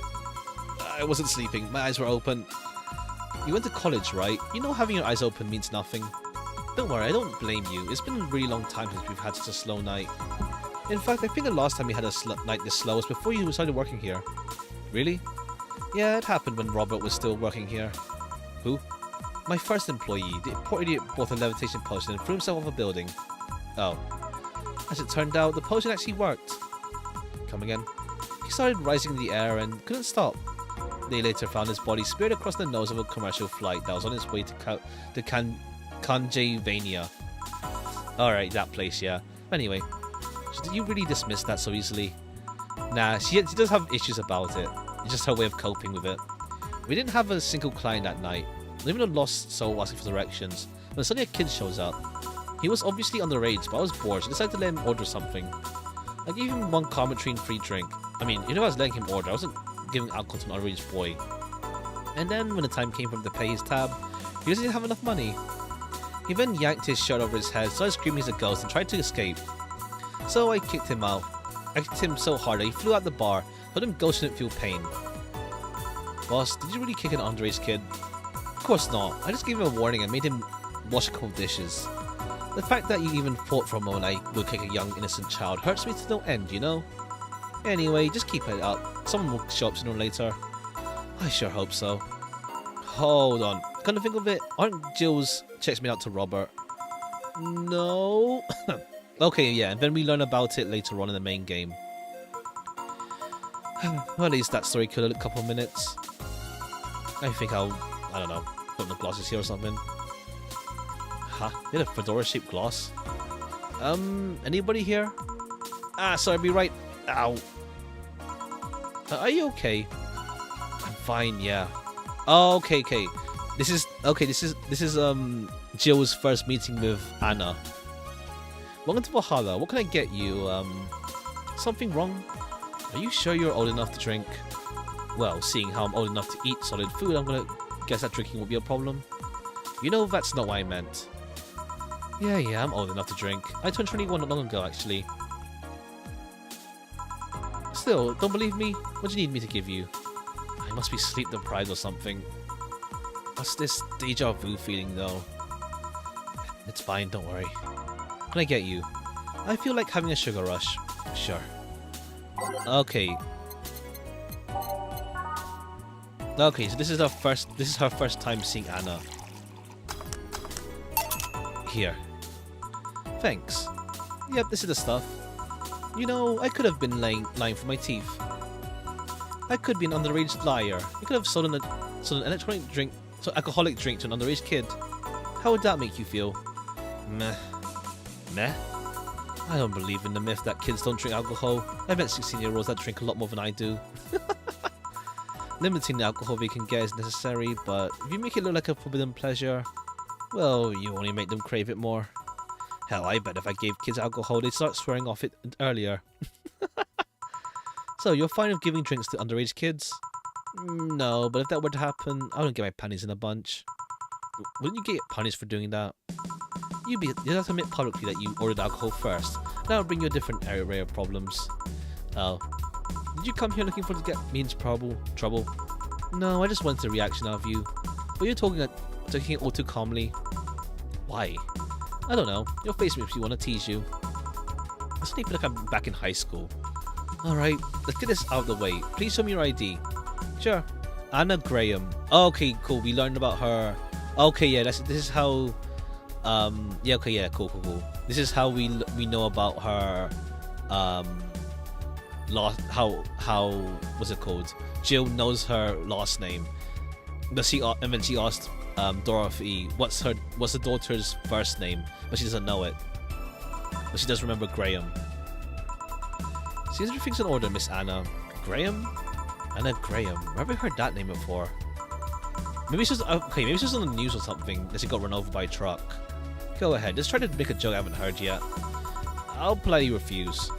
No, I'm serious. Go ahead. People think it's too easy that they never make jokes about my name. I'm still going to politely refuse. You're no fun. So, what's your name, Miss Bartender? My name? You saw my name. I have the right to know yours. Fair enough. I'm Jill. Jill what? Just Jill. Yeah, but what's your full name? Just call me Jill. Fine. I'll just pretend Jill in a way. I'll just pretend Jill is a way of saying your name is actually Johanna Ignatia Lone. Let's just turn into Joe. Oh, that's why. Okay, that's why you call it. That's why you call her Joe. Whatever floats your boat. Say, Joe, this place is awfully desolate. Joe, she says. It's been a slow day. A really, really slow day. I'm actually glad you showed up. I was growing bored as hell. I mean, it's not like we're always bustling with activity, but it's unusual even for here. So I take it this isn't a popular place, then. We have regulars, but we're not like the bars on the main street. Still, I like this place. It's comfy and, I don't know, makes you feel safe. Weird. I mean, I feel that way too, but this place usually gives off the opposite impression. Can't blame him though. This isn't exactly the best part of the city. That's a shame. I really like how isolated this place feels. You can't hear the noise of the sound of the city in here. It's nice. But then again, you can say I have some experience with isolated places. So it might just be nostalgia. Ah, right. After you got run over, you had like... I think it was like after getting run over, or was like with your rejection thingy. I forgot what order they mentioned that she got like lots of honors and stuff for like doing lots of things. I forgot it was after or before the accident. I think it was before the accident. I think.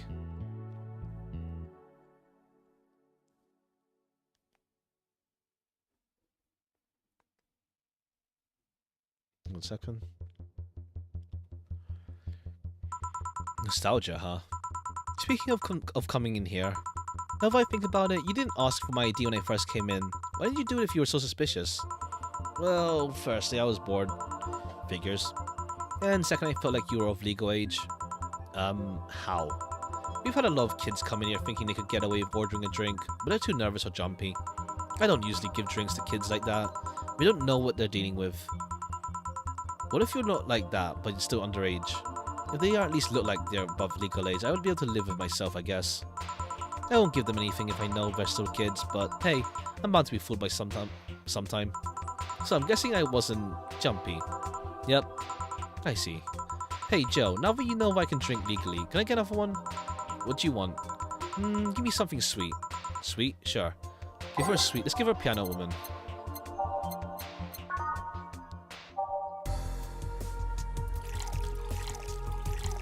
Oops.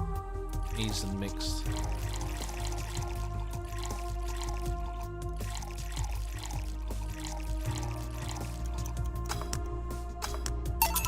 One sweet drink. Thanks.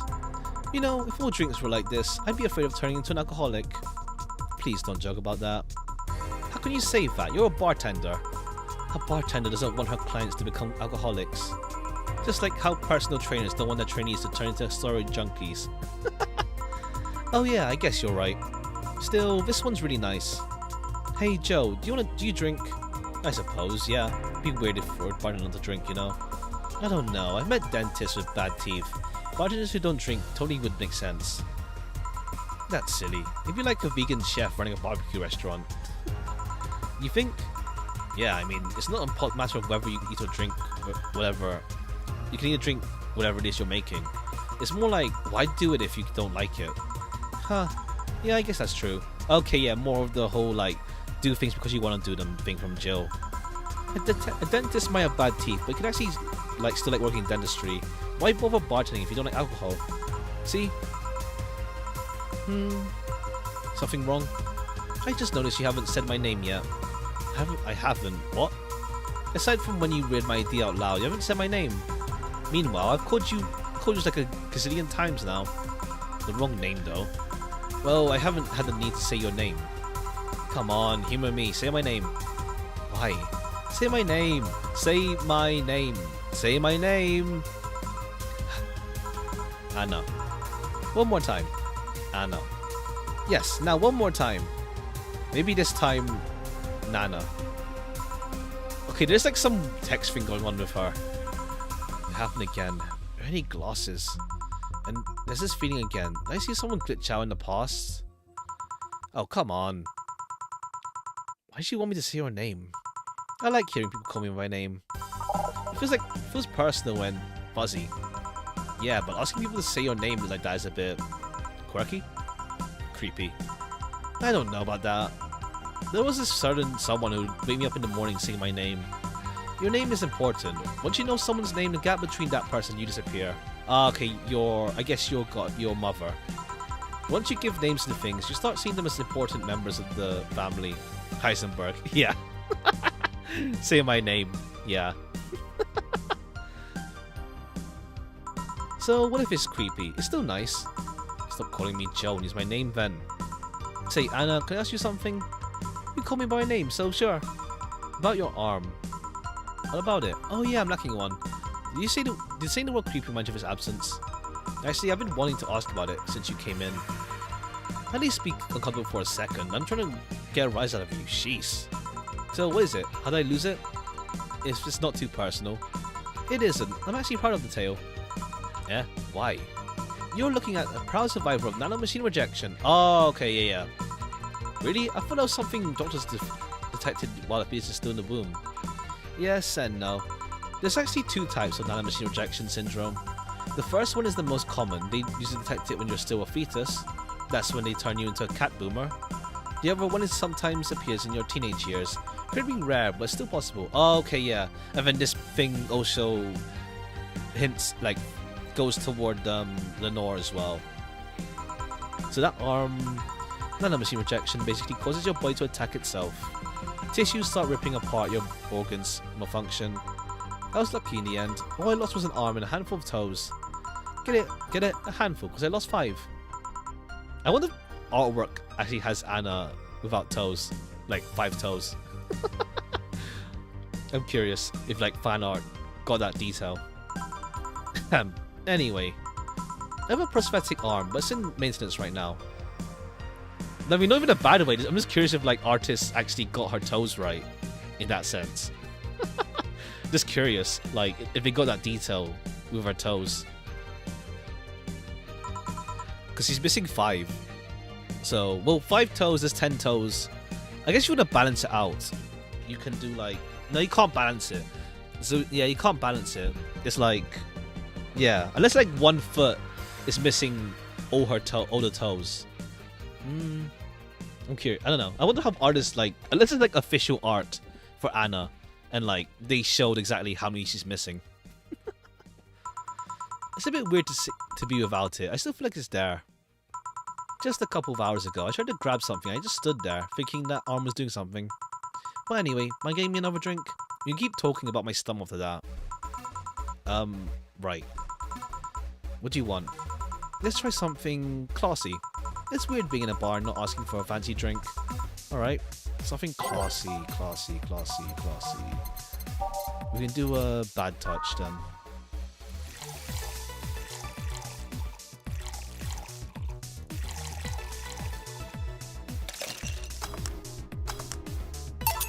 Here. This looks expensive. Alright, I'm starting to have second thoughts right now. Just drink it. I'm starting to feel dizzy. That's nice. It is. Of course, I spent so much time in hospitals and whatnot, but now I'm just living my life, you know? Oh, okay, yeah. Okay, cool, yeah. The demo actually, gives a fair bit of, well, tease. This is for Anna. But then I guess you wouldn't understand all of it if you don't know her backstory. Okay. I want to feel the good and the bad. No more being forced to sit quietly in a quarantine room. Yeah, I can get that. Wait, quarantine? Type 2 nanomachine rejection patients are put in special chambers free from nanomachine particles in the air. That prevents them from being assimilated and aggravating their whole situation. To be fair, not all my memories of that chamber are bad. I mean, I did spend 3-4 years in one of those places. Really? That long? Well, I didn't go for the genetic level treatment, so it was longer and a lot less expensive. I'm not going to complain though, I'm alive thanks to all that. And I left with so many fond memories too. So that's what you meant with the whole feeling nostalgic in isolated places thing. I guess they don't ever explain how she's a ghost. Yep. Are you alright? Yeah, I'm fine, just dizzy. Hey, Joe, if I ordered 2 drinks, would you be willing to share one with me? Come again? To be honest, talking about the treatment and all that made me feel a bit lonely. Sorry if it's not something you can do, but I had to ask. It's not something I normally do, but yeah, what the hell, sure. Really? Yay. Alright then, I want to have a piano man and a piano woman. On it. Piano man and piano woman. 2 Adelheid, 3 Bronson, 5 Delta, 5 Flan. On the rocks and mixed. And then piano woman. 5 Adelheid, 5 Bronson, 2 Delta, 3 Flan, 3 Carmos, aged and mixed. 2 drinks. Which one do you want? Do you prefer the man or woman? I'm fine with either, really. Okay, I'll pick the woman then. Cheers. Alright, this is getting weird. I said cheers. Oh, cheers. Yeah. Are you okay? Yeah, I guess I'm fine. I'm just dizzy and sad. Sad? I miss Lynette. Lynette? Who? She and I were the only patients with nanomachine rejection syndrome in the hospital. We were together every day. And it was sad that she was there. During visiting hours, she was there. Whenever I slept, whenever I cried, whenever I laughed, she was always there. When I lost my arms, she told me I could have hers as compensation. I could use it however I wanted. What happened to her? Tokyo flu. Something went wrong with her immune system and the flu started kicking in. They tried to rush part of her treatment to reduce the symptoms, but only made the nanomachines go wild. It eventually got to her brain and... I see. Sorry to hear that. The worst part is that if they left her as she'd been, I would have been able to spend an extra year or so with her. But all that work only got her killed sooner. I didn't even get a chance to say goodbye. She just vanished. That's tough. I miss her every day, you know. I say I want to forget her, but the truth is that I just want this pain to go away. It's been 2 years and I still feel the pain. Every second is just a second without her. It suddenly gets so lonely. Sorry, am I making you uncomfortable, Joe? You're not, don't worry. Still, right, sorry about that. There's so many plans about what we do when we left. We were so close to being together without the pesky nanomachine rejection, and it's not fair, you know. Why do I get to be here while she doesn't? But you're dead as well, so when I'm curious, I don't know if the game. I don't think the game explains Anna being a ghost, but she just is a ghost. I try to enjoy life as much as I can, enjoy it for the both of us, but it doesn't seem enough. What do you think? What do I think? Well, I think about my grandpa. Your grandpa?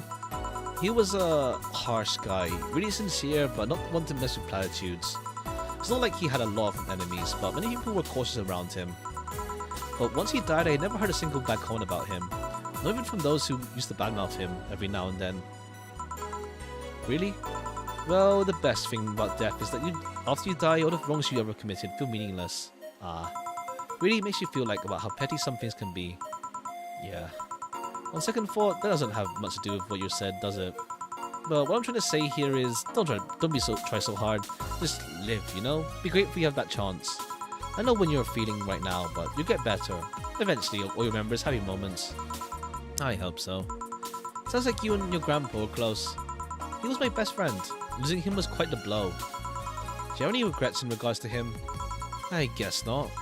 I mean, it's not like I had a dramatic goodbye or anything like that. He died in the hospital bed while I was at home. But I don't know. I never had a heated discussion with him. So don't have that problem. Sure, there's always a bit of I wish I could have told him this, but that's bound to happen regardless of who you're talking about. Did you leave the net after a fight or something? No, of course not. Then you're luckier than most people. Oh, okay, yeah. It foreshadows Jill and Lenore.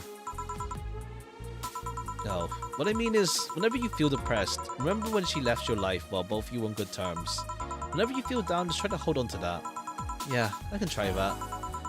That cheered me up a bit somehow, thanks. Anytime. I should be leaving now. Thanks for such a lovely night, Joe. If you feel lonely again, just come back. I will. Well, that was an turning diversion. Boss, what happened? I came to ask you that. Eh? You just spent an hour talking to yourself. No, I didn't. There was a girl called Anna here. There was nobody here. I was actually coming to tell you we're going to close for tonight, and there you are, chatting with the thin air. A spirited talk too. That can't be. She paid for her drinks. The registry says the money came from your account. But all the drinks I served her... You mean the liquid that someone who definitely not going to be me has to clean off the floor? Bye. Jill, you're worrying me. You okay? The last thing I need is another employee who talks to herself. Yeah, I'm fine. Are you sure there wasn't anyone else here? I even checked the security cameras. You were here by yourself the whole time. Maybe you were tired. You probably were just sleep talking really intensely or something. Yeah, maybe. Come on, I'll drive you home. Maybe you just need a rest.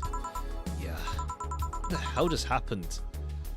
Okay, there's no like explanation for Anna. Like she just is a ghost. But she's cool. She just is essentially. She just is who she is. All right. Demo start. We will start then. Sunday, January 1st. Hey, 4, leave Gabby alone. Let her sleep. Happy New Year. I said, Happy New Year. Okay, I see. This is only from the after you do everything. Ahem. I said I heard you the first time. Wasn't there like a nanoscreen making conscious just fly around or something? Maybe, yeah. But isn't there? But wasn't Anna nanomachine rejection? So she didn't have nanomachine. Oh no, I guess like the nanomachines inside her started eating her. We're gonna eat her up inside. I guess, yeah. I guess so. Also the first time, would you? Don't be rude. You trespassed into my home. I'm the rude one. I didn't trespass. I just showed up here. That's trespassing. Trespassing implies some explanation I remember. No. It is. Yeah. That's the one from Alma. It's just I think I misunderstood what nanomachine rejection was. I thought it was like rejecting like outside nanomachines, but it's like people get nanomachines from birth, and then it rejects them after like their teenage years, which makes sense now. And then the nanomachines inside their body will start eating away at them. It makes sense now. I get it now. I get it now. I just misunderstood how nanomachines worked. So I think it might be that, yeah. It might be the whole conscious flying nanomachine stuff. Maybe. But then again, she was already cured of nanomachine stuff by the time she got run over by a truck. So there would be... Actually, yeah, that's the problem, yeah. That's the problem with the idea, is that she already had nanomachines removed from her by the time she was run over. So there's no more nanomachines left inside her to form a consciousness. But it could be like it's still inside her, but then it's not attacking her anymore. I don't know. Trespassing implies passing. I just appeared here. Thus, there was no passing. And how exactly did you do that? Oh, hey, you're talking to me directly. Don't change the subject. I'm so happy you're not pulling that whole telepath crap. You're the one being a telepath. But I can't read minds. I can read words, however. Oh, do we get explanation now? No, what I mean is that I'm not the one reading thoughts, so I'm not... Forget it. Why are you here? I wanted to wish you a Happy New Year. So you were bored. Being bored has nothing to do with me wishing you happy holidays. But it helps. I won't deny that. Still, you deserve some congratulations, Joe. You closed off an old chapter of your life and grew as a person. That always deserves some cheers. In fact, let's make a toast. Mind if I grab a beer? I do, actually. I don't want to clean beer off the floor. You don't know if that's what'll happen. Trust me, I know. But the toast. It's the thought that counts. Let's leave it at that. Fine. Jeez. Oh hey kitty. I wonder if Four can see you. With cats, you never know. He might see me, or he might be seeing an interesting speck of dust. Hey Joe, let's play a game. What kind of game? Truth or truth? Don't you mean truth or dare? No, dares with me wouldn't be too fun, I'm guessing. We ask questions for each other and we can't lie. You'll even get your ever so precious dialogue choices. Ain't that nice? The what now? I'm thinking out loud, don't mind me. Okay, we actually get to ask her questions. Hey there, welcome. Hope you're doing well. Right. Okay, there's surprisingly a good amount of side stuff. We're like 3 hours in. We did spend like 30 minutes on like the mini game as well. So it's a pretty decent sizable stream. We still have the small game as well to play after this. As well. We keep your word on that. I don't lie. Fine, I'll play with you. Great, you start. But what are you? Just what are you? A cute girl. That's not what I meant. Well, I'm also from a Catholic family, but not religious. Not what I meant either. I'm also very gay and like girls a lot. Fair. I should have figured you wouldn't take the question seriously. Yeah, but you did think that maybe those are the answers I have. There are things I know about myself. Why am I like this? It's not one of those things. Okay, cool. We don't get explanation, but I see. I got out of the hospital, got hit by something, and here I am. Why I'm in this state? Hell if I know. Sorry if I sounded rude. You're just your charming usual self, Jill. Okay, right. The revelation with Anna for Jill happens like a couple days after this. January 16, I think, with Dorothy. Over my term, do you like your boss? I do. No, do you like your boss? All of you go to a romantic dinner. The mood is right. Do you say you love her? Well, the mood escalated. You're both nude in a room. Do you have sex? Why are you so hesitant all of a sudden? Because you took me off guard. No, that's not it. Joe, do you really like your boss like that? I do. Okay, cool. So I was right then, yeah. Okay, let's say you have a chance to have sex with blondie sweater pups. I do it. Do you see the hesitation now? Ah, I see, yeah. One is like actual, like, yeah. Can't believe you actually have a teen crush on your boss. It's not a... You like her and love her, but you hesitate at the thought of fucking. You admire her and want her with you, but you don't go deeper. That's called friendship. Edging on teen crush. Let's move on to the next question before you short circuit. Well, okay, there's a whole bunch of questions. We'll come back to this then and go to the other question set. Do you have any regrets? Actually, no. Why am I doing? No, I don't think she knows why herself. She doesn't know why she's a ghost. She doesn't know why. Do you have any regrets? Do you have any regrets? Don't we all? Any in particular that come to mind? Stuff you want to fix? My mom. My dad left, so when I died, I was worried about leaving her by herself. Luckily, then came Becky. But then Becky feared she might be hurting my mom with her presence. I guess I have to thank you for that. Becky fixed her relationship with my mom. Oh, okay. I guess we had to get let me just see, actually. Is there, like, anything else I'm missing in, like, post-game? Or is it just,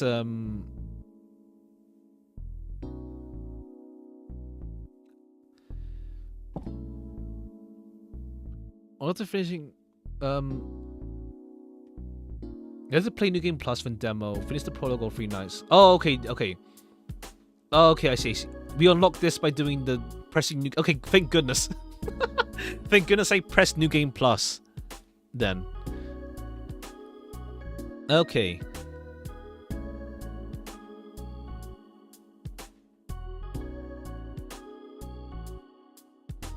Okay, but we'll go... Okay, yeah. Okay. Becky fixed her relationship with my mom. Lynette's mom was able to close her chapter too. And it was all thanks to you speaking with her. It's not a big deal. Oh, right. Right, I remember now. Right. Dorothy mentioned that she went to like her guardian's of some guardian's friend as well. I remember that vaguely. But yeah, with Becky being closer to my mom, I can't think of anything else. Just the usual scars, the stuff we used to grow up, the things we can't fix. Say, Joe, do you like it? Did you like that Gabby girl? About what? About staying with her. How you wouldn't leave her alone and all that. I didn't.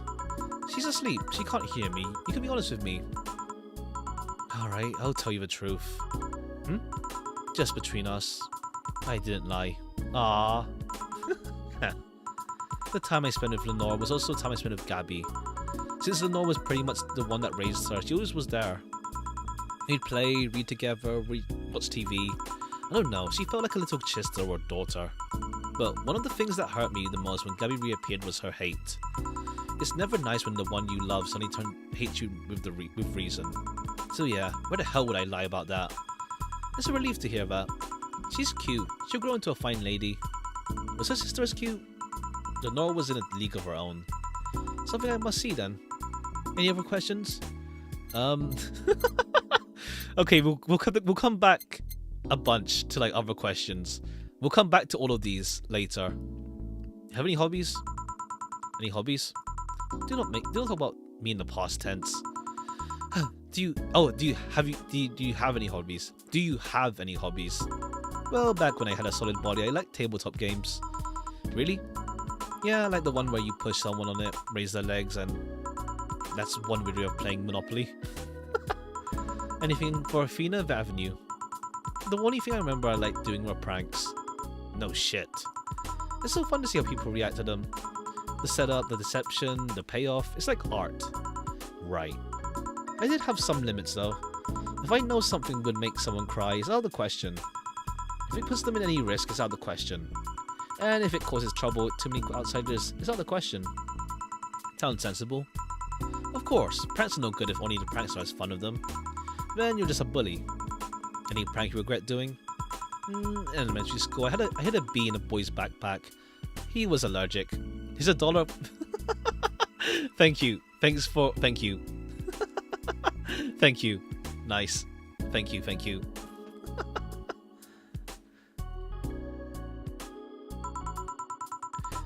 Nothing terrible happened, but yeah. My turn then. How was the party? I was busy.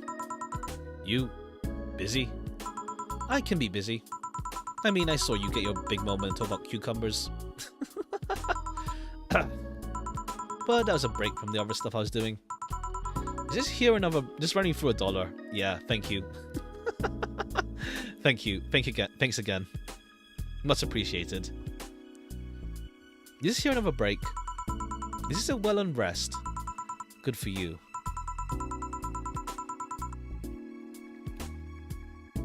$50 Philips printers. Ha!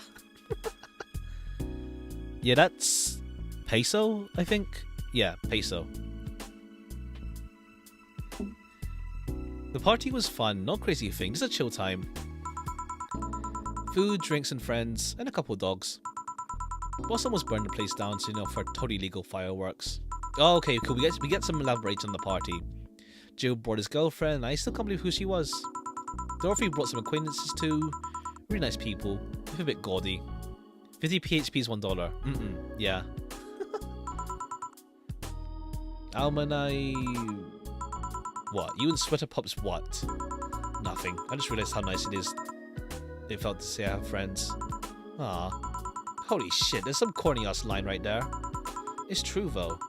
It's the first time the friendship felt real.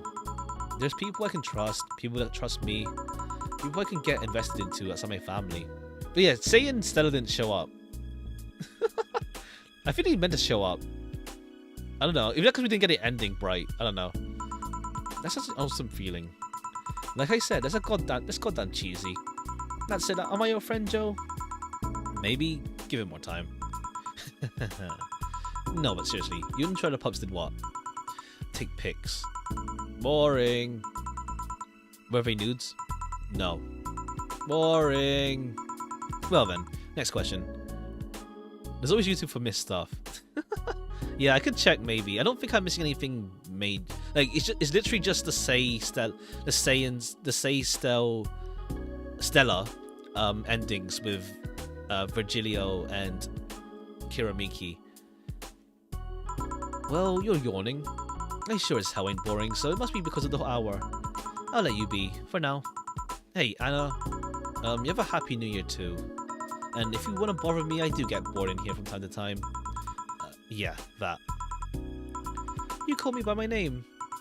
On second thought, don't be like that. I'll take your offer and pester you sometime later. Hell, I'll do it even if you say nothing. Oh dear. Hey Joe, can you open the door for me? Just disappear like how you came in. Come on, humor me. Fine. There. Thank you. Bye Joe. Take care. Sometimes I wonder if this is a sign to stop drinking. Are you drunk now? A bit.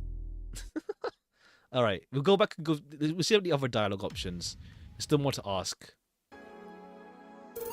Still more to ask Anna.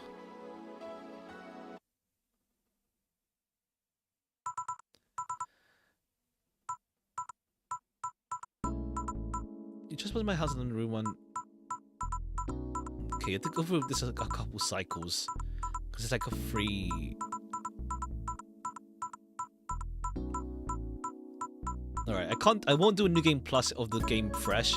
just for Say and Stella's endings. Oh, okay, it actually does. How much of your story is true? Oh, it actually does tell us. How much is true?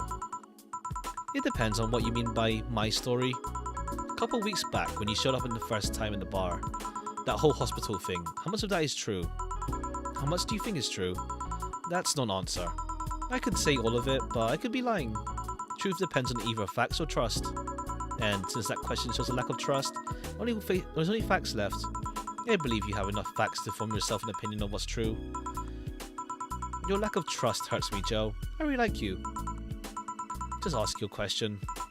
What will you do after the bar closes? Oh, okay, there's more. Right, okay, there's different responses. I've been looking into the other bar boss told me about. It's a bit far, but I can manage. I wonder if he'll play as Jill again. I don't think so. It'll probably be someone else new, I think, isn't it? Because like Jill's already developed already. Let me rephrase the question a bit. Do you plan on being a bartender the rest of your life? Is this your calling? I don't know. The bar closing is the chance to retake your life, so do whatever you want. Don't you have any dreams to follow? I don't know. And are you okay with that? Not knowing? Yes, actually. Oh? My biggest regrets arose from those worries. But I've come to realize that running directionless is worse. What's more, I've been doing fine just managing things one at a time. So that's what I'll do until I know what I want to do. You do know I'm the one hearing you and acting cool wants to nothing. Whatever. I get to ask something now, right? Yep. Do you know of anyone else in your state? Oh, there's more questions. It's different as well. I think this is what like I'm the only one can see. Okay, we have to go through like all these like dialogue options. So, have you met anyone else in your state? My state? A ghost. I ain't no ghost. Poltergeist, imp, brat. You know what I mean. Hey, I've met many rarities in my current state. Like this weird thing I keep seeing popping up in my field of view. It flies over. Oh! This is the cursor. But someone like me? No, not yet. Although, considering I don't even know why I'm like this. Who knows? I might have met someone already. The closest thing is that brat, I guess. Can't think of anyone else. Anyone, though. You do know dropping vague pronouns like that is annoying, right? I'm just thinking out loud. Don't think too much about it. I guess she means Dorothy, maybe. If you want to think about something, what are your New Year's resolutions? I have none. That can't be right. Everyone has New Year's resolutions. I know. Sorry. That's I read the name portion. It's the only thing that reminds people they want to be better, even if they don't do any of the stuff they say they will. Ah, fair play. Good way to look at it. It's just fair play.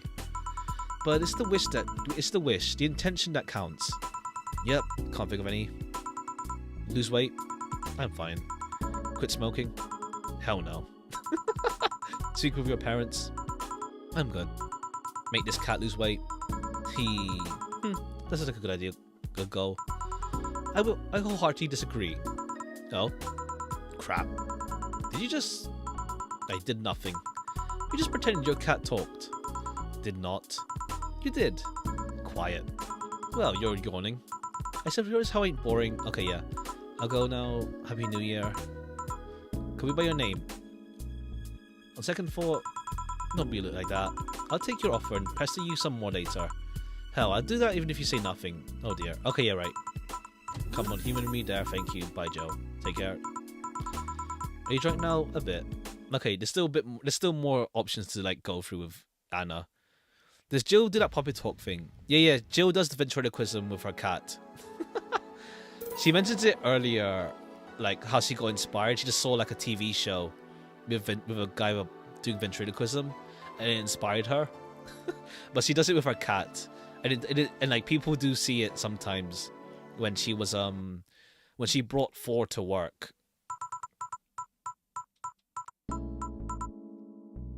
Our cat is rad dog, but cat. No. Thor is just normal cat. It's just that Jill does ventriloquism. It's kind of like her way of talking to herself, but like not as like. Well, it's still pretty weird, but like it's quirky. What are you? Just what are you? A cute girl. Okay, we open up more options here.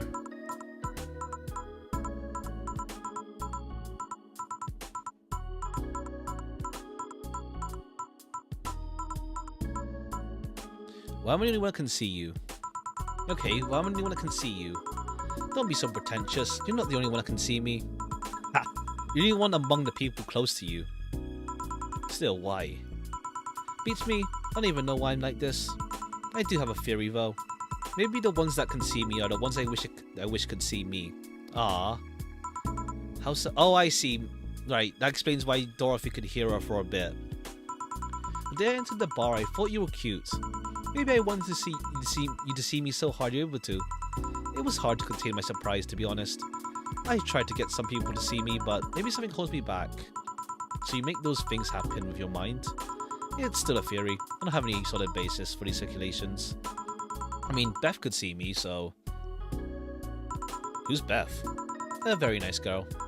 Speaking of nice girls, what's so cool about your boss? How so? What makes you all giddy about her?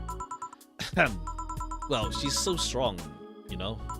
Not only physically, but mentally too. She's steadfast, reliable, charismatic, fun to be with. She's everything I'm not. She makes me feel safe while you're with her. I mean, how can you not see it? I haven't spent enough time with her, I guess. Jeez, you get pretty excited there. Maybe. Okay. Do you watch me? Yeah. Okay, let's get this over with. Your next words will be, do you watch me masturbate? Do you watch me... the fuck? That question was going to come up at some point. And the answer is... I'm building suspense. Just answer. No. Why not? I mean, I meant that I don't watch you masturbate. Huh? Why do you sound so surprised? With the stuff you say, can you blame me? I have a sense of personal space too, you know. And there's a line between pestering and being an arsehole. Not that I'd be against the idea of watching you, mind you. Should that flatter me? Take it as you will. I'm surprised you believe me though. At one point I just gave up and started taking you as the cut as you come. You didn't start suddenly joking about how you didn't watch me masturbate, about how you watched me. That means it's something you wouldn't joke about and must not lie. You've been thinking about that question for a long time, haven't you? Maybe. Well, to ask something in the same vein, let's say you have the chance to have sex with any person you want. One night of action until your body crumbles. Who do you pick? Your boss? I wonder. Blondie sweater pups? Please be quiet for a second. It's not the riddle of a Sphinx Joe. I said pick. Have you ever heard of an actress named Gloria? Oh my god. You two? I've been a huge fan of Gloria for a while. She's such a talented actress, such a charismatic person. But more important, she's as hot as hell. Still is. Thank God she didn't prune like our actresses do. I'm surprised you'd pick her over everyone else. I mean, if I could pick anyone, might as well pick someone I don't even know. Yet. Yet? You might get to know her. You never know. True. I got to know an idol after all. Well, you're yawning. Okay. Happy New Year.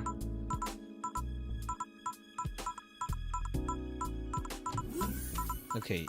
Take care. Okay. There's still another line to go through. If we do the bottom answers.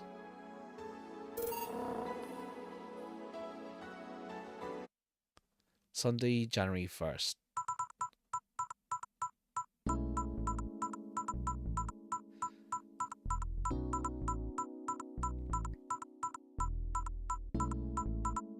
Okay, a bit more.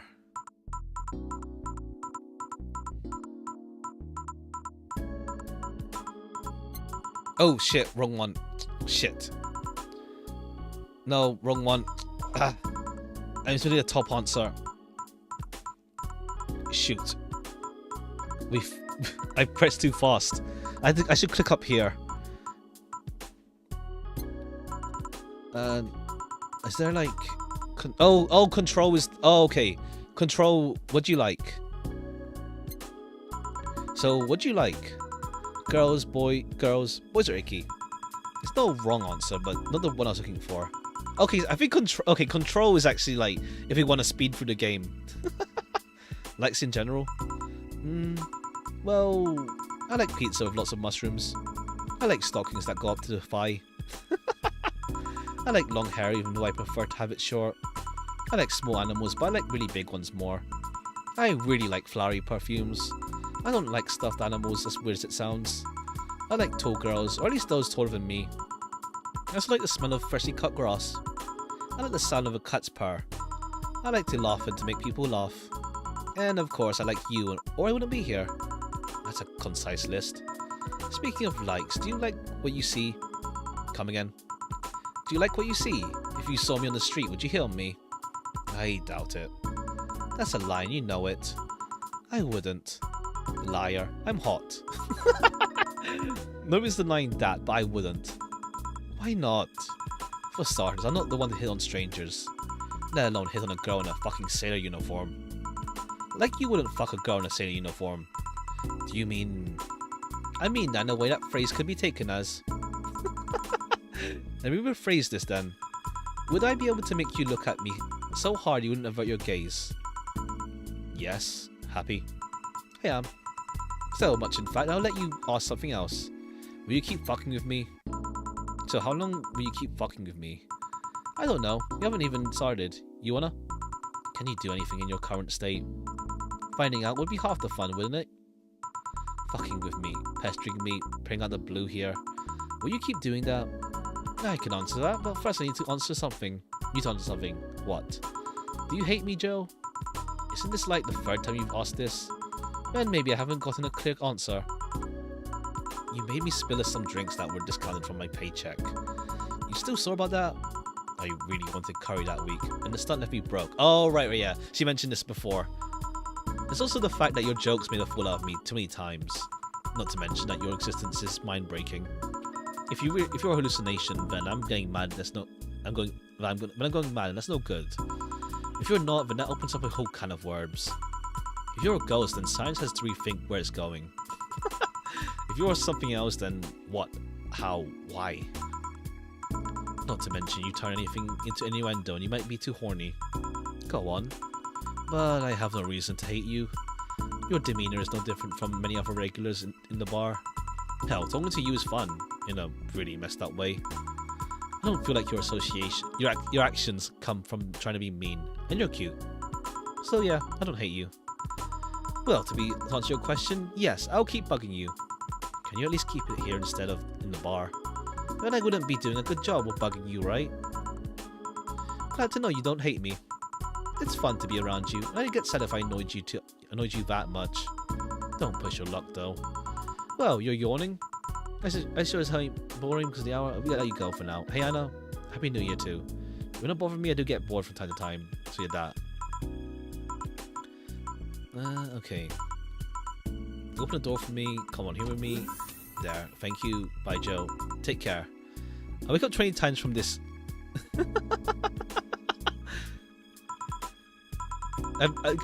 We're not talking loud, I guess.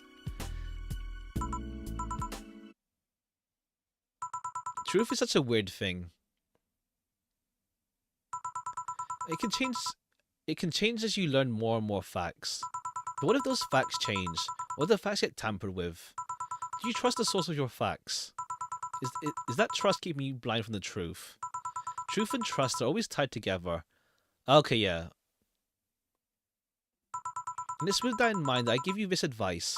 From now on, if you want the truth, you have to trust me. Ah.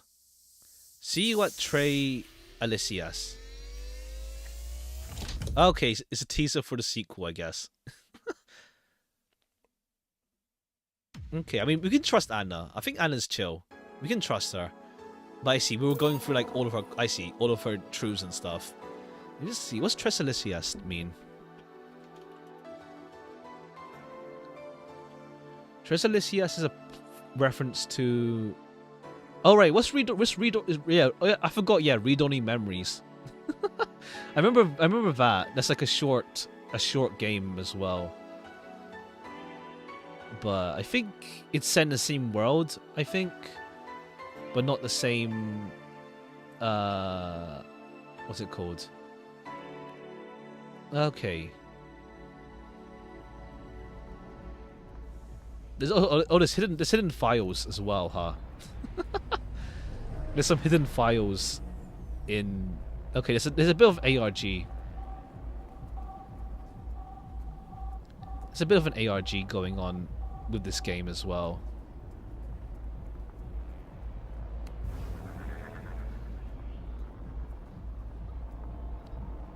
It looks like the same style as that other game that I don't think it is though. Okay.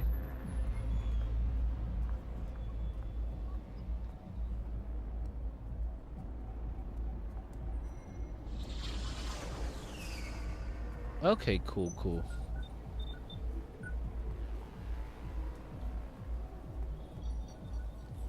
Alright, it's got teased, but yeah, nothing yet. Nothing yet.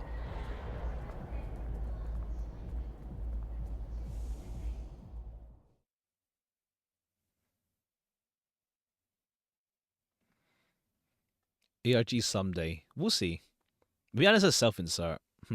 Alright, we'll do the Valhalla Kids game then as well. Let me mute this one, because I'm going to use this game as a background, for background music later. If we have time for the short story thing. Okay, give me a sec.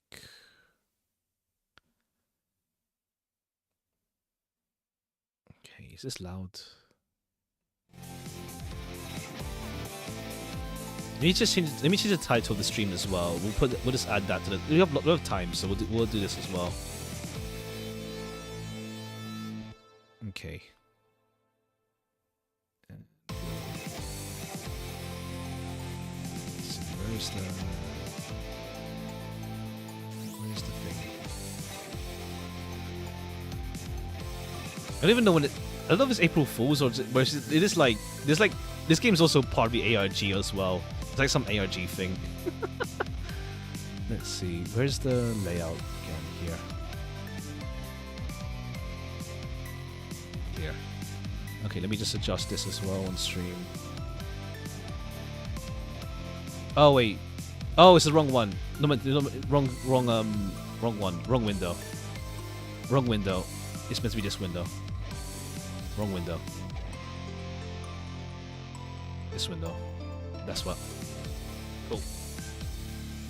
Let me just make sure it's not gonna go to window title must match. Cool. Super cute art. The art's cute, yeah. So it's super loud. Let me know if it's too loud. I had to like lower it a lot. Alright.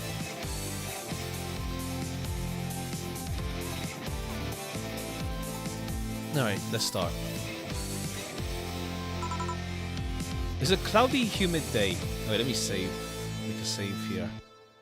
It's a spin-off. What if they're all in high school, in the same high school? So at least loud, yeah. Let me lower it. Let me lower it a tad. It's a cloudy, humid day. The kind of day... let me just change the title as well. I'll change it later. Classic visual novel, yeah.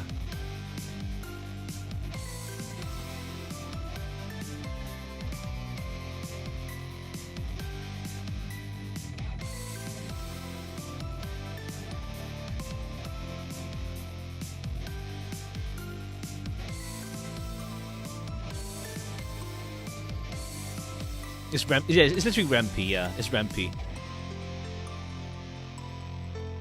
The kind of day that saps you of all your will to do anything at all. I was minding my own business after class when a girl showed up at the door. Excuse me, Donna? Holy. And then a doner kebab crashed through the window.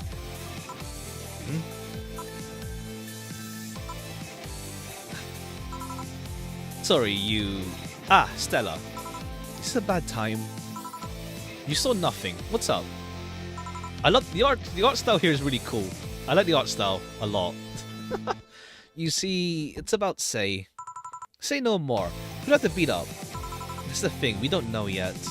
She's working on a booth for next week's festival. She was storing it in the auditorium like everyone else, but schoolyard. Sheesh, you actually went and bothered Donna about this? Everything's fine, don't worry. It's not fine. You poured your soul into that booth to make it perfect. I didn't really. And then someone came and destroyed it. You deserve better than that. I didn't do much, so I didn't lose. Filthy jabronis destroying the hard work of an innocent girl. I'll track their asses down and make them pay. Please don't get so excited about... But first, I gotta ask questions. Great, I'll be at your base if you need me. Why there? Because that place is a mess. How can you stand being there? You can't even walk properly. Are you everyone's in high school? School friends, yeah. Right, I just can't leave it be. No one gets like that. Now go. You gotta find that terrorist. Let's go. Okay. Where do I start? Maybe I should ask someone. Look. Say... Everything okay? It's not. I can see your misery plain as day on your face. I'm not. Plain as day. So fluffy. Yeah? Can I touch it? You have to be more specific about what? The thing on your neck. Oh. What if you wash your hands? The bathroom's too far away. Ah, forget it. It's not worth it. I won't let this booth's death be in vain. It didn't really die. Of course it didn't. It lives within all of us.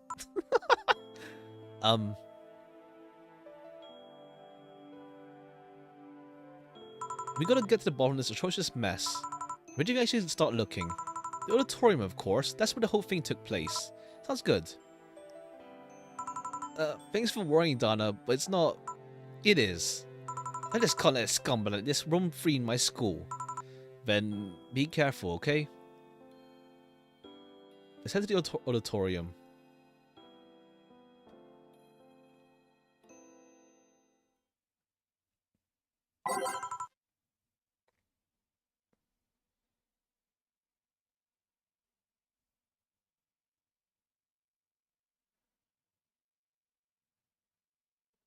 Alright, let's check out the... Oh, you can't pass. Okay, Gabby's as well here.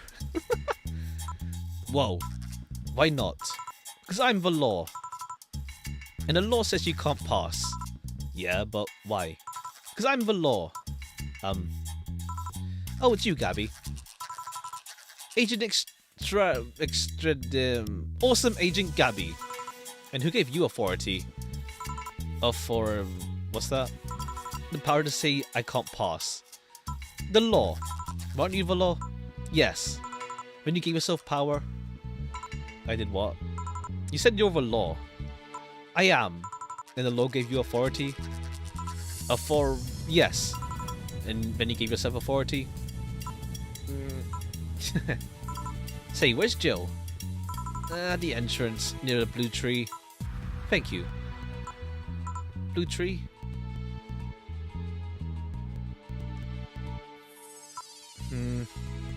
What? How old are you, Gabby? I'm 8. You look like you're 7 to me. I'm not. I'm 8. I'm not small anymore. You're not as big as me. I'm medium. Auditorium J.K. Lawyer. A controversial figure to some, but a man I can't help but respect for his accomplishments. Jill says he's a lekker old man. That's one of the many things he is.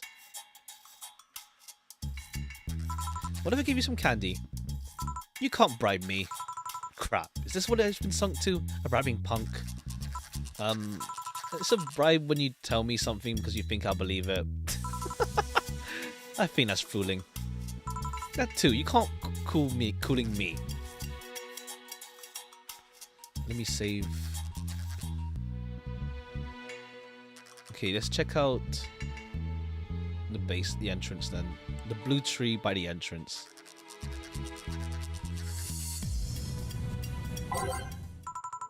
Great, just the girl and the tits I was looking for. Donna, can you come and cheer up Jill for a bit? What? What happened? Nothing happened. It's funny to see Jill in third person. Like, we're so used to playing as Jill. Even when we saw her for a bit as Alma, it's still funny seeing her. Nothing happened.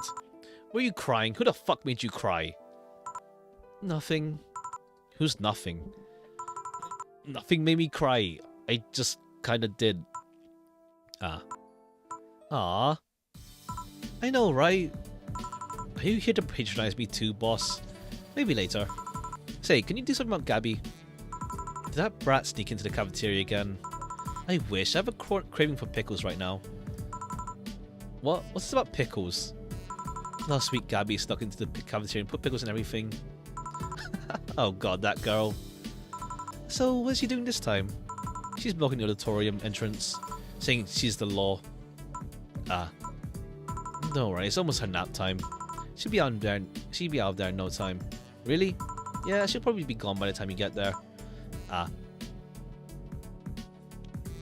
Jill says Gabby should be gone by the time I get back. What? There's something twisted in how you look cute when you cry. It's not half as cute as when you're happy, you know? That implies she's happy at all, though. Oh, shut the fuck up. Okay, yeah, I see. So Jill has a crush on Boss here still, as well. So no dates today? Did I make it look obvious? You don't have your killer look mode, so yeah. Killer look mode. What gives it away? Is it the different perfume? And the hairstyle, and your skirt, and your makeup? And you're not making your cleavage more obvious in the fucking sun. Is this the... Okay, no wonder she looks so subdued right now. It's the blue tree. Blue what now? Gabby said you'd be near a blue tree, whatever that is. Knowing her, it could be many things. Blue tree, glue tree, dew... it might be dew tree. Dew tree? One time she asked what the little droplets on the leaves were. I told her it was dew. Is the tree that had dew blue tree? Over the tree where I told her that is that one over there, not this one. So to be clear, nobody bullied you into crying, right? My uterus did. Yeah, that was beyond my reach. Don't worry though, crying is natural. Do you cry, boss? You'd be surprised at how easy it is to make me cry, actually. So, why do you want to get into the auditorium? Shay's project for the festival got crushed, and I'm investigating. It was stored in there, so that's the scene of the crime. I see. What do you expect me to find in there? Don't know, something epic. What? A copy of Homer's Iliad lying on the floor? Pfft. Fuck. Made you laugh. Alright, back to the auditorium. Let me save. I don't know how much the game can branch out, if at all. Auditorium J.K. Lawler. Oh, Gabby's gone. Well, to the auditorium.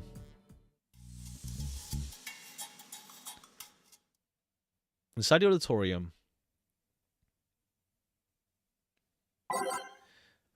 Well, that's one hell of a big hole. Oh. Yahoo, Dana. You came to see the big hole too. I came to investigate this place, but I didn't expect this. Investigate? What you investigating? Tell me, tell me. Well, that sounds like this is a bit of a long story, kind of. Well, let's talk in my classroom. It's cooler there. Sure. Why hello there? Oh, Anna. Hi, Anna. We gotta check to see if Anna's around then a bunch. I'm Anna. Anna Graham. You might think we met somewhere before, and you'd be wrong. How are you enjoying this adventure? I, for one, love to comb through games as much as I can. It feels great, doesn't it, to have your curiosity acknowledged and rewarded? So let me ask you to keep it up. Let your curiosity get the best of you. Who knows, there might be a reward at the end of it all. Or everything will crash and burn, whoever comes first. Okay, cool. We can look around and find Anna around. The plot thickens. Let me just check. Let me see if we can, like, if it's even, if we go base, for example. The Zane dungeon. So it turns out there's a massive hole in the auditorium ceiling. Damn. Someone's going all out against save then. I know, right? The walls. So have you found anything interesting? A loaf of bread. It's so hard now. Ah, man, I was looking forward to eating that. Oh, bummer. Cleaning changed the echo in the room.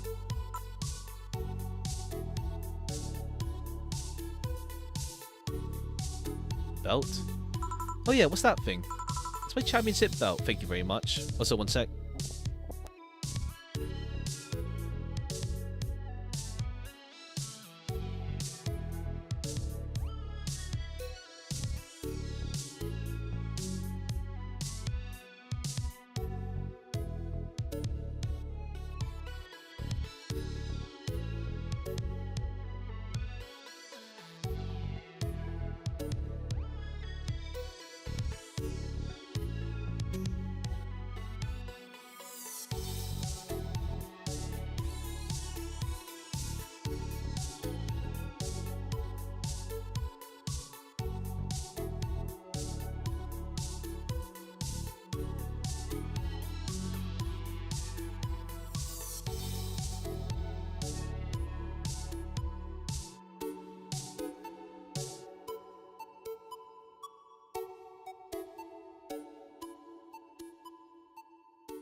Alright. Has the names of all the punks I've beaten.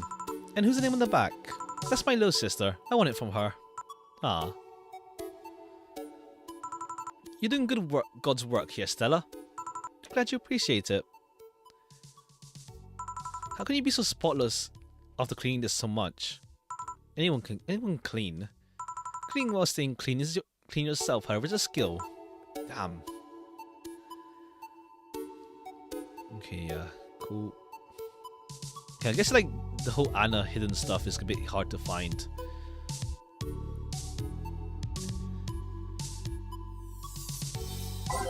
Oh, hi Betty. Donna, how you doing? Doing some sleuth work? Footwork? Sleuth. Heard you wrong. Dorothy told me to meet her at her classroom. So say, who might hold something against you? Hold what? Pointy stick? Oh, right. Yeah, say, yeah. No, I mean a grudge, that sort of thing. You know Alma, right? Yeah, she's in my gang. Why? Sometimes I wonder if she hates me. Is she like avoids me or something? Do you think she could be responsible? Not really, but I wonder if she has something against me. I'll ask her, don't worry. Oh. So, you're helping Say? Of course, she can't do this all by herself. I mean, I'm one clumsy bitch, but extra hands are extra hands.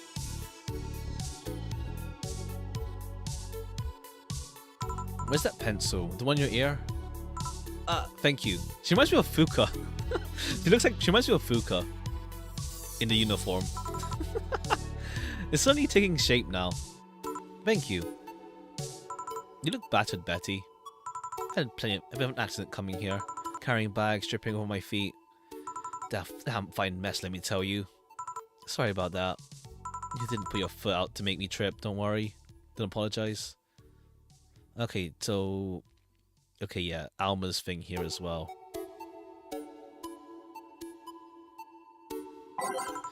Aw, she did fall asleep. Shh. Dabby spends a lot of time around here lately. She told me she gets bored after school, so I've been bringing her. She says school is fun because she's bigger than hers. You should give her a tour through the base sometime. And take a chance with the asbestos? Hell no. Say, Tilly Santana, do you hate Say? Why would I? It's impossible to hate her. Your music tomorrow? Oh yeah, the P5 stream. P3. She feels like you're avoiding her apparently. I don't think Alma and Say interacted at all in Valhalla. I don't even know if Stella did with Alma actually. Well, it's not a lie. She's just so nice. I feel like a sinner like me would only be judged if I talked to her. Well, first, do you really think she'd judge you? Then second, does any of you care about being judged? I know, it's so silly, but I can't help it. I don't hate her, I like her a lot in fact. Gabby... Oh, she really going character. Unless she played the heroine. Hey, Booby Rude. Why do you need to gloss anyway? Poor eyesight, of course. Oh, right. Alma doesn't have her prosthetic arms. Hands. Yeah, arms, hands here. Yeah, but what kind of poor... Yeah, like, Donna still does, but she doesn't. What kind of poor eyesight? Slight astigmatism, far stuff gets blurry. Are you one of those people that look angry when they're focusing? Dunno, probably. You look better. The cramps are already kicking in though. I guess Gabby puts you in a good mood. So I'm not the one who noticed that. Only one. Shut it. So cute. Okay, then we go back to save then. And tell her that it's chill. With Alma.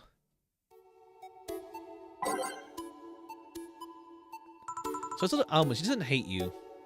Really? Yeah, she says she was more intimidated. Oh. Well, I'm glad she doesn't hate me. Aw. Okay, now we move. Let's save here. Entrance, school... Yeah, now classroom. Dorothy's class. Class 7-2. Frying potatoes right now. I see.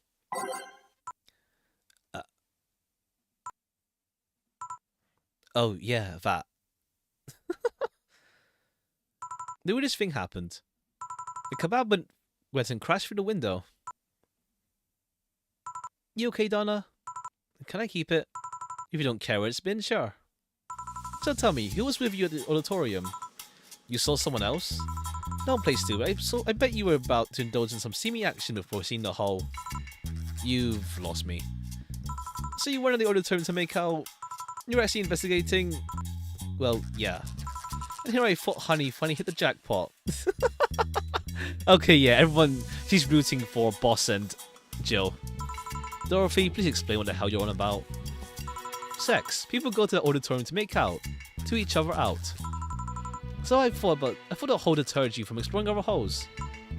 Yeah, no. Ah. So what were you investigating? Say's project got destroyed and it was stored there. And you think the ceiling crushed it? I mean, to be fair, even in real life, like, you have people that support other friends getting in relationships. That sort of thing. And you think the ceiling crushed it? I thought someone crushed it. Well, the ceiling didn't just disappear. I heard they were clearing away rubble and debris before. To be honest, I'm more worried if someone got hurt. So, mind if I tag along for a bit? I'm kind of bored, to be honest. I wonder if I can take a kebab with me. Sure. Let's check on everyone, see if anyone's hurt. I wonder where it came from. It was sent from the heavens. Through the window? Heaven works in mysterious ways.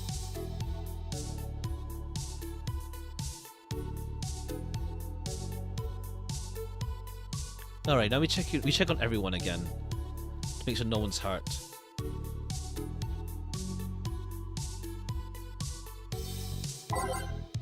Whoa, did you bring us a snack? Mine. Don't be like that. Where'd you find it anyways? On the floor. It crashed through the window actually. Did it now.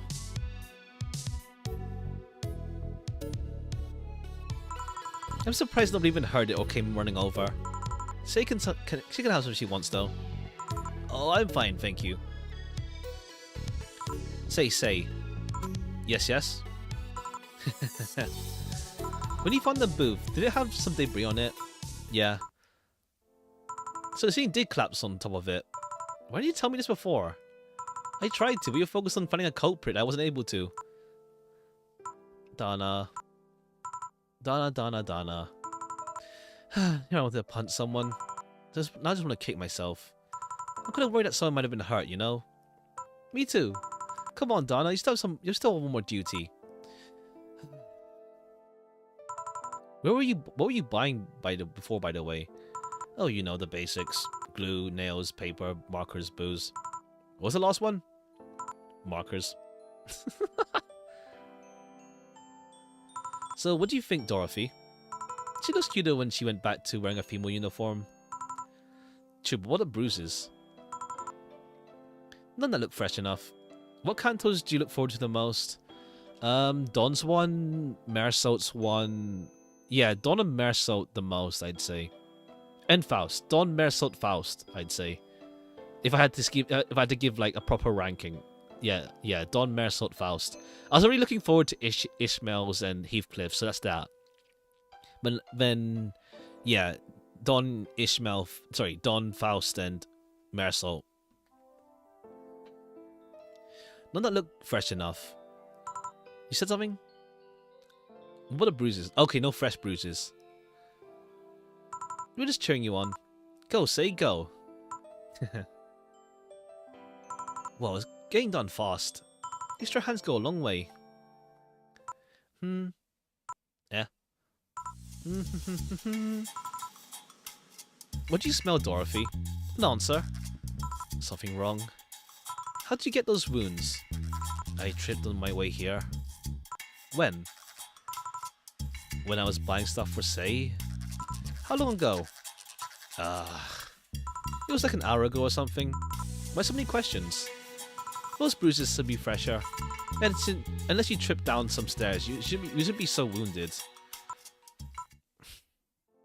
I was gonna make out with Vero when the roof fell and I tripped on Say's project running away and I crushed it and... Oh, okay. It was your fault. Now I'm sad and hurt and horny and... Oh my god, you dumb girl. Why didn't you just get some help for those wounds? I'm so sorry, Say. I didn't want you to do it. Well, you didn't really crush it intentionally. If you did that, it'd be harder for me, but I'm honestly more worried about you. You could have seriously died there. Didn't you say the booth had rubble and debris on it? It was probably dead before I fell over it. Well, I guess that's mystery solved. Why did the scene collapse though? And where did the kebab come from? Mystery solved. Anyway, you need help, Say? I do actually. Alright, count me in. Me too. Really awesome. Okay, we still have more to check out afterwards. Phew, I'm beat. Bummer we didn't finish it today. All that time we could have been helping Saints of chasing shadows. Sorry. Like Say said, it's not like you did it on purpose. Hey, Say. Thank you so much. So bright. I was worried I couldn't finish on time, but you helped me out so much. I didn't get back up to speed. I was having a lot of fun too. We're getting more interesting recently, yeah. I mean, they're all going to be interesting. They're going to be like looking forward to all of them. We'll see how that goes, and we'll see like how soon it takes to like get like the cracks to show. Like with Dawn, like the cracks showing with Dawn were like literally last one. Well, so we'll see.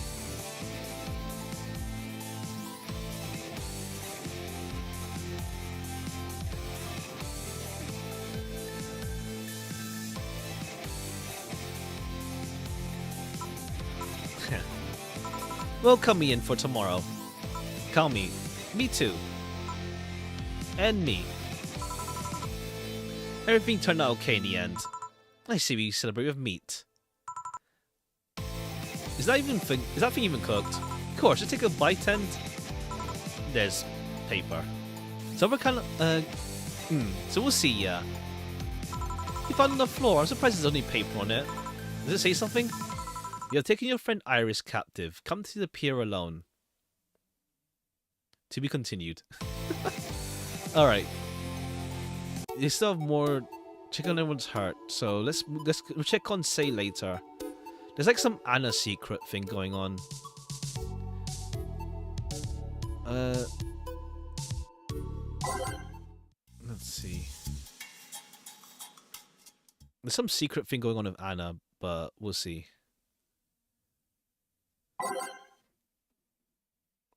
Okay, nothing really here in the auditorium. How about we go back to the base?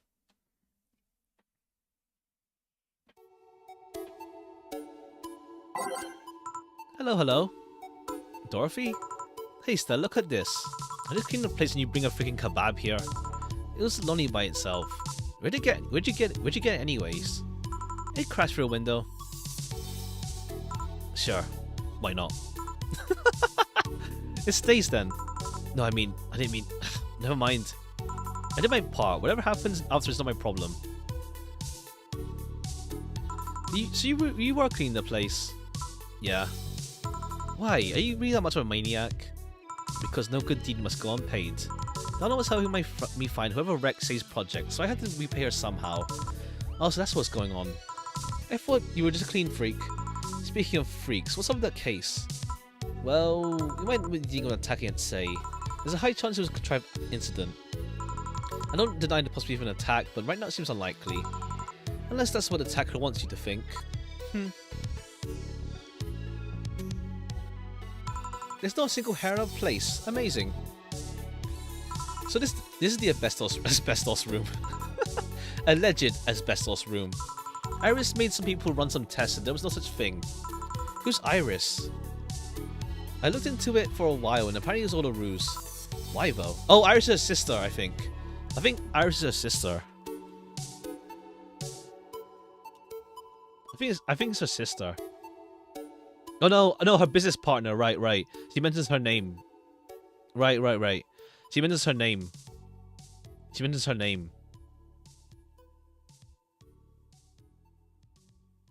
Right. Iris is a friend, right.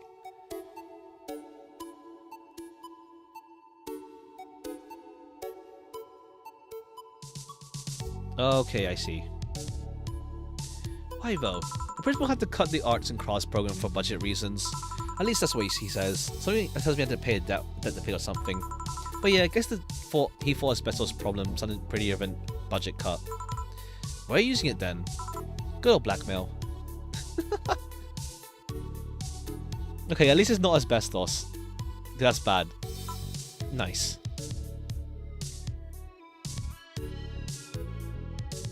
I wonder where Stella put that hard loaf of bread. Ah. Okay, entrance.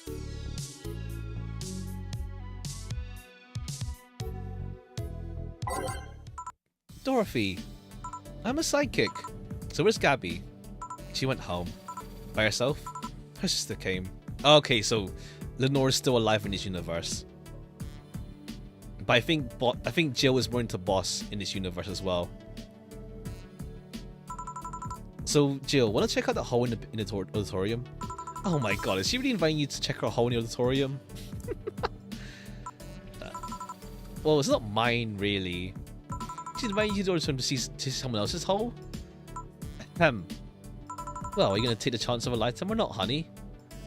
You're having too much of a fucking laugh. I'm not hearing a no. Hey Alma, do you know what they do in the auditorium? I might have started that unwittingly. Really? So I was talking to Lyra from Class C, and we started talking about romance novels. I lent her one of mine, and there was a romantic scene in the auditorium. Lyra told me that about what she did, trying to imitate the book, and well, you know how things go. A friend of a friend hears a rumor, and before you know it, it's an urban legend. So you like romance novels? Jill got me into them, yeah. Okay, Dorothy, analyze her. She'll grow into a fine damn woman, as long as she keeps a good diet. What about bruises? Edge of her eyes look a bit red. Oh, that's because she was crying a bit before. The bruises were in her heart all along. Nah, nothing so serious. How do you think she looked with a ponytail? I have a fear that Jill's twin tails are actually some manner of power limiter. What do we have here? That girl, I suspect, might have lied about her actual age. Or what bruises? I see something resembling a red spot on her neck. Oh, it's a love bite. Just a love bite. Maybe. You're looking too much. Okay, auditorium, classroom. There's not much left, no.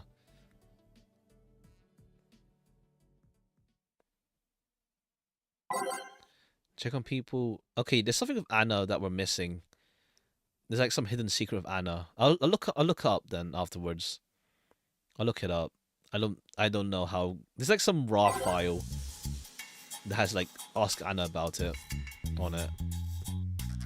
Oh wait, we didn't look at, I don't think we looked at did we look at Stella? The single Herald place, amazing. Okay, let's go back. Okay, now the yard again.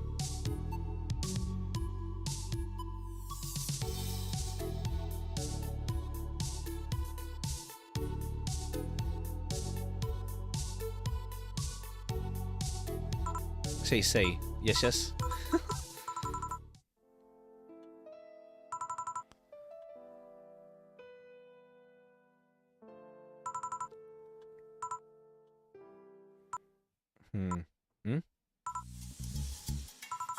When did you get back? When did you get it back? I went to the bathroom. Oh, okay, right, because we got the meat in the... Right, we put the meat in the base. Right. You washed your hands, right? Of course. When? No more questions. Is that thing even cooked? Just took a bite. Okay, okay. Well, let's see, like, what's the secret thing with Anna, actually. Let me see.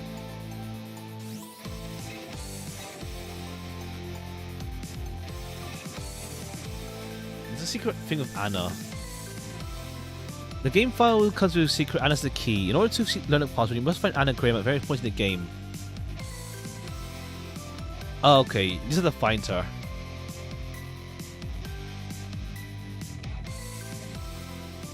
Okay, when it contains this track. Okay. Okay. I see.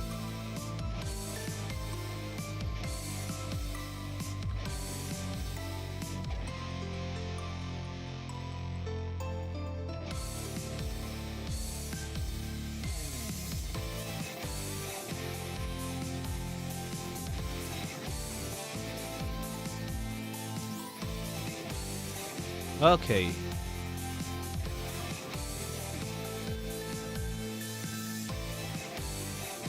Alright, we'll wrap up today with the short story then. Okay, there's 6 triggers for Anna. You have 6 triggers. You need to activate to get final trigger of Anna. Anna 1. I was talking to Stella about Anna. Okay, inside the auditorium. Oh, I see. There's a whole bunch of secret Anna encounters. Yeah, why not? Why not? We may as well. We may as well. This is really. We can just hold control anyway.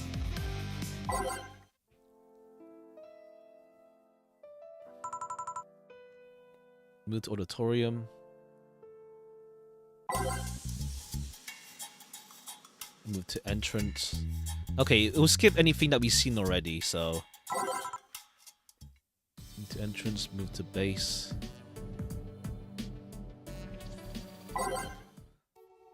Just as Gabby should have gone to by the time we go back to auditorium. Have you thought of anyone suspicious? Do you know Anna? I think so, yeah. I can't recall her last name right now, but her. You think she's involved in the whole thing with Say? I doubt it. Then, well, she's a bit suspicious in general, you know. I know her name and I know what she's like, but I have never interacted with her. So there's any doubt if she even studies here. That is suspicious. Donna?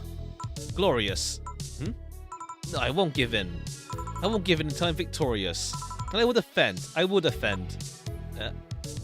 Okay. Okay, now we'll go back to. Oh, okay, I see. Yeah, we missed. Okay, yeah, this is it's a bit hard to. How did you cook for yourself? It varies. It varies. I don't order out. At least. I don't really order food though. But a fair bit. Here and there. Not everything, but a fair bit.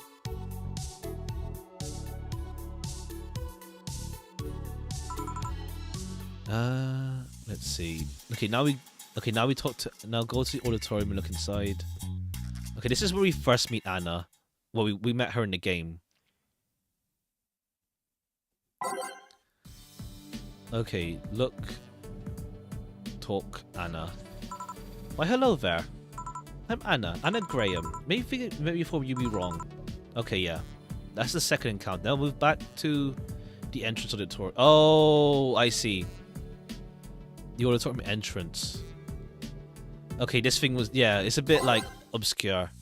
Cook not very often because I'm lazy. When I do, it's tasty. It's good to cook food, yeah. Okay, let me look at Anna here. Whoa, you found me. Say, this whole plot's really focused on Stella and Say, isn't it? Which one do you prefer? Very yeah, if you could pick one to be your wife and which one to be your daughter, who would you pick? For me, it'd be daughter Say and wife Stella. I won't take any more time. Daughter Say, wife Stella. I can see that. I can see that. I can see that. I can see that. Both have... It's interesting thought either way, I'd say. Interesting thought either way. Keep it up. There's a bunch of like hidden dialogue as well. Then move to the entrance, that's Anna. Move to classroom. Oh, it's a broken mirror window. Alright, this is Dorothy and the kebab. Broken window. Boo. Sorry, I'm not another kebab. I'm just a reward for your curiosity. But you know what they say about curiosity. It killed the guy that thought it'd be a great idea to dive into the Arctic Sea. I wonder at what point recklessness stops being fueled by curiosity. Or at what point it becomes fueled by morbid fixation. Or at what point you stop reading this. Oh well, I won't take up any more time. Another point for you. Huh? What's about points? Well, you see. Okay, yeah. You have to go to all our encounters. Okay, next one is to the yard and talk to Say.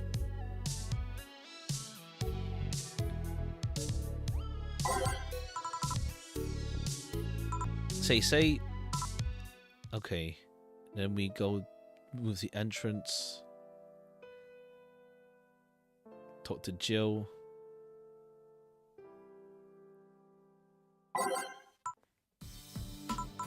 So what's that hunk of meat? Honey, is that any way to refer to you as your boss? What? No, I... So where's Gabby? Okay. You know, I was reading the interview, got a feeling he based some kind of on himself. Oh, I see. That kind of thing. The whole, like... Yeah, I see. I think I get it. Yeah, that kind of, like... Well, to be fair, like... Writers tend to put their experience to, like, their own, like, writings and stuff.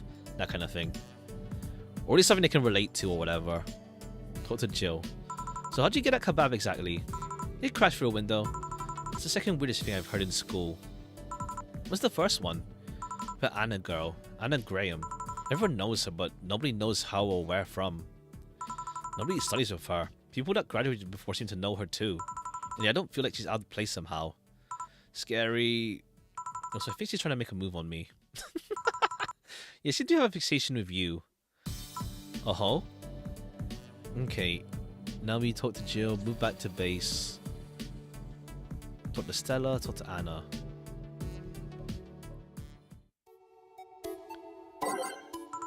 Hello? Okay, talk to Stella. You find anything? This is okay. The ceiling cuts on top of the booth. Oh. Maybe the attacker... It's over, Stella. Why didn't she tell us? She tried. We didn't give her a chance. We gotta go. Where? To help say. What else? Okay. Check on people. Whatever. Man, this room's aching for that feminine touch. You know, I've been thinking hard about it. Now I know who my favorite girl is. Me. Fair. After all, I'm the one that can relate to the most. I'm also the one that appeals to me the most. And I do appeal to me the most. I do appeal a lot to me. Still though, I can't clone myself, so... I had to fuck, marry, kill with the girls. I wouldn't do it because killing is bad. And I don't hate anyone to do that. Fair play. So let's leave it at fuck and marry. Fuck Alma, marry Jill. Fair. Okay, that's the password as well I saw. And then move to classroom, talk to Anna.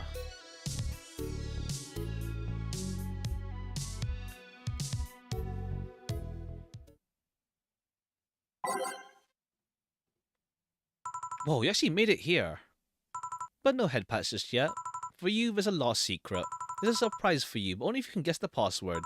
Now, the password is actually really simple. In fact, I already told you the password. In one of my conversations, I talked about 2 characters. The password has 4 words.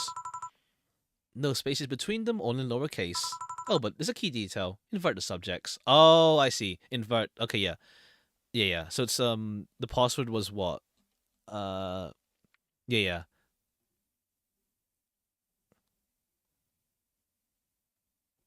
If you're still confused with that, just think about who I like more. Oh, okay. Fair enough, right? Have fun. 2 characters, 4 words, invert the subjects. Doesn't disappoint me. Okay. And it was fuck Alma. No, sorry. Yeah, fuck Alma, marry Jill. It's the raw file inside the thing.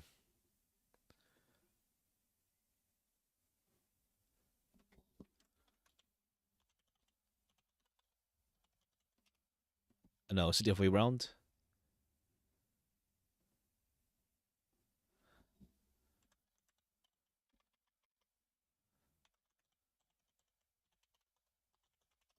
Oh no, it's the other way around.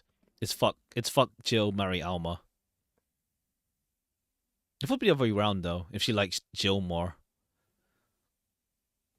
Okay, yeah, but it's the ARG file or something. We'll see if that leads up to something one day. We'll see. What's the other game they're doing called again? Because it looks like that-ish, but not really. We'll read the short story as well to wrap up the stream. How long ago did he say it was delayed? Oh yeah, 4.5 Parabellum. It looks like that kind of. Yeah, it's that kind of like free. Well, not really. It's a bit more refined. That 3D-ish style. Okay, I'm looking forward to it. I guess how long is Nirvana delayed though? Nirvana. It's being delayed. Consists of at least 6 people. Yeah, it's a really small studio, huh? Really small studio. Delayed since 2020. Yeah, damn.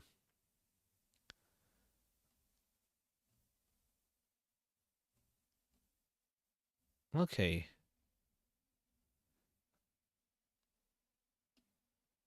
Okay, hope we'll see how when that one comes, but looking forward to it whenever it does. Whenever it does.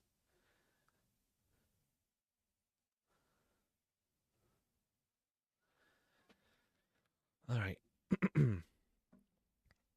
All right. Well, let's see. Let me just quickly get this up again. Let me just reload. We'll read the short story thing before we call it a day. Let me see. Just do this for the save. Okay, yeah, holding control does go through the game pretty fast.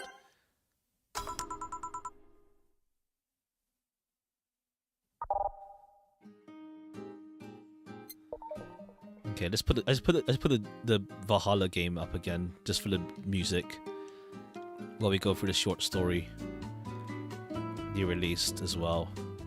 Where is it? Is it playing? Yeah, it is.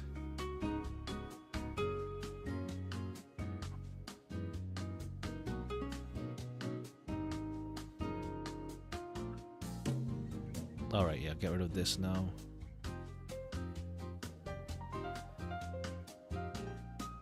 Alright, let me... Oh, is it this one?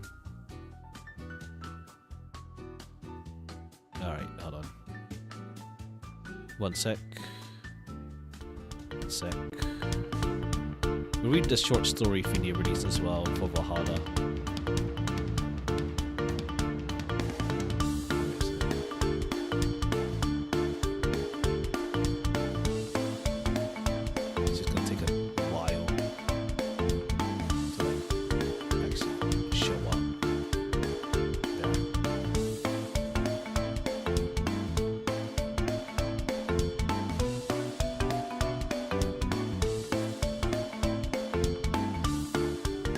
Alright, the short story they released as well, we'll read that before we call it a day. Sapphic Pussy Rhapsody. Written by Fernando Damas. Oh yeah, the main writer. Okay, cool. We'll see what the story is as well. When was it released again? Let me just check while we're here. When was it released? Oh yeah, No. It was released in 2023. So last year, yeah. A short story. If you want, hopefully tide you over.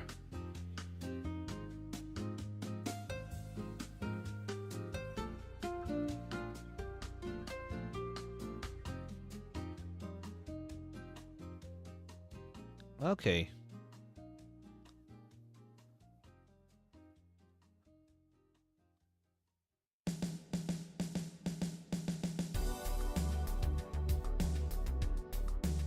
Alright, let's read this though. There's a title, yeah. What does Sapphic even mean? I've heard Sapphic a while ago, but I don't know what it means. Sapphic is a term for any woman attracted to a woman or in relationship with another woman. Okay, I see. Regardless of sexual orientations. Okay, I see. I see.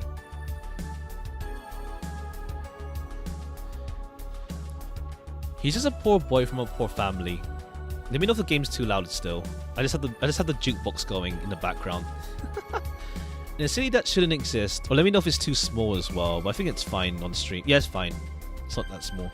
In a city that shouldn't exist, in a district that, by extension, also shouldn't exist, on a street whose signage was stolen to sell the metal that's made out of, and must only exist in the collective knowledge of locals. Inside a house that most definitely exists, In a room whose usual co-inhabitants sometimes wonders if it keeps existing when she leaves its confines. There's this cat that, as far as he's more concerned, very much exists. Exists way more than any of the above even. A black cat with peculiar blue eyes, rather than the green its kind tend to have. Okay, yeah, it's 4. A stray, or rather a former stray. A life of difficulty that's now the barest. Not really. It's just, I think it's used like as an actual term for just like that. It's just literally saying like I tried to women. I think it's like encompasses like, yeah, it encompasses like, you know, bisexual besides just lesbian and that sort of thing, plus other terms. It's just more encompassing.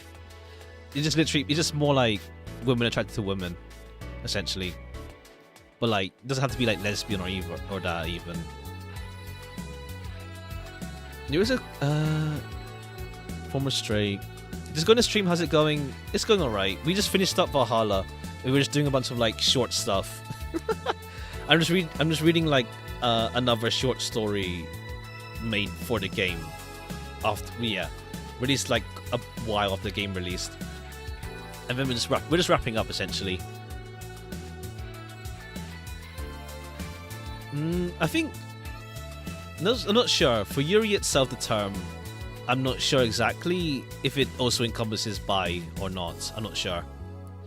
I don't think we've seen it used too serious. I don't know actually. I don't know. I don't know.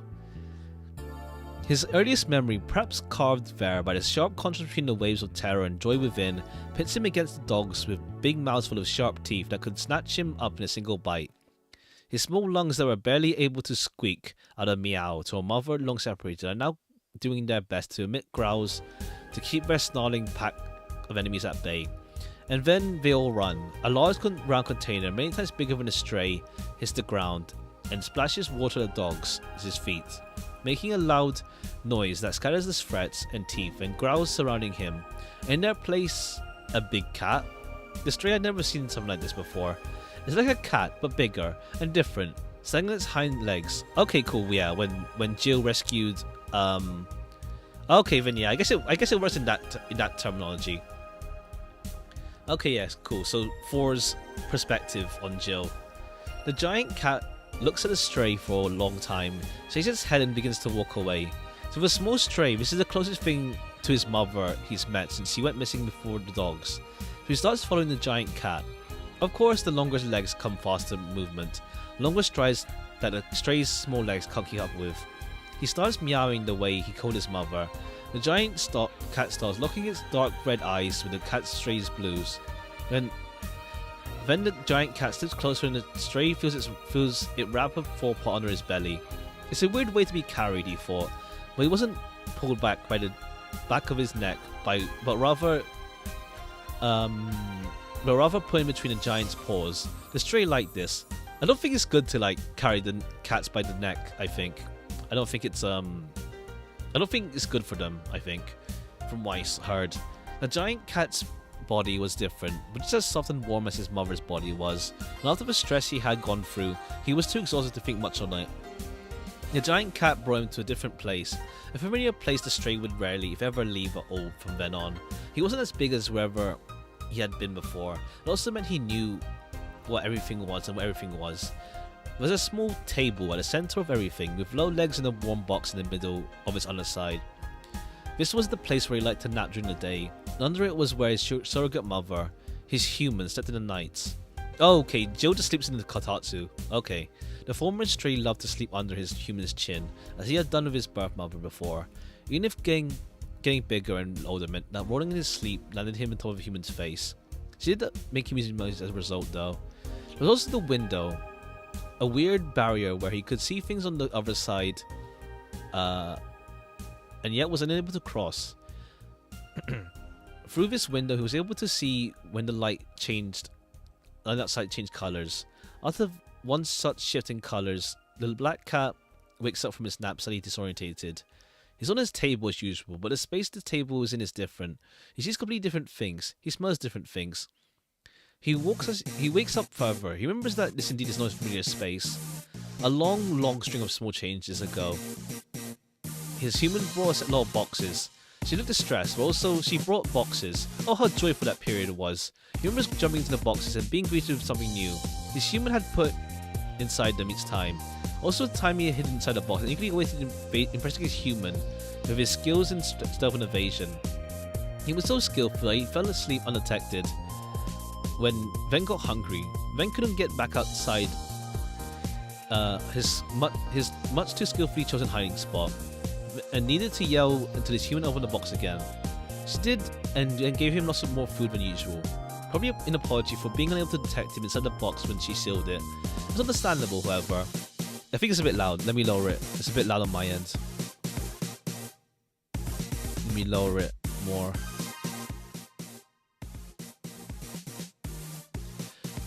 Gave him lots more food than usual, probably an apology for being unable to detect him inside the box when she sealed it. Understandable, however. His human was sadly much worse at smelling and hunting compared to him. She graciously accepted the apology.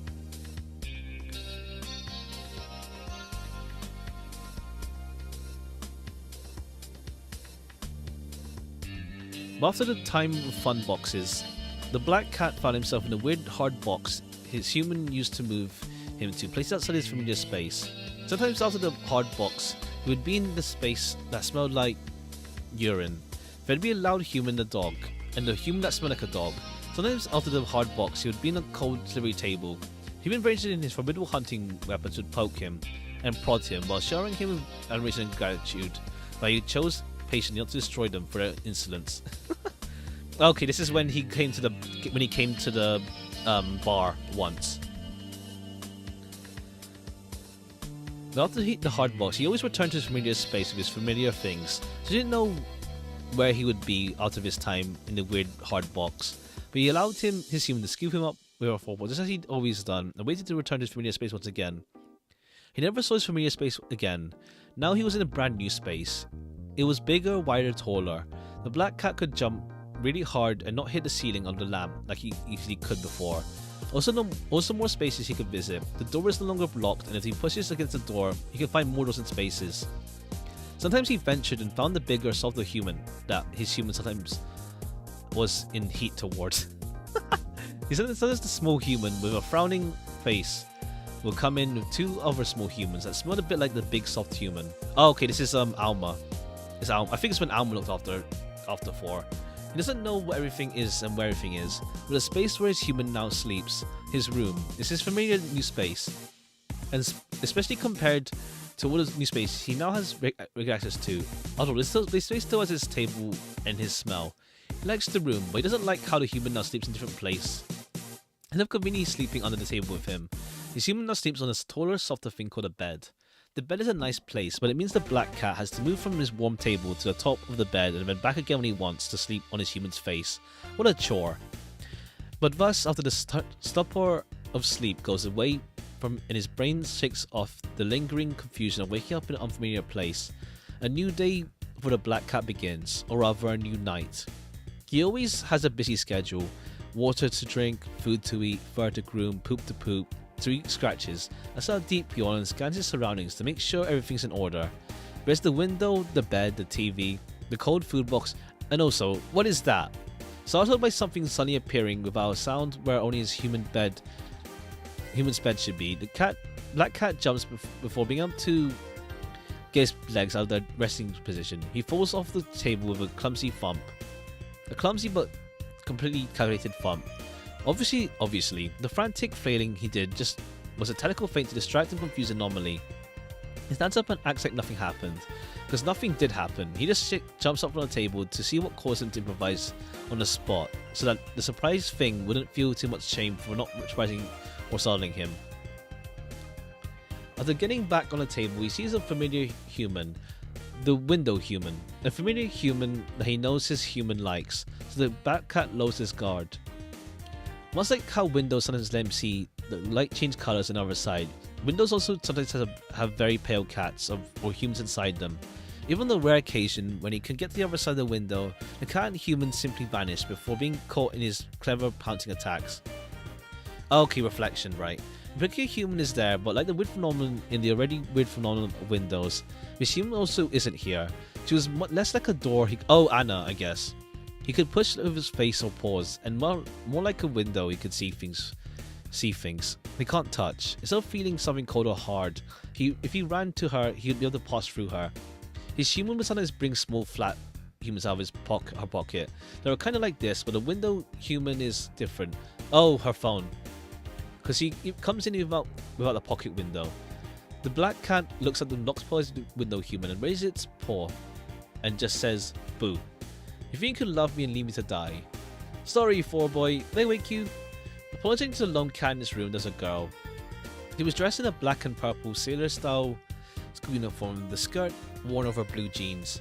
Her hair was short and brown, though it seemed to have a purple tint in certain lighting. Oh right, that explains why it's purple sometimes. Despite this dressing style, however, she was very clearly not a student, or even a student of student age. She was old enough to not fool anyone at a school entrance, but young enough to fool anyone going to a theme cafe. And only in such a theme cafe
Oh, alright. I should have put the BRB thing. Because, yeah, the tracking goes nuts if I... Yeah, I should have just put a BRB thing so it doesn't look that bad. I had to go out the room for a bit. I'm back. I noticed that stream cafes would it's easier for live and stream. I'll wait until all the things are settled though. I'd rather not do it now. I'd rather not do it now. I'd rather not finish it up now until everything's settled. Welcome back. Hi.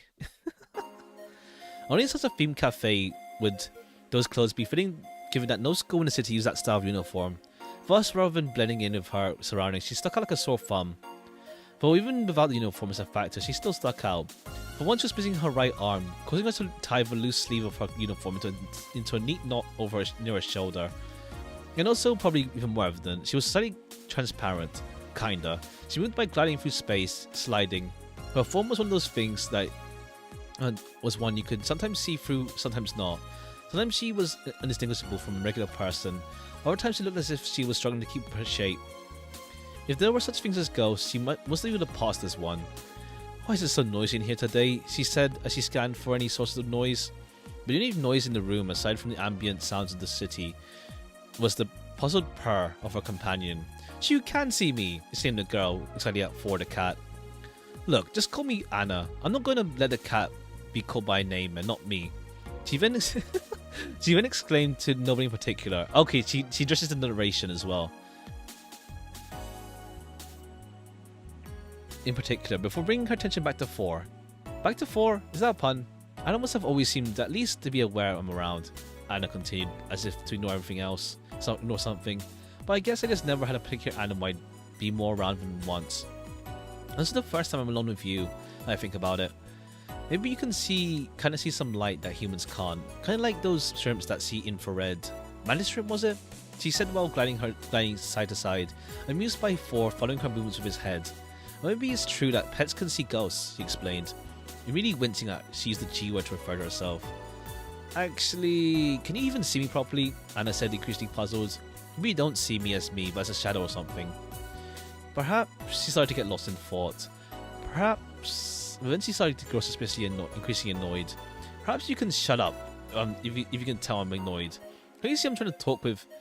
Anna caught wind of what she just said and then turned to 4, who was just grooming his head unaware of anything else in the world.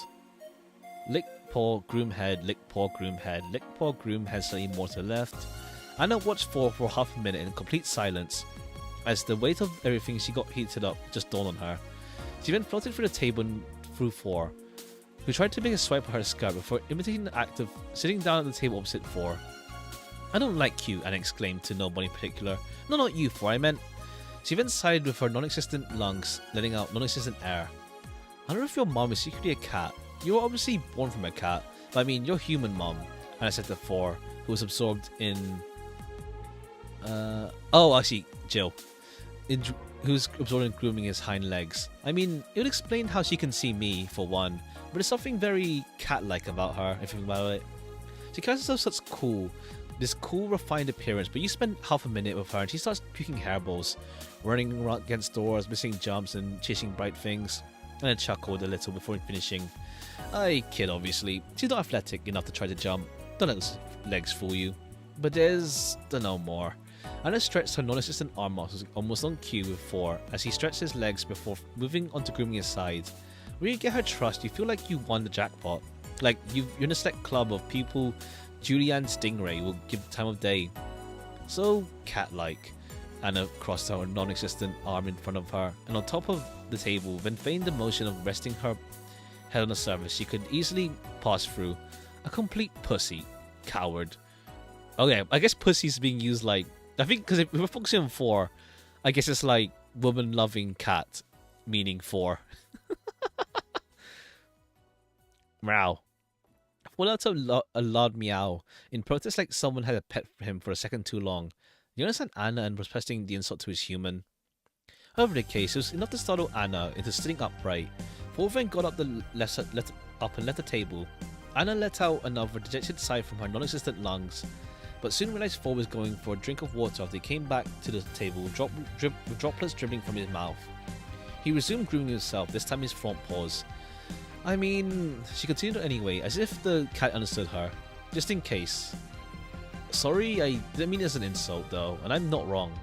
We're all cowards, she made the act of leaning back on the table, now pausing to supporting herself on the ground of her hand.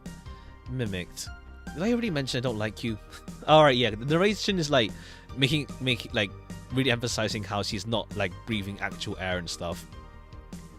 Courteous is the most natural thing, you know, the most basic instinct. Bad thing happen, brain teaches you to avoid bad thing, causer thing, said Anna in a sing-songy school teacher giving a practice lecture sort of tone. Running away from something that causes distress is cowardice, but also just a simple means of survival. But humans? Humans are dumb animals that decide to ignore that basic common sense instinct. We dumbly repeat that bad thing again and again against all reasonable odds until we succeed. As she said this, Thor stretched too much to reach the sticky spot and fell off the table again.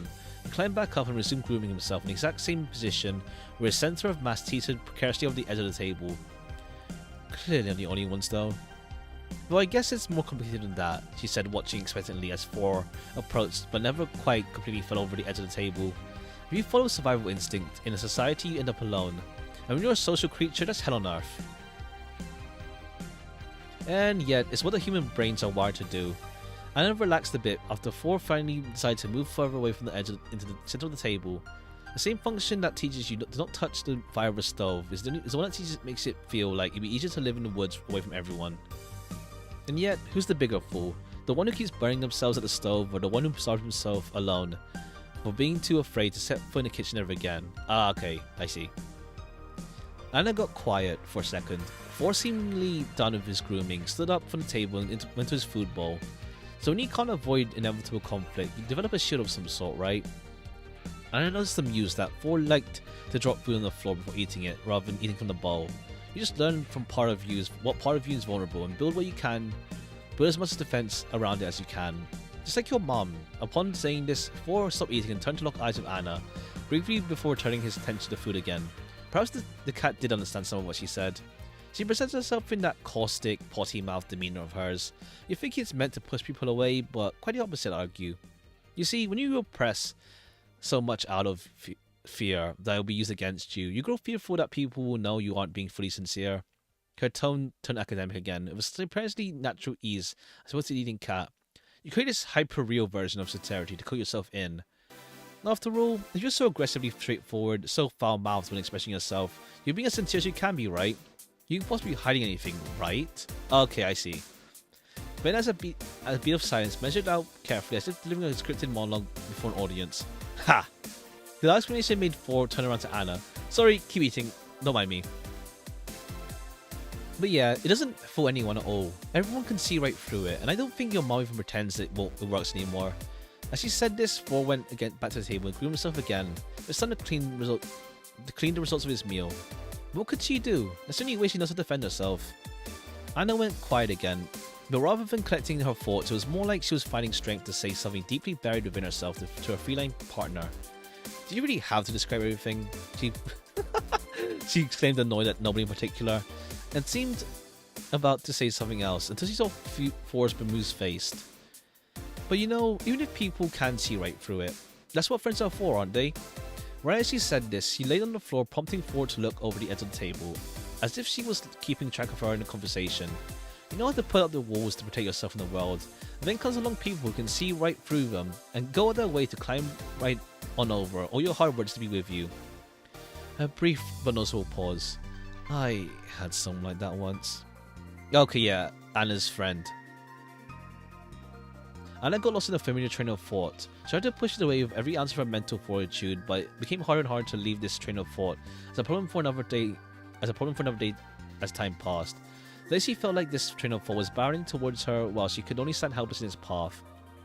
She then sat up back again, prompting Thor to leap out of the way of the intangible girl. Your mom's a lucky girl. I mean, for one, she's a nice boy like you to keep her company, and for another, she can see me in all my glory. Anna let out a bitter chuckle before continuing. But also, she's surrounded by so many nice peeps. The titty hacker, her boss, that one guy that's always at the bar also, the bougie cat girl, the one with blue hair, Becky. Anna counted with peeps, the peeps with her one hand as she named them, and was going to continue, but she already ran out of fingers. She'd even produced an extra finger, so as not to leave Becky out. and growing more fingers that just felt excessive for the point she was trying to make. Taking out boss, one girl, the one guy, that's Jill, bougie cat girl, Beck, blue hair. Oh right, yeah, 6 fingers. Yeah, extra finger. And then yeah. Anna shook her head as if she was flicking some water off it, and the extra finger was no more.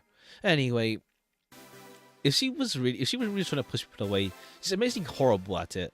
She's surrounded by too many decent people. No, she didn't push them away. She took a gamble, showed them where it hurt, and they actually helped her with her wounds. In bitterness, Anna's voice increased with every word. Lucky her! I'm so jealous. Those last words lingered in her mouth. They were said with every attempt at irony and sarcasm, but they stirred something inside of her, something she was trying to push back but couldn't. It was already out, and trying to keep the gates closed becoming harder and harder. It's the logical thing, right? You interact with certain types of people, you grow up yourself as a certain type of person. As a result, you share the joys of the good, the burdens of the bad. You know if you trip, someone will be there to help you stand up. Anna started talking faster and faster with each word, as if she'd grown tired of trying to keep them in and spitting them out of her mouth. Face someone that hurt you and come to terms with how much you hurt them too. Offer a kind ear to folks that don't have one when you need it the most. Take a chance in your lowest moment and realize you aren't as alone as you thought you were. She was still speaking quickly, but now it sounded like she was mocking some cliche platitudes. Oh boy, having friends is so nice. She didn't spit the words out. It was more like she was savoring the bitterness they were soaked in. A moment of indulgent confession in front of a non-human witness was more interested in watching her movements than attempting to comprehend her speech. Nobody of importance heard her. Nobody could have understood what she said, let alone take an issue with any of it, or so where she was uttering these words at all. She was free to say whatever she liked, with no consequence or effect on anything at all. And that was the most galling thing to her. The very reason she had an endless well of bitterness and sorrow inside. If she were to acknowledge it was there, what would it change? I mean, Jill could talk to you, so... Perhaps that's why she decided to have this little heart-to-heart with her feline companion. The fact that he would at least see her was more interactivity than she usually got. At least with someone she didn't have to measure every move with. Oh, okay. I guess like she still gotta play around Jill maybe. And in that instant, Anna let out a third dejected sigh of the night. Even if there wasn't any air leaving her non-existent lungs, something did seem to leave her as she sighed. Her eyes, which always seemed to be smirking mischievously at everything on their own, lost their luster. Her shoulders slumped, the muscles in her face relaxed. Minute changes that was indistinguishable from the usual rippled across her form until there was a notable shift in her body language as a whole. The business she had only bubbled up, inadvertently at first, was boiling at the surface fully revealed. You know, with the shift in attitude also came a disregard for appearances and decorum. Plan to float and spin around the room while still in sitting position. My life was so much easier before meeting your mom. Sure, I didn't know how godforsaken thing about why I'm like this. She looked at and threw her one hand, but at least I knew some things to be a fact. I got to the hospital, I crossed the street, nobody to see where mom is, only see a truck had crashed right where I was.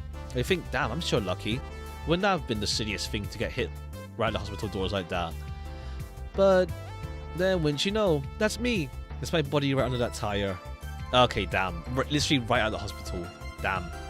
Despite the clear and unpleasant shift in mood, Ford was clearly excited and amused. He began jumping and leaping to catch Anna as she floated around the room. So I screamed, cry and pray and beg. But mom can't see or hear me. She corrected her own death with a flat and tired voice, like reciting song lyrics without music meant to accompany them. So I assume this is my reality now. A fly on the wall of the world. I can be anywhere, and for some reason electronic devices are now also like rooms I can enter, which is really, really hard to explain how that feels now that I think about it. It just comes naturally as opening a door. And then she stopped dead in the air as it emphasized those words, causing Ford to overshoot a jump. And then I entered this bar I hadn't seen before, and by the tits of the holy cow, the cutie at the counter can actually see me. And man, now I wish she couldn't. I mean, I was euphoric when I was able to speak with another human for the first time in years, and I resumed floating, this time lying down, still in mid-air, spinning along 3 different axes as if strapped to an invisible gyroscope. But now the one I know to be fact is no longer the one constant I took solace in Wait, but now the one thing I know to be a fact is no longer the one constant I took solace in. Was apparently a huge false positive. And now I decided to go to the Apollo Bank when all hell went to hell to check things, and oh look at that, someone there can actually see me. I can't let that blue-haired girl fend for herself in such a mess, can I? Oh. Her floating slowed for a second as something came over to her. Blue hair? Nah, what are the chances? Can Say see you as well? Her floating resumed her pace as she continued. Then there's Becky. Oh, my sweet little Becky. The sister I never got to meet. How many times I want to speak to you, talk to you, tug you. Now that you can apparently at least hear me. I seriously wish you couldn't. Okay, yeah, so Say can see her. Yeah, Say can see her. Okay. Thor was clearly exhausted from trying to catch the floating human form and flopped to the ground on his side. He continued lazily swiping his paws at the air to make sure everyone knew he was a formidable hunter, and obligingly lowered the height of her meandering floating around the room, allowing Thor's paws to pass through the ends of her skirt every now and then. She can apparently hear me nowadays, and that sucks. I can't watch her from a distance like I used to either, because she can now see if I change something too. She continued, and now I may be able to talk to her. And what would I even say? Hello? This is kind of sounded I'm your sister, but died in a gruesome case of vehicular manslaughter before you deployed. But more importantly, do you prefer Kiramiki or B-Link?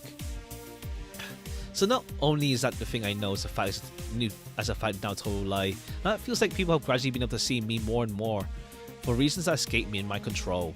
The speed at which Anna glided across the room seemed to ebb and flow in conjunction with her thoughts, which then makes you wonder, why now? Why not before? Why isolate me like this for years? What changed? Okay, but at least you can now, there's the bright side, you can now talk to people, potentially. Other people besides just Jill. Anna let out a deeply frustrated groan as she came to a complete rest against the ground, completely exhausted by all the flying and thinking and talking. The effect made it seem as if she had literally deflated. Thor decided to get up from his own tired and deflated position and took a few steps to join Anna lying on the floor on their sides. Despite bitter aftertaste of everything, she just let loose. Anna smiled as the cat diligently continued listening to her woes. There's something about you, boy, she said. She extended her hand towards him and immediately regretted her inability to pet him. You just make a girl want to pour her heart out to you, don't you? Okay, yeah, I see. It's just hard to like talk to like other people besides just Jill, or obviously can't just like wild out like that. Like mother, like son, I guess. She then uttered under her breath in a tone less charitable or flattering, but no one directed to a cat. And then she lay there in complete uncharacteristic silence and stillness. Minute after minute passed with Anna only staring at the ceiling, diligently still as Ford was by her side. She was mentally exhausted. She didn't like how some of her bottled up and completely pointless grievances about some kind of weird Schrodinger's cyber ghost had just come out like that. She especially didn't like how many were still lurking inside, waiting to come out now that the floodgates had opened. And deep within the well of dark bitterness inside her was a particularly dense nugget of undeniable grief, more than her oh so predictable midlife afterlife crisis. More than the existential questions brought forth by the shifting nature of her perceivability, or lack thereof, more than any loneliness of boredom or hatred or sadness she had, the last thing she wanted to think about was the memories of her. She knew by repressing those memories, she was denying herself a lot of her most precious moments, in this life and her previous one. In this life and the previous one, but she was also sparing herself the pain associated with her recollection as well. One time months ago, in her first encounter with Thor's human, Anna made the mistake of bringing her up. It was a moment of weakness, a door she never wanted to open, and she opened up herself anyway. It was so casual, yet the moment her name left Anna's lips, she realized her mistake. Oh, right, she mentioned her friend to Jill. She realized her mistake. It took an insane amount of mental strength and energy to push everything back in. She was so drained that despite wanting to visit Thor's human again, she decided against it. It was until she could gain her composure again, and the effort that easily took the better part of a couple of weeks. Oh, okay, that's why she barely came up. I see. That's why she barely showed up for a while. That makes sense. Told you, didn't I? Anna said to nobody in particular. We're all cowards. I should know. Takes one to know one. Minutes later, suddenly Four stood and went to the door, meowing loudly. Anna turned to watch, wondering what the cat wanted. The door to the room was already opened by Four's human coming back from her shift at work. A devil was set aside for me. Her dark hair, which was usually neatly tied into twin does, was loose around her shoulders, as was her necktie. She already slipped her shoes and jacket off and was already unzipping her pencil skirt as Four began rubbing herself against her legs. She glanced up and made contact with Anna as her skirt hung precariously from her hips. The face of Four's human suddenly went through a rapid mix of awareness, surprise, and apprehension. She knew exactly what to expect from this particularly unwanted guest. Anna, however, was going through quite a different series of expressions and emotions. Her eyes regained their luster, her shoulders straightened, her muscles in her face lifted her cheek into a smile. A smile she did, because after crying her heart out to a cat, there was something more deeply reassuring about how the mere presence of Four's human before her could inspire such an easy transformation. It's a simple reminder that the defense mechanisms people grew to protect themselves were as much a part of them as the weaknesses they were built to protect. In other words, Anna felt a self-reaffirming and all-encompassing desire to tease the hell out of somebody. Okay, yeah, that's Anna's self-defense mechanism, the whole teasing. The smile curled further into a grin as Anna noticed Four's human became aware of her own state of undress in front of a painfully human spectator. Well, well, Anna exclaimed. Her voice was full of mischief and didn't betray a single hint of bitter melancholy it held only a few minutes ago. She adjusted herself into a more seductive position, lying on the middle of the floor. I'm glad you're so eager today, Joe. You left me waiting all my lonesome here for way too long. How are you gonna make up for me?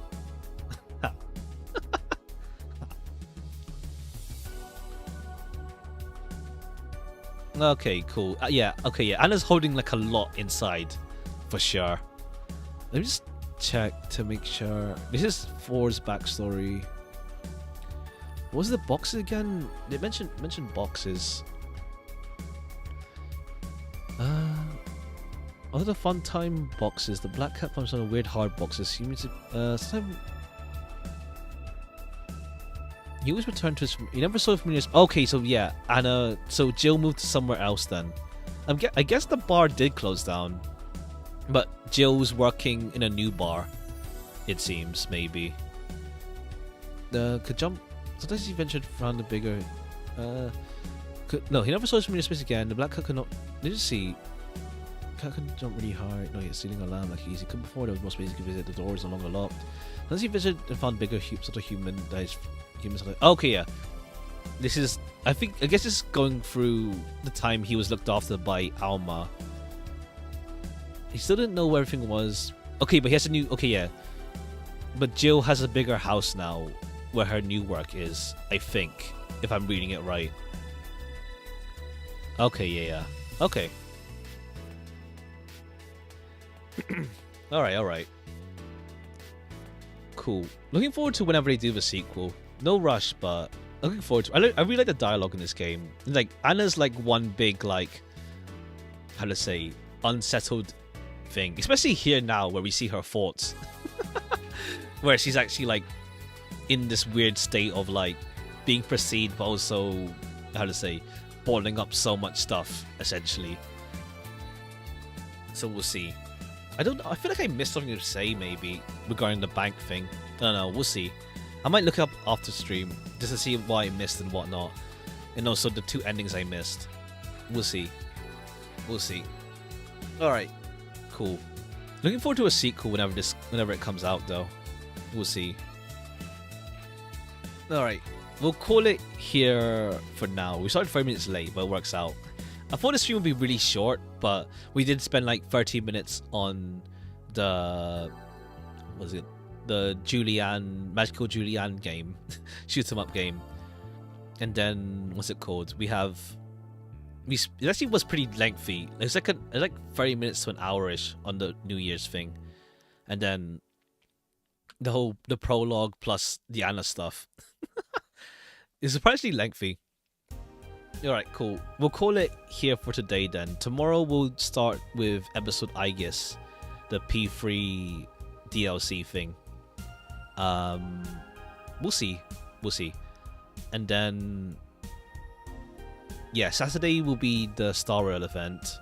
We'll get through some of that. And then Sunday, Limbus. Right, cool. Cool. We'll call it here then for now. We'll call it here. Alright, that was for today, and take care. Bye-bye for now. Bye-bye. I really like this game. I say it's one of my favourite ones I've streamed, actually. It's up there in terms of one of my favourite ones I've streamed. Alright, cool. Have a nice day, night. Stream was enjoyable. Thanks for coming by. Take care. Take care.